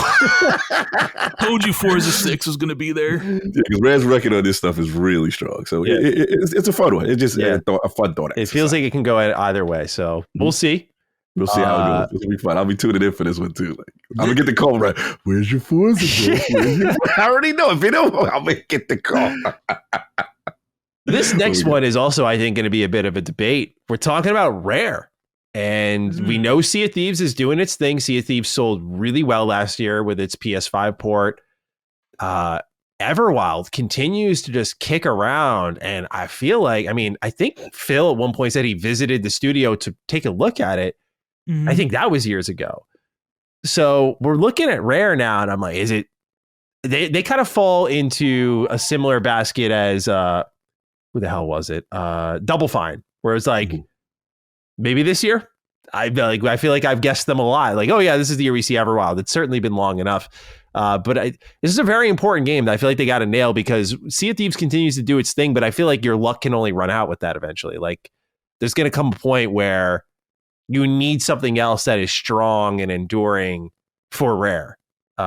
Whether it's something that harkens back to their old DNA or something that's new like Sea of Thieves that finds its legs and grows into something tremendous. I mean, people forget all the time, myself included, because we talk up Sea of Thieves, but when it launched, it was like a little bit of a miss for a lot of people. It felt very vacant, very empty, and it had to build up from there. So, Cog, do you see Rare here? Again, it's Double Fine energy, but not that I've been calling them to show up every year, but yeah, you got to think, right? You got to think it's time for them. Famous last words. I know. Sea of Thieves is doing extremely well for them. They've got the ports out. Wait, hold on. No. They're missing a port. They're missing the Switch port. They are missing the Switch port. I didn't think about that. That's an announcement in itself. It's been 4 years since the last Everwild trailer, and then Sea of Thieves released in 2018. Because with them, Sea of Thieves is always damn priority because of how well it does. Yeah. It's just that we're sick of seeing it. Unless you're Ben Smith. My gut still says... all right, I'm still risky cogging it. I'm staying in risky. Yes, you got to show us something. You got to show. I'm gonna stand on it. You got to show. What the hell have you been doing? What have you been doing? You're in like that Undead Labs kind of vibe for me. Like you've got to show confidence on what's happening. I get Sea of Thieves is very popular, but this studio, needs to showcase it and build up confidence. There's other things that they're working on. So I'm going to put it in there. What does Rand contradict with? Yeah, are we setting up another debate here? So, I mean, I think we all agree here. I think Sea of Thieves is there. Yeah. Whether it's a new expansion or whether it's their new season. But I also feel like that's maybe where you get the Switch 2 announcement. Yeah, definitely. Well, because you can put the see the logo. I think that game's destined for. I mean, there's a lot of games destined for the Switch from Xbox, but if there was one, I was like, it's that. Perfect. Yeah, I'm expecting Everwild. And I would not be shocked. Like, we talk about what's going to like start the show, and I was like, well, I feel like Gears going to be the thing, and I could easily see like a Double Fine also being in that like first 5 games or Clockwork Revolution. But I feel like Everwild is going to be one of those early games. Like, hey, you remember this? Now, don't forget, like their Christmas card this past year was a screenshot of Everwild. What? Rare. Phil said recently on the Xbox Air podcast when he was on there that they asked him about that thing, and one of the games he mentioned was Everwild. And it's been 5 years since we've seen the game. Originally revealed in 2019. So I think we will finally get to see, like, or at least I don't know what they would show, but I do feel like we will get a brand new look at this game. See what it is. So yeah, I'm actually expecting Everwild to be there. That'd be dope. Nope. Maddie says no. He's going for the no. You guys make convincing arguments, but just something in my guts like, no. Like they just, I feel like their hands have been full for so long with Sea of Thieves, the updates, the porting. Obviously, they're hanging on to this game for, you'd hope, a good reason. That the reason that like Rare in their DNA, they have not convinced themselves like, let's resurrect an old IP or let's do something new. They just have refused to give up on this. I'm like, it'll come when it comes. I'd be pleasantly surprised to see this show up, but just going off my gut, and there's been like no word of mouth, no nothing on this game. It's like, no, I just don't feel it. We should make it a great surprise. About Sea of Thieves, though, right? Yeah, Thieves. Sorry, when I said no, I just meant Everwild. Sea of Thieves, 100%. But yeah, I don't think Everwild shows up. I gotcha. I just feel this has been there's a Double Fine Dark where it's like we're hearing the chatter, the activity, and then there's Rare Dark where it's all like you have like 2 kids and like one of them's just like locked in a fucking closet and you have no idea what's going on. The development hell dark. Yeah. So especially when we heard one of the last updates we got on Everwild was that it's like a very small team working on it. Like I think it was this might be incorrect information. I feel like I remember someone on the team. I covered it in a news video. Maybe Rand, you'll have better recollection of this, or Cog. But I remember someone from the team posting something about the game, and like it was a very small team of like 8 people or something like that. Like that could have been maybe in like the incubation stage. Yeah, like it was definitely early days, but that wasn't so many years ago where I'm like, oh, they've got on track and they've like expedited the whole process and this thing's ready this year to like show off. I feel like this is one that could either fall in I think the initiative was in this unique pocket of like there was such prolific talent there and such strong attention that it needed an update, even if the game wasn't ready for a release window. Like we needed to see it, and I think it showed out. Rare's in this pocket where they're doing well technically. Like internally, they're doing well with like money, but also they're getting stuff done. And I think most people have kind of given up on this game where they might be afforded the extra time. Like, oh, it's ready next year. We'll show it next year then. So I'm a little less bold with Rare's Everwild. I'd be curious to see it. I hope it's there, but I don't think this is the year. No, fair enough. And we all, just before we move on, we all agree Sea of Thieves, and we all agree Sea of Thieves Switch port seems to be the goal. Yeah, Switch logo shows up. But I think that would have to coincide with a new season. Like, season 17 is coming, and it's also coming to the Switch at that point. Absolutely. Or like, hey, there's a One Piece expansion coming to Sea of Thieves or something. That'd be fucking sick. Yeah, something like that. And then like, okay, that's also when we launch it on that. But that's an easy collab. Why haven't they done that yet? That's a good idea. Yeah, I like that. All right. Well, we just talked very briefly about Perfect Dark, the initiative. This is Xbox's from the ground up team, now assisted by Crystal Dynamics to help work on the game. How are we feeling, gentlemen? Do we see this one again? Last time we saw it, I thought it looked awesome, although it was almost so good looking that I was like, that's not real gameplay, is it? But, you know, it had that Mirror's Edge vibe to it. It had a little bit of immersive sim vibe to it. That Deus Ex vibe. Yeah, I was picking up what the initiative was putting down, man. So I'm very hopeful for this game. I would love to get an update, but do you think the last update we got on it was sort of like, all right, here you go. See, it lives. It looks good. It plays good. And we'll see you when we're ready for release? Or do we get another update this year? I'll kick it to you, Rand, first. I want to hear what you're feeling about the initiative. Well, I'll give my best Maddie. No.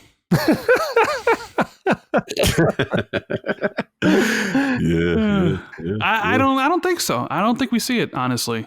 Mm-hmm. I don't think it releases next year.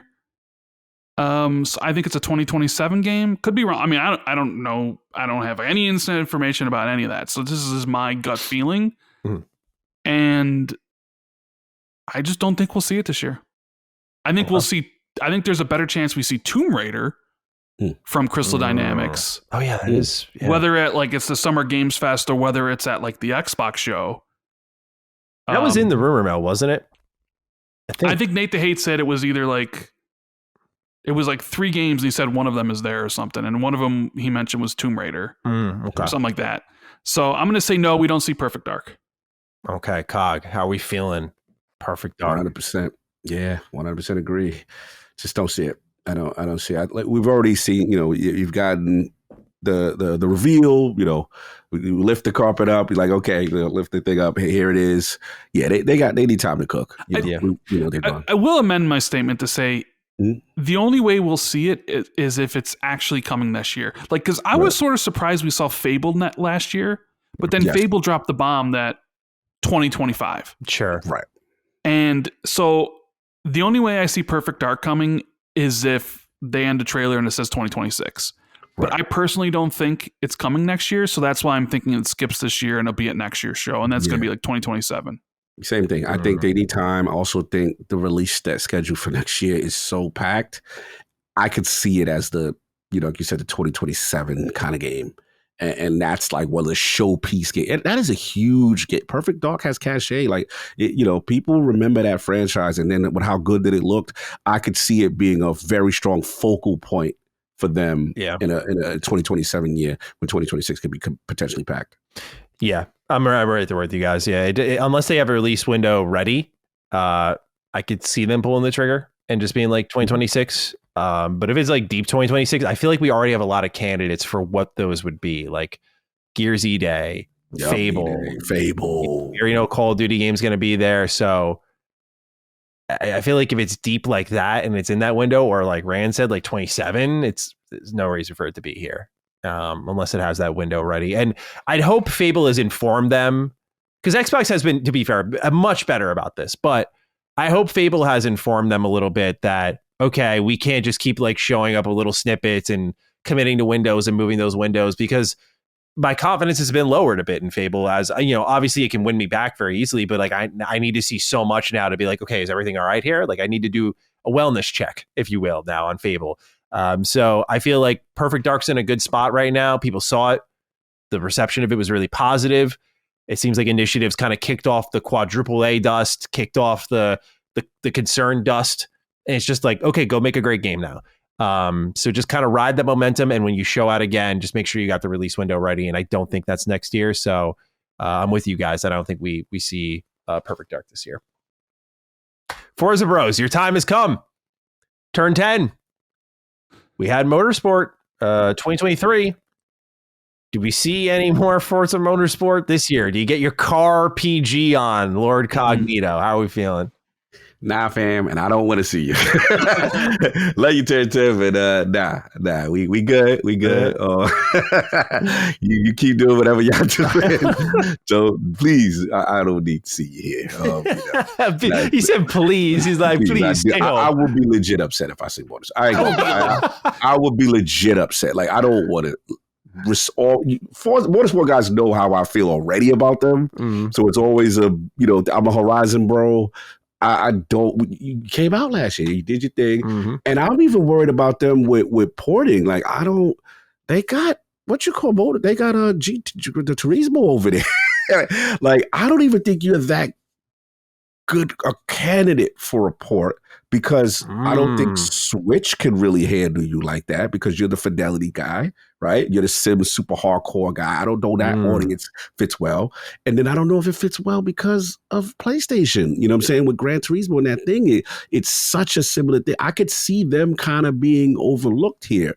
So like how it already was on Xbox, right? Like, yeah, it didn't do as well as we thought it would. I'm strong. If you show up, I might be resentful.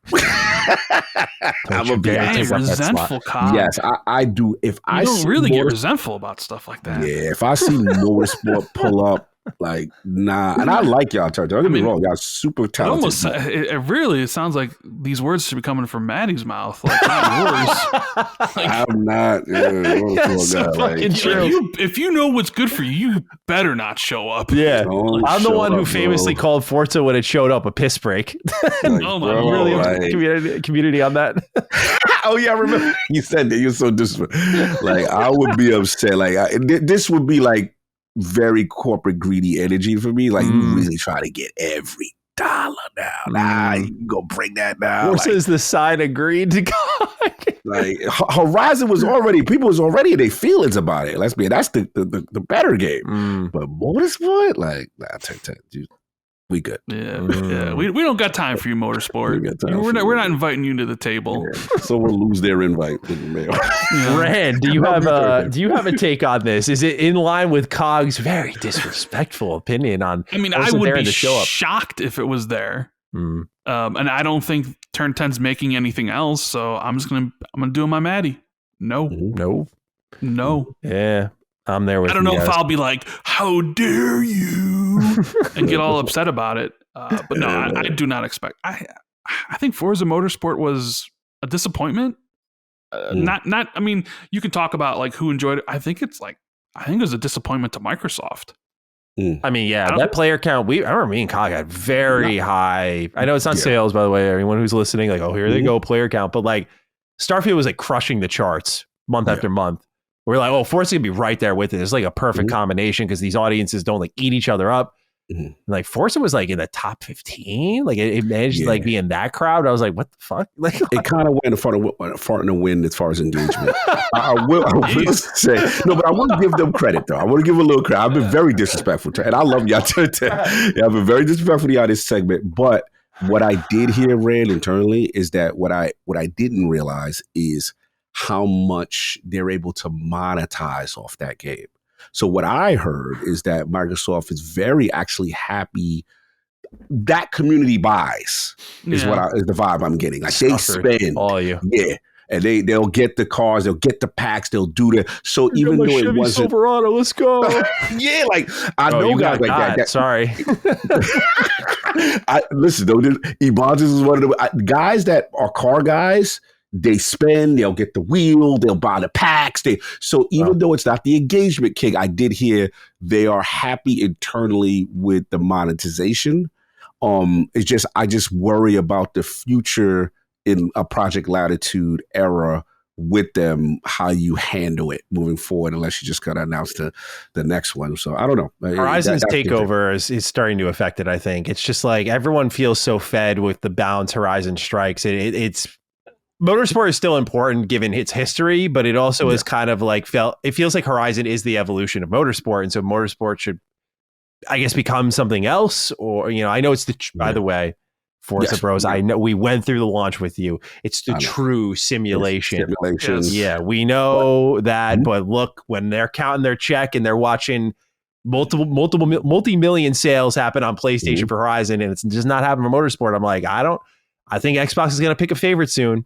And also, I got to clap back at the Forza Bros, because the Motorsport Bros, because even some of their more hardcore said that there were a lot of setbacks this year from a simulation standpoint, that they didn't reach their normal quality, and that GT, Gran Turismo kind of surpassed them on certain things from a realism standpoint. There's infighting in the motorsport community from how hardcore sim it is. So this is their own community saying, they ain't gonna come for me, Motorsport Bro. I'll be watching the videos and they be like, yeah, this is, they said they were going to update, the updates were coming slow. There's still things people are upset about. Yeah. So the sim bros are still a little mad. So I think, stay in the cut. Stay in the closet, right? Yeah, don't come over here. All right.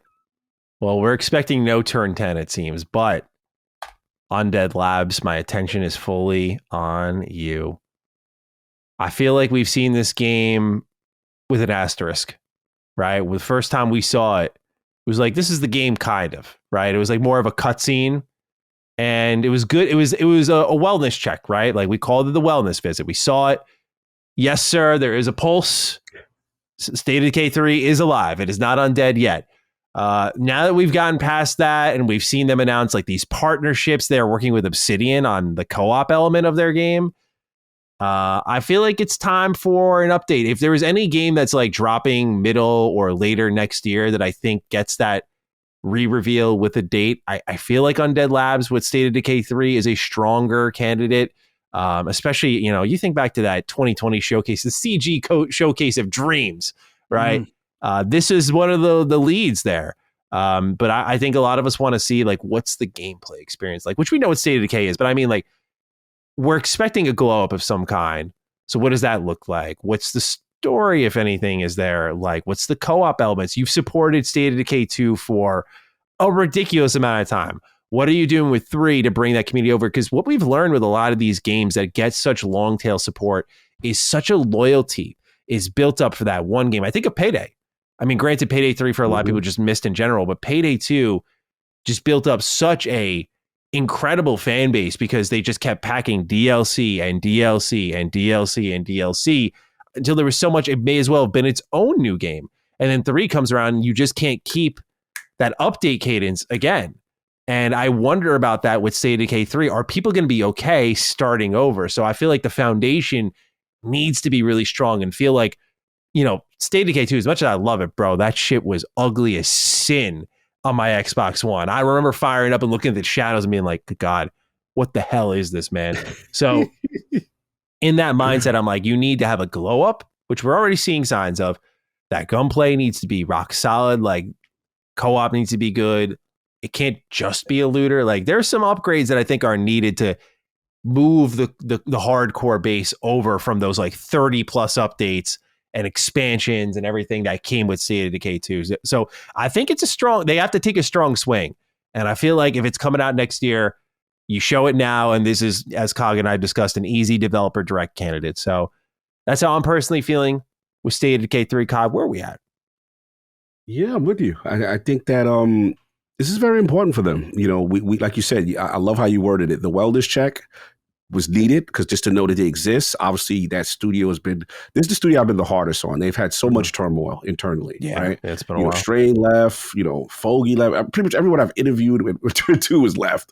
Also, what I did like is what you said in reference to when we did get the update about the teams that they're working on. I think them working with Obsidian is huge because people sleep on Grounded and how revolutionary the cooperative aspect of that game was. One of the major problems with State of Decay 2 with that damn tethering system, and it was CPU bound, and it really messed up the experience. Having them in there shows me that's a good sign that they're looking at Drop the data. in, But drop out. yeah, drop in, drop out. One person could own the save data and then bring everybody in. Like, Yeah. or you could operate separately, independent with the same the data. little decisions The that really little matter a things lot. that take it to the next level. And I'm a huge fan of State of Decay. I think the only person that loves State of Decay as much as me, you. I think Jez, I don't know if Rand is a big State of Decay, but Jez is a State of Decay. No, not really. Yeah, so like us three are the State of Decay guys. So what Batty said it perfectly. They now have to show what else is the moment to moment and narrative leap. Can they execute that to really they got to instill confidence. Still a lot of shaky energy about the core game. You look good now. The wellness check shows you look good, but do you play well and give us confidence in that? Yeah. So, yeah, I think it's a very important showing for them, especially I agree that I anticipate them to be part of next year, maybe the early part of next year, and set it off. And this is big for them. Like they've been floundering as far as I'm concerned on Undead Labs. So they need to make a strong showing. So, yeah, I think it will be there. Whether or not how good it'll be, we'll see. You know what I'm saying? But I'm pulling for them. This is the game. I'm going with my heart, and I'm just hoping they get a rebound because I would hate to see, damn, they messed up again. That's all that because the narrative will be bad. If they drop a bad product after all that wait and all that, like it will be bad for them. So I'm pulling for Undead Labs. I like State of Decay. So we'll see what happens. But Rand, man, where you at, man? You help me get off the cliff here? I think State of Decay 3 being there is a shoo-in, honestly. And I think Maddie mentioned it. I also feel like it's a game that's going to launch in the first half of the year. One of the earlier games. That, like, my mind, it's like State of Decay 3 and Clockwork Revolution and I don't know what else. But, yeah, I'm expecting it to show up, and I'm expecting it to maybe not have a date, but have 2026, and then you show up at the Dev Direct, and you probably drop the date there because I sort of have a feeling it's like the next game, or the first game that kind of launched in 2026, maybe like a March time frame. Because everyone's still going to be worried about Grand Theft Auto, right? Grand Theft Auto hasn't been delayed yet; it's supposed to come out in May, so people might be avoiding it. But yeah, I'm expecting State of Decay 3 to be there. All right. We are unified in that, and then we move on to our final first-party studio from Xbox before we get into random predictions, third-party audience inquiries, and that is World's Edge, the developers of the Age of Empires series. Last year, we got Age of Mythology Retold. 2021, we got the Trebuchet Masters themselves in Age of Empire 4.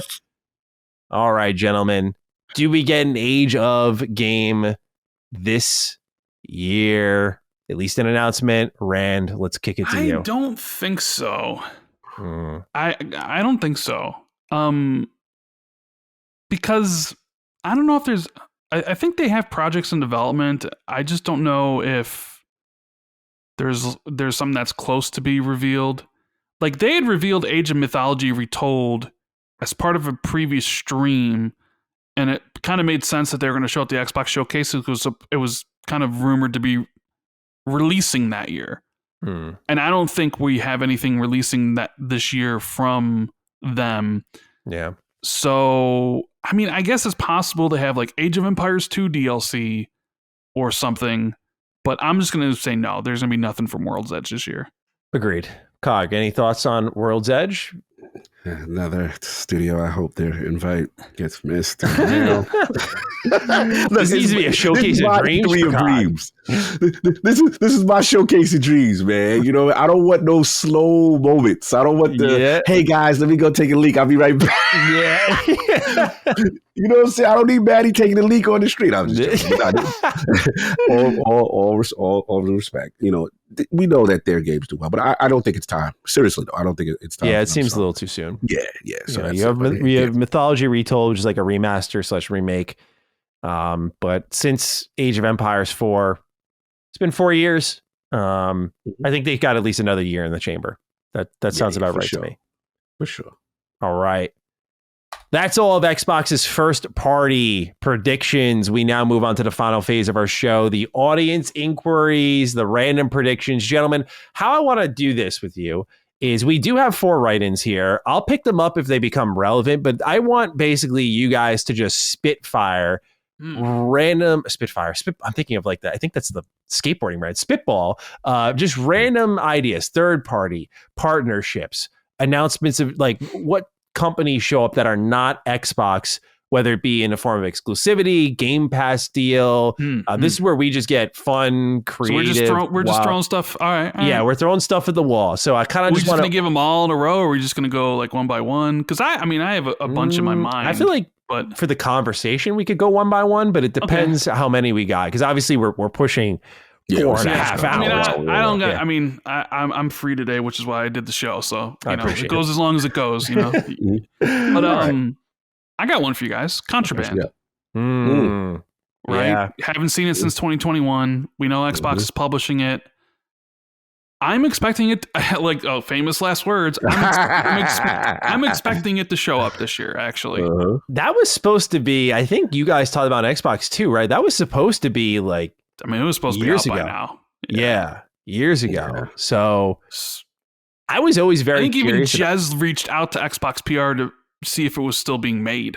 Wow. So good move by Jez. They'll take that as disrespect and they'll be like, okay, we need a trailer. Hire the trailer guy. We need something. Is there a pulse? A wellness check. So what do you guys think? Contraband, yes or no? Do you think this could sneak into this year?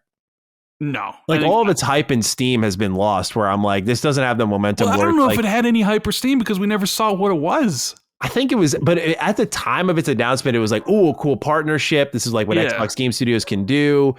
Because wasn't the rumor it was kind of like a heist game? It was a heist game, like a heist car game. It was mostly like car focused. Yeah. They took the Rage 2 driving sections and they kind of made a game out of it where you're heisting stuff and it was mostly car based. Yeah, see, that sounds fun. That sounds fun. I would be into that. 6 to 8 players apparently, something along those lines were the rumors. Yeah. So if it's been in development for this long, like that got announced in 2020, right? That was a pandemic announcement, if I remember correctly.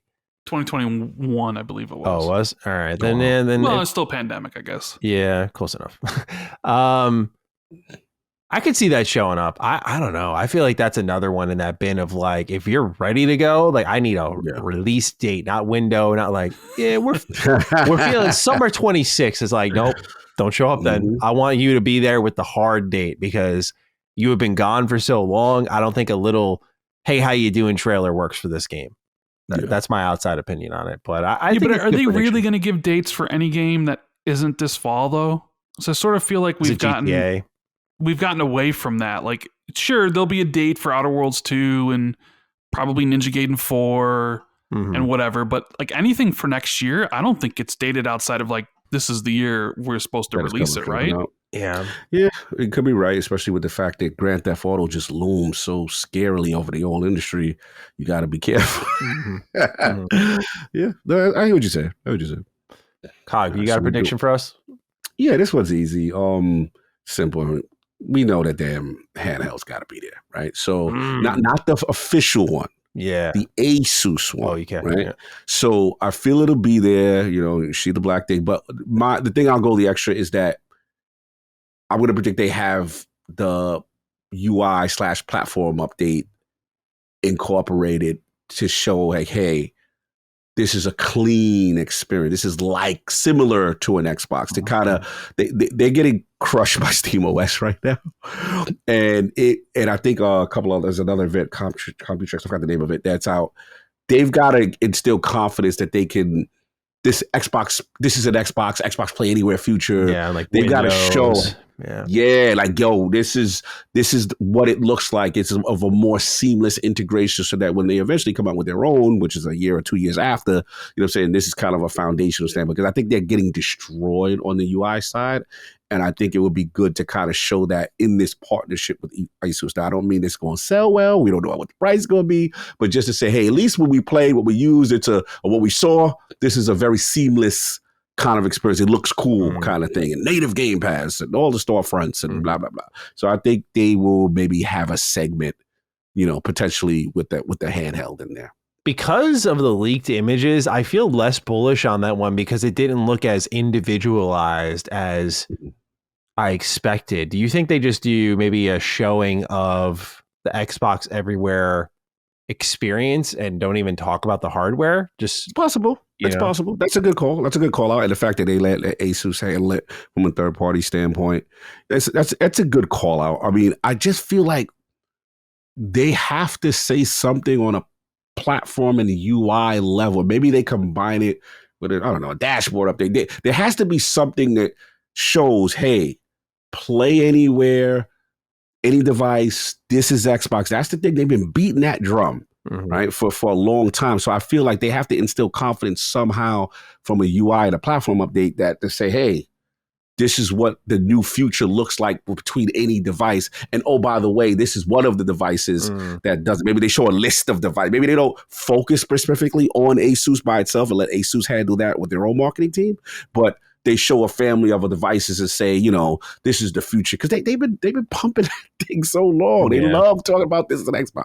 They love, play anywhere kind of thing. So I think maybe that goes with the back compat announcement, like kind of a overall brand. Yeah, like update. An overall, I feel like they have to talk about this future that they have been literally promoting for so long and now show us some type of visual, tangible evidence of said future. Yeah. That's my prediction with them. How you feel about that, Rand? I mean, it could go a couple ways. They could have a segment in the show towards the very end where they talk about hardware and mention it and then say, hey, it's releasing September for $7.99 or whatever it would be. Like, very much like how they did last year, where at the very end of the show, they're like, these are the consoles and these are the prices and whatever. Or it could be one of those things where it's after the show, where it's an Xbox Wire article and a trailer where they don't really include it in the game showcase. It's something after. But I do expect the official announcement to come during that week. I mean, you very well. I mean, it could show up at Jeff Keighley's thing for all we know, right? That's true too. It's yeah, like, hey, get that. Xbox device, blah blah blah, releasing this date and whatever, and then maybe they talk more about it. True. Because they always sort of have these people talking to like Phil and Sarah, and then the interviews come out or whatever, and then the information comes out. But I mean, I think it'll be there in some form. I'm just not sure if it'll be like directly at the showcase. Gotcha. Okay. Well, I got a fun one then. What you got? I want to know what's going on with, I think it was called Project Wu-Tang or the Wu-Tang game. Yeah. Like I'm very curious about Project Shaolin is what it was. Project Shaolin. That's a good one. Yeah. I like that, man. I feel like there's a lot of Rand scratched a part of my brain where there were a lot of leaked code names like Project Suerte, which was from the developers that helped out with Halo Infinite. It was a Monster Hunter clone, yeah, it was like a right? Monster Hunter style game. And then I thought of like Shaolin, and I'm like, yeah, that one sounded sick. Like the Wu-Tang Clan was involved. It was like a multiplayer game, a brawler game. It just sounds very interesting. I don't know if I'll love it, but like it just sounds really different, really unique. And I hope we see that there. I think this could be that showcase where a lot of these like revealed code names that we talked about, we discussed to death. I feel like this is that showcase where they can just like rear their heads and be like, yep, hi, we're here. Like that thing you may have heard about. That. So I'm predicting that one. I feel like I like that. I feel like what was that? Brass Line Entertainment? Brass Line. Yeah. I feel like they could show up. What do you guys think? I love it. I'm sorry, please, Rand. I'll do a Maddie impression and just say, no, not again. No. No, Shaolin. You sound very confident, Rand. No, I mean, I'm not confident. I just don't think so. Why we don't think so? I mean, so, we Rand? did. I think if it wasn't that long ago, I thought we saw they had laid off a bunch of people, even like the creative director or something. Ooh. There was like a big person from the studio that they let go and a few other people. So streamlining. And I don't know if that means, that's not building confidence in my prediction here. I might be over for one. But that's what it is. It's just a prediction. You want to see it. It's been rumored for a while. I mean, hell, Contraband was Project Typhoon, and it's 2025, and I think Judge leaked that in 2020. It's like we haven't even seen 1 ounce of gameplay from this thing. Yeah. Let alone like Project Suerte. Does that even exist anymore? Project, the IO game. Remember the IO was rumored to be making a game. Right. Project Dragon. I forgot about that. And one. then they changed it to Project Fantasy. And according to the FTC documents, at one point we know they were working with IO on them. But are they currently working with IO on them anymore? I don't know. Right. Yeah, and then there was that rumored Halo Battle Royale game, right? Yeah. Which we don't know what that's transformed into, but I know we were speaking of him earlier, Rebs Gaming was covering that a lot. So that's another one that could show up from that like batch of just old leaked games from like 4 years ago. I just feel like some of them have to be due. There is one, and I don't think we know the code name for this, but it is a rumor. So it says Mad, you brought up this one. There's, I kind of want to see if it's true. The game that like Sefton Hill and the team that he took from 100 Star Rocksteady. Yeah. Because there was a rumor that they were working on a project together with Xbox. Oh yeah. And it's been a couple years, so I love the Rocksteady games. Suicide Squad, whatever, but sure. Yeah. Those Batman games. Yeah. Whew, and I would love to see a look at that. Wow. Just an announcement. Now, you don't have to stress, like, whatever it is. That would be cool, right? Hell yeah. What? Yeah, that'd be sick.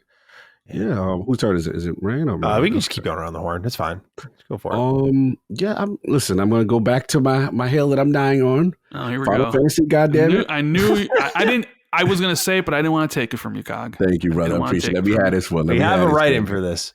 Oh, let's go. This is not an Xbox. This is Patrick writes, "Good day, my lords. Will Square Enix finally share the greatness of Final Fantasy VII and 16 with my Xbox brethren, or are their financials so bad they'd rather sell on Switch 2 before accepting the Game Pass bag?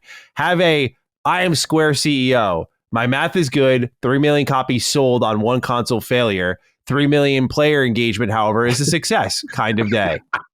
The disrespect to the new CEO of Square Enix. Cog, continue, please.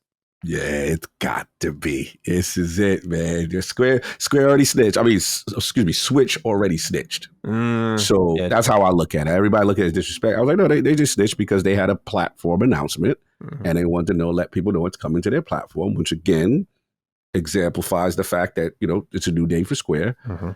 I'll go greedy. I'll go 16 and 7 remake. Ooh. I'll go greedy. Now, okay. I'm going to go saying Rebirth and remake, or you just saying remake? What you call it? Switch got what? Just remake confirm. Integration. Just remake. Yeah. I'm going to go remake. Sorry. So remake and 16. Okay.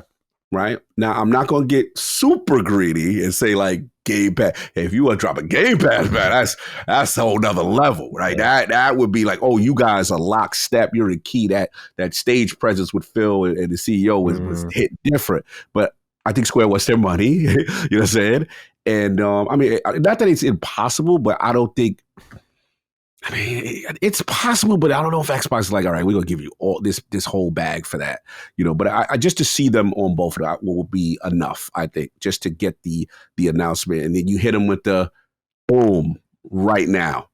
Yeah, you got to hit them with the right now. You got to hit them with available now if it's you got a shadow drop type energy, and this is the place. Xbox is the home of Final Fantasy as well, and here you go. So which game's getting shadow dropped?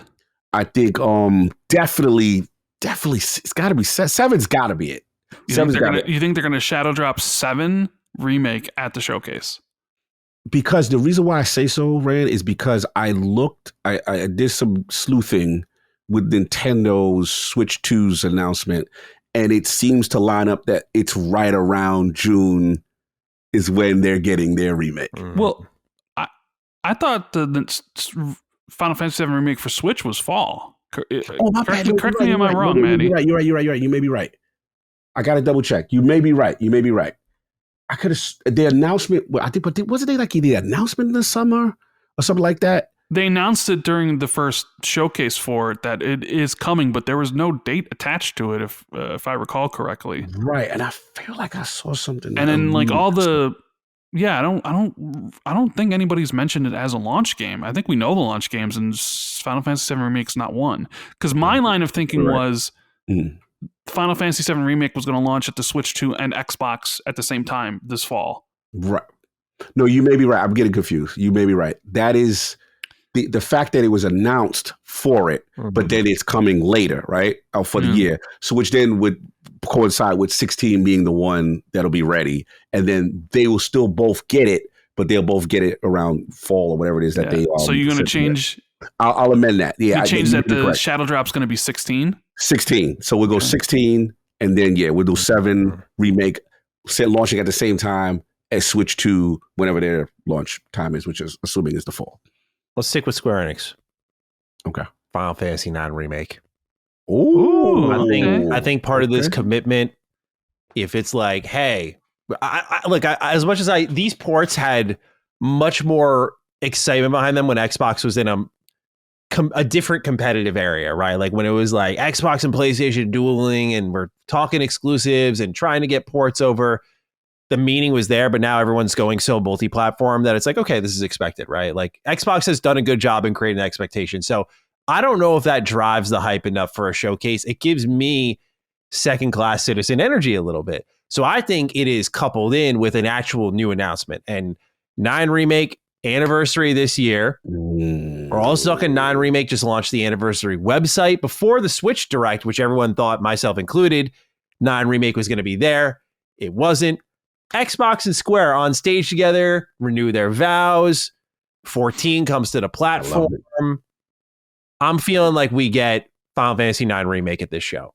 I would love to see my favorite Final Fantasy game on the stage. That would make me a very happy camper, but that is one of my predictions, is that Square is not there just for ports and like, oh, by the way, energy. It's sort of like follow-up or the lead into, like, if they had a block, it's like, we're bringing, Final Fantasy is important to Xbox, 1, 2, and then, hey, please watch this, and cut Final Fantasy IX Remake trailer. I like this. I think it's what about the Dragon Quest game that was just 1 and 2? Dragon Quest like HD? 1 and 2 2D HD thing. Yeah, that got a release date too, right? That was October. I think it was October. Yeah.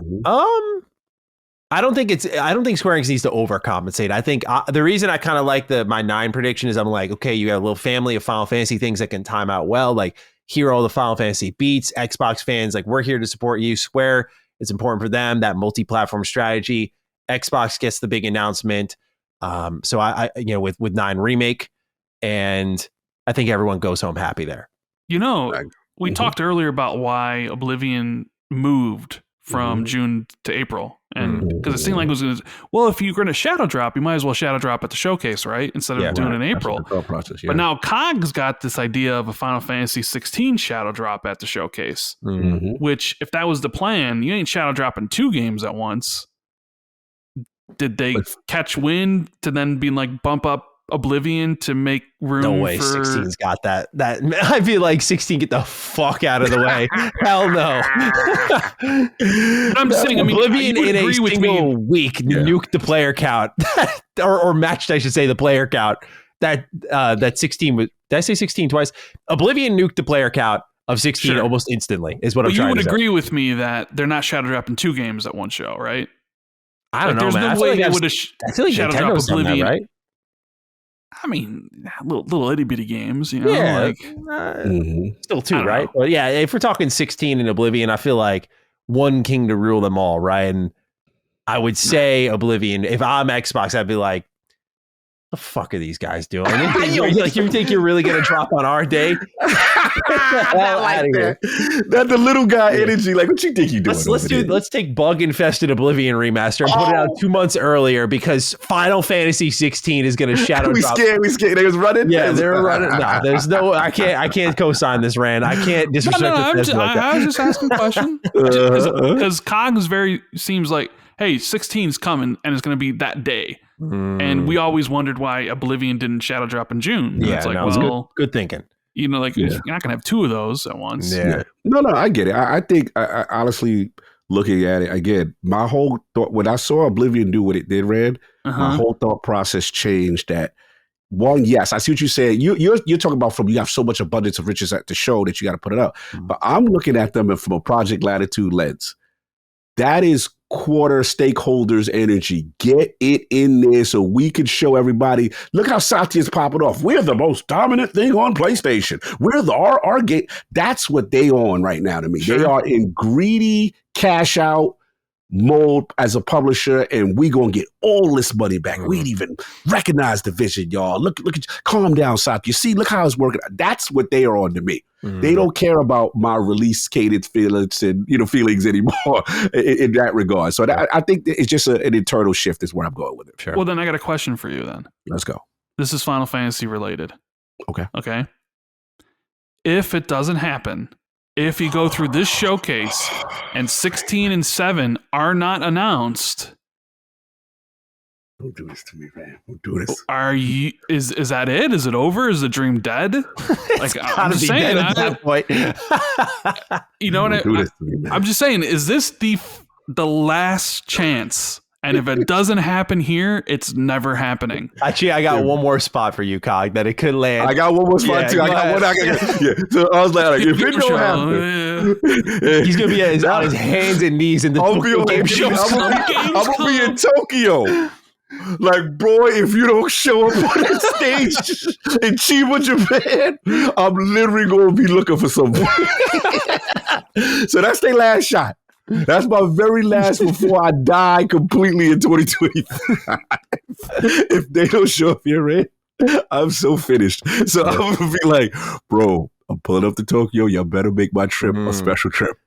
Rand, wait, you said fall for Final Fantasy VII Remake. Fall for Final Fantasy. Yeah, this kind of lights out a little bit. I know. Yeah. But the reason why I'm still being cocky is because I'm like, Switch got theirs because of a console announcement on a stage, right? So to speak, right? Oh, so theoretically, okay. I see the vision. I'm like, bro, you gave them that.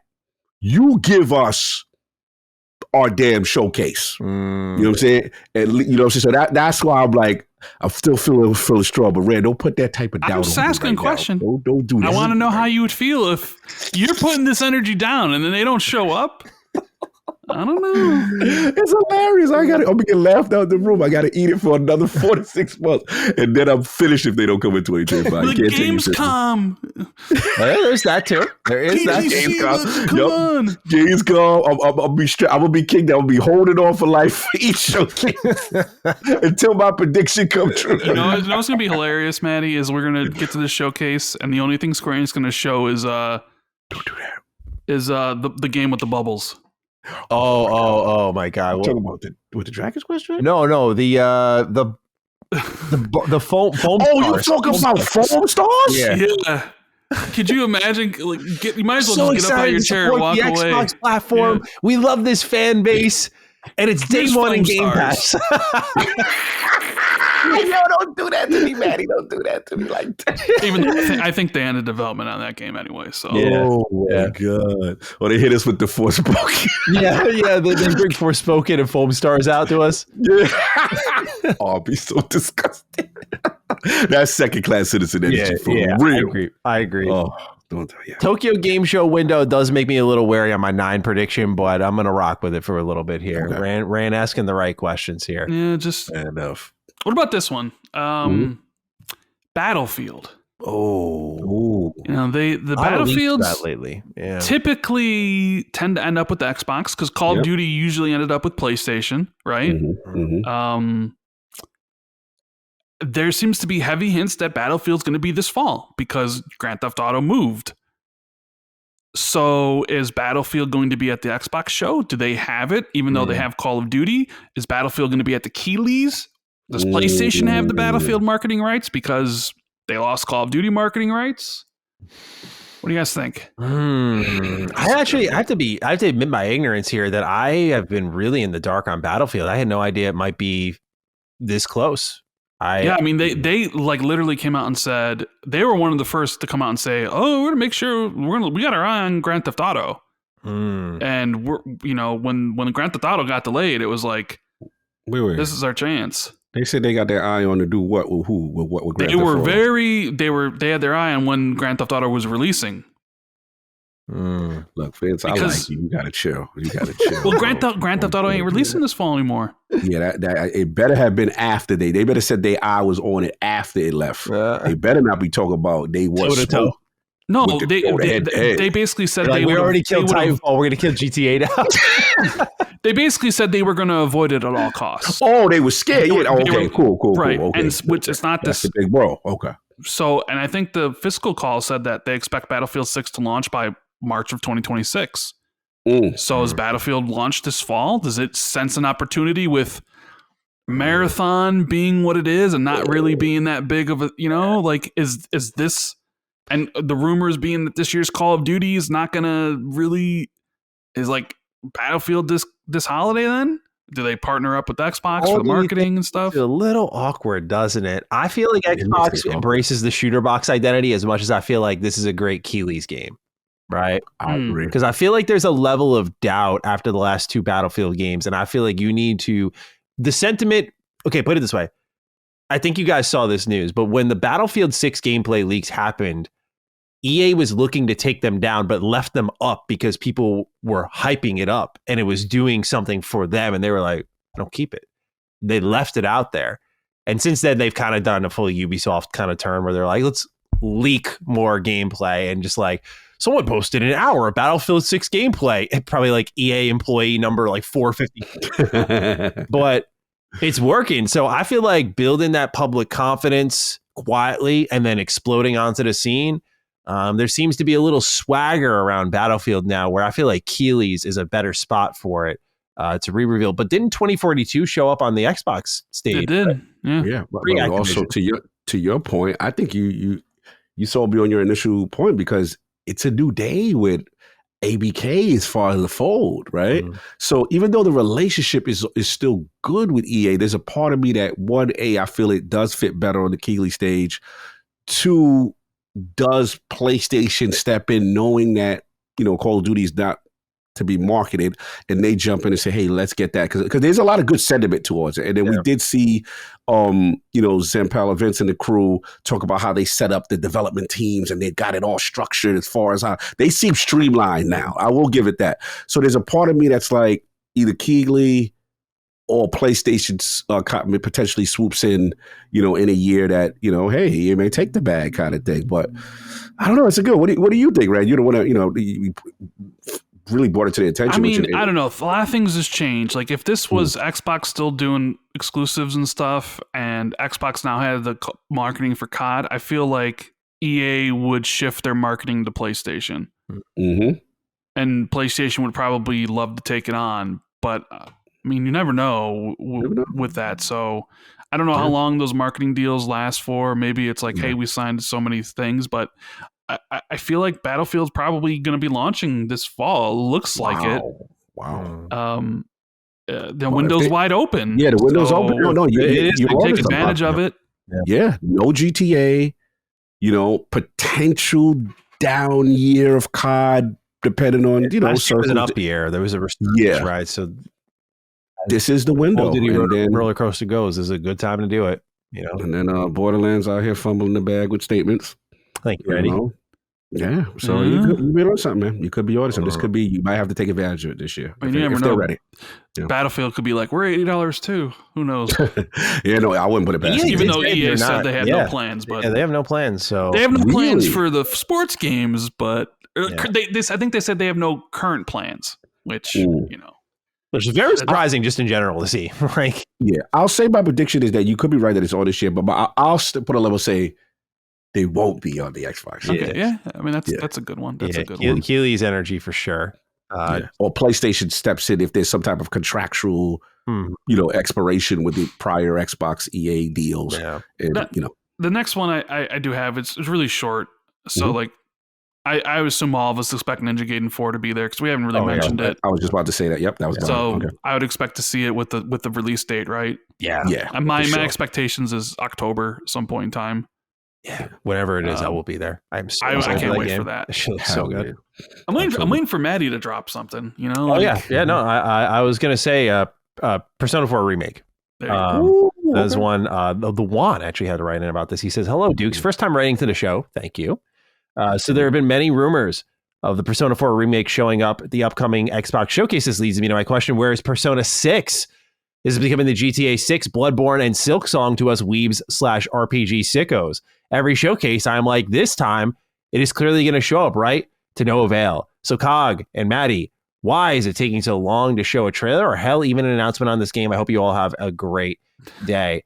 So my asterisk with Persona 4 Remake, I mean, Yuri Lowenthal practically confirmed it, saying, like, I'm not going to be part of the game. By saying he's not going to be part of the game, that means there is a game that he'd be aware of. There's been websites going live. If you track the trajectory of Persona 3 Reload, Persona 4 Remake is like fucking locked in, dude. Like, it's the same exact rollout, website registrations, trademark registrations, now voice actor leaks.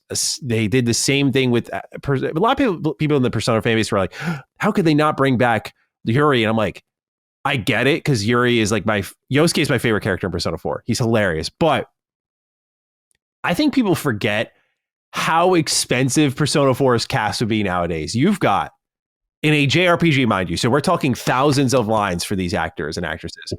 You have Yuri Lowenthal, Spider-Man, Troy Baker. Whoa, budget. Laura Bailey.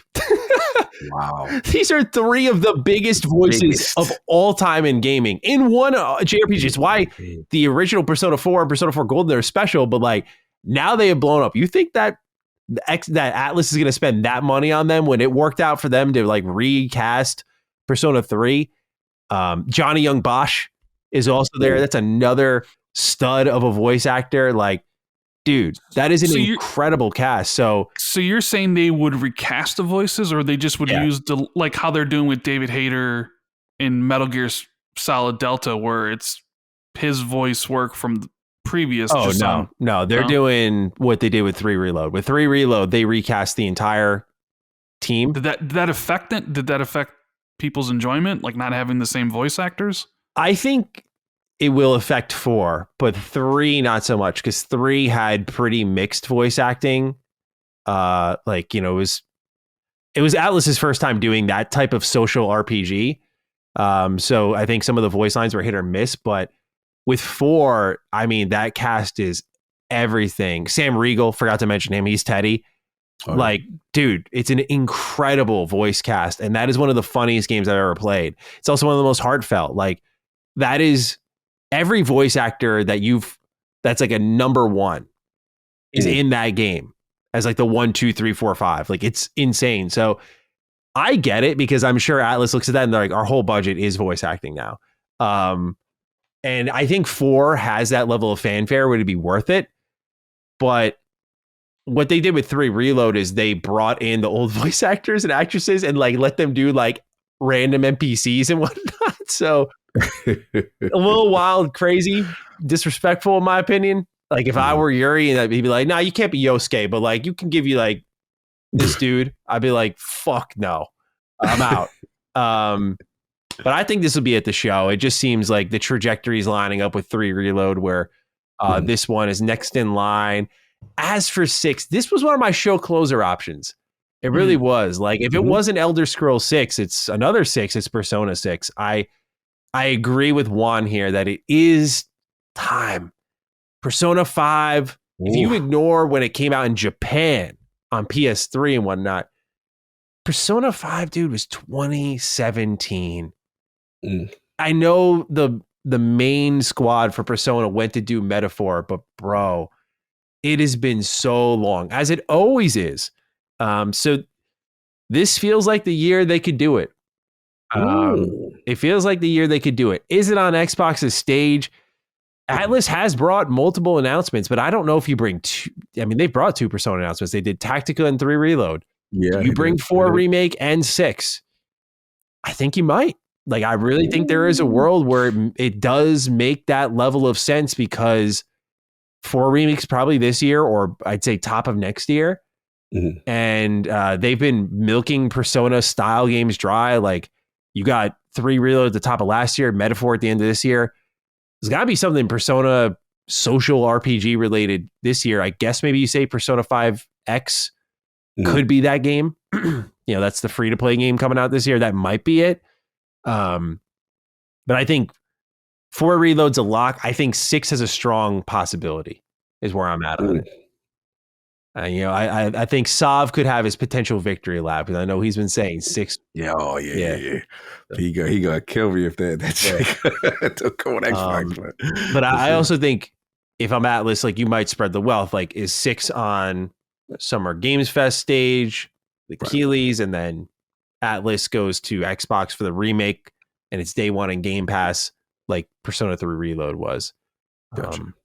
I'll be curious to see how they handle it, but I think we're getting something Persona. And I would go with 4 remake. All right. Yeah, I probably much got. Well, I got most of mine's out. I'm just thinking.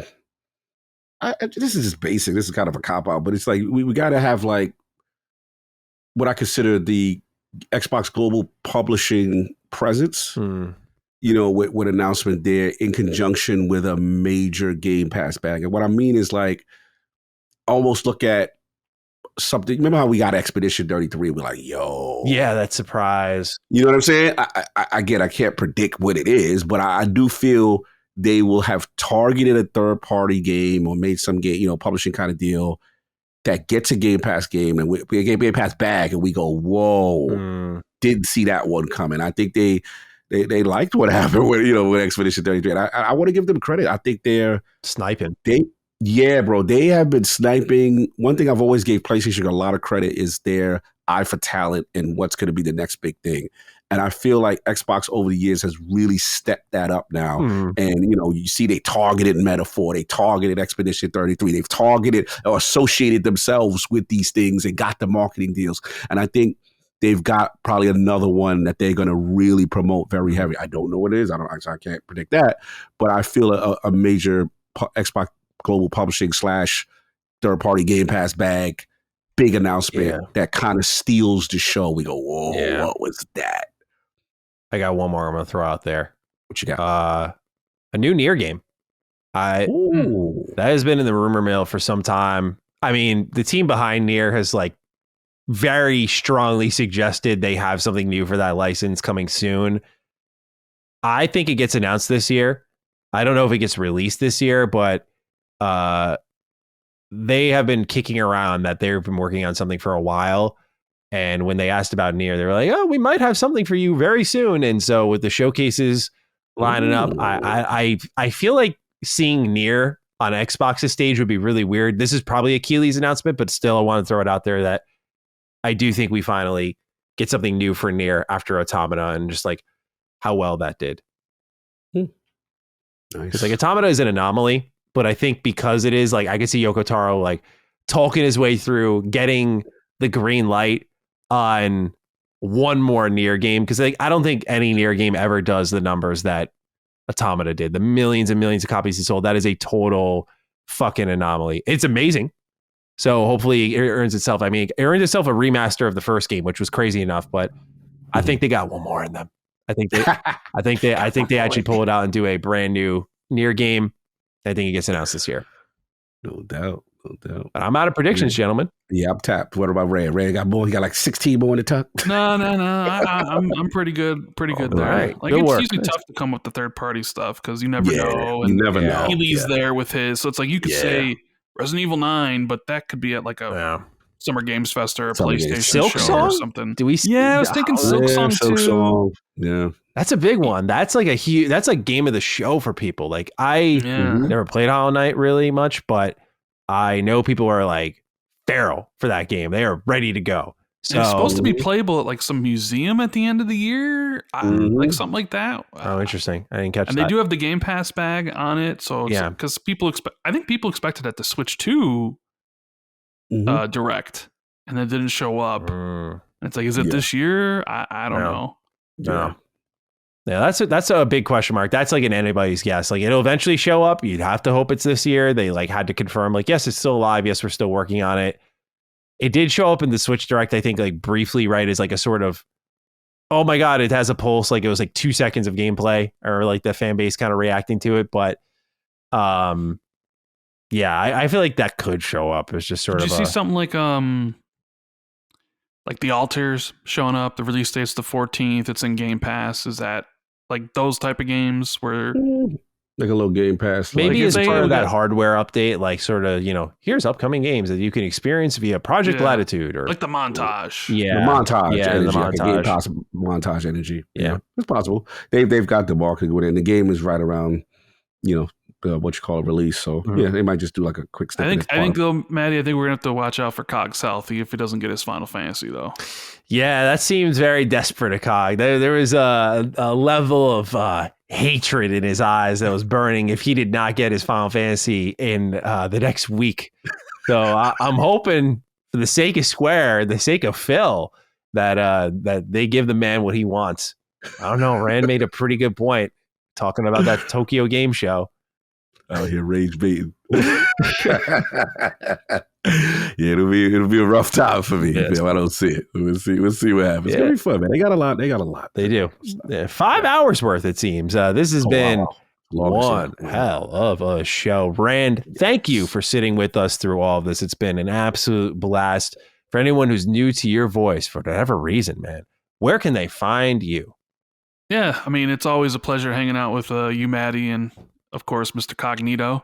Love coming on Defining Duke and talking with you guys about everything. I mean, if you want to find where I'm at, youtube.com/RandallThor19 Sir. has all the info, the Twitter links, and the podcast I do with Jez, usually every Friday. Hell yeah. Internet, because last week my internet completely dropped dead for 5 hours. So Jez had to... Reading time. Yeah, Jez had to... No, I was angry. Because we were in the middle of the show. We were in the middle of the show. We were an hour and a half. Oh, you were in the middle of the show. My bad. In the middle of the show, my podcast, my internet completely died. Oh, awful. And then Jez had to restart it up and then do a solo one and stuff. So Yeah. I feel you, bro. That sucks. Yeah. Absolutely. I believe Jez did release his predictions article today.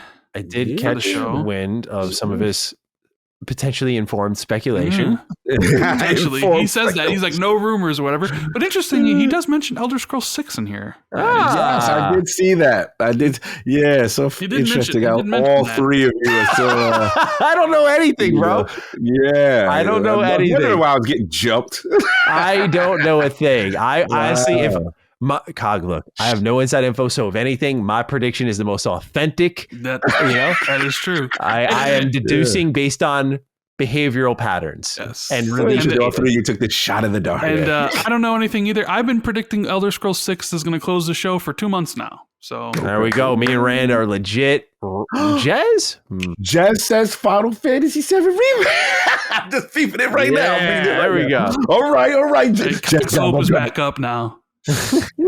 Sometimes you got to throw in those curveballs that you know are wrong, so people don't sniff you out, and that could be one of them. I feel good.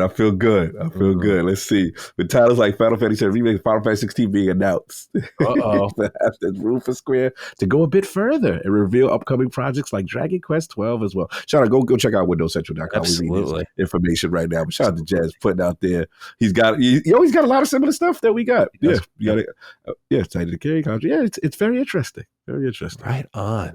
Well, gentlemen, it's been an absolute blast. Naturally, audience listening, we are skipping Game Pass Pick of the Week, wrap up and everything. We're done. It's 5 hours. We've given you your Go play content for the Expedition day. 33. Yeah, go play a video game. No shot. You listened to us for 5 hours straight. If you did, you're psychotic, and we love you for that. We'll wrap up here, though. Hashtag, we'll go with DD, I gotta pee, bro. My blood is about to explode. Bladder's on fire. DD, I gotta pee. You guys go ahead, write that in the comments. Tag us on Twitter. Ladies and gentlemen, it's been an absolute blast doing this show for you. We'll be back next time around to react to the Xbox Showcase, give you our thoughts on it, and we'll follow up with an episode after that. So until then, take excellent care of yourselves. Check out Rand's channel, and we'll see you next time. Peace out.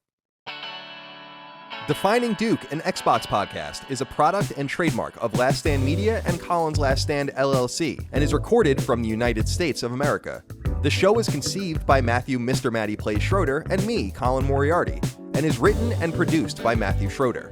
Matty's co-host is Barry Lord Cognito Eversley. Defining Duke's executive producer is Dustin Furman. All of Last Stand's theme music is by Ramon Narvaez. As you know, all of Last Stand Media's shows, including Defining Duke, are fan-funded on Patreon at patreon.com/laststandmedia. The following names are at the producer support level on Patreon, and we're thankful for your kindness and generosity.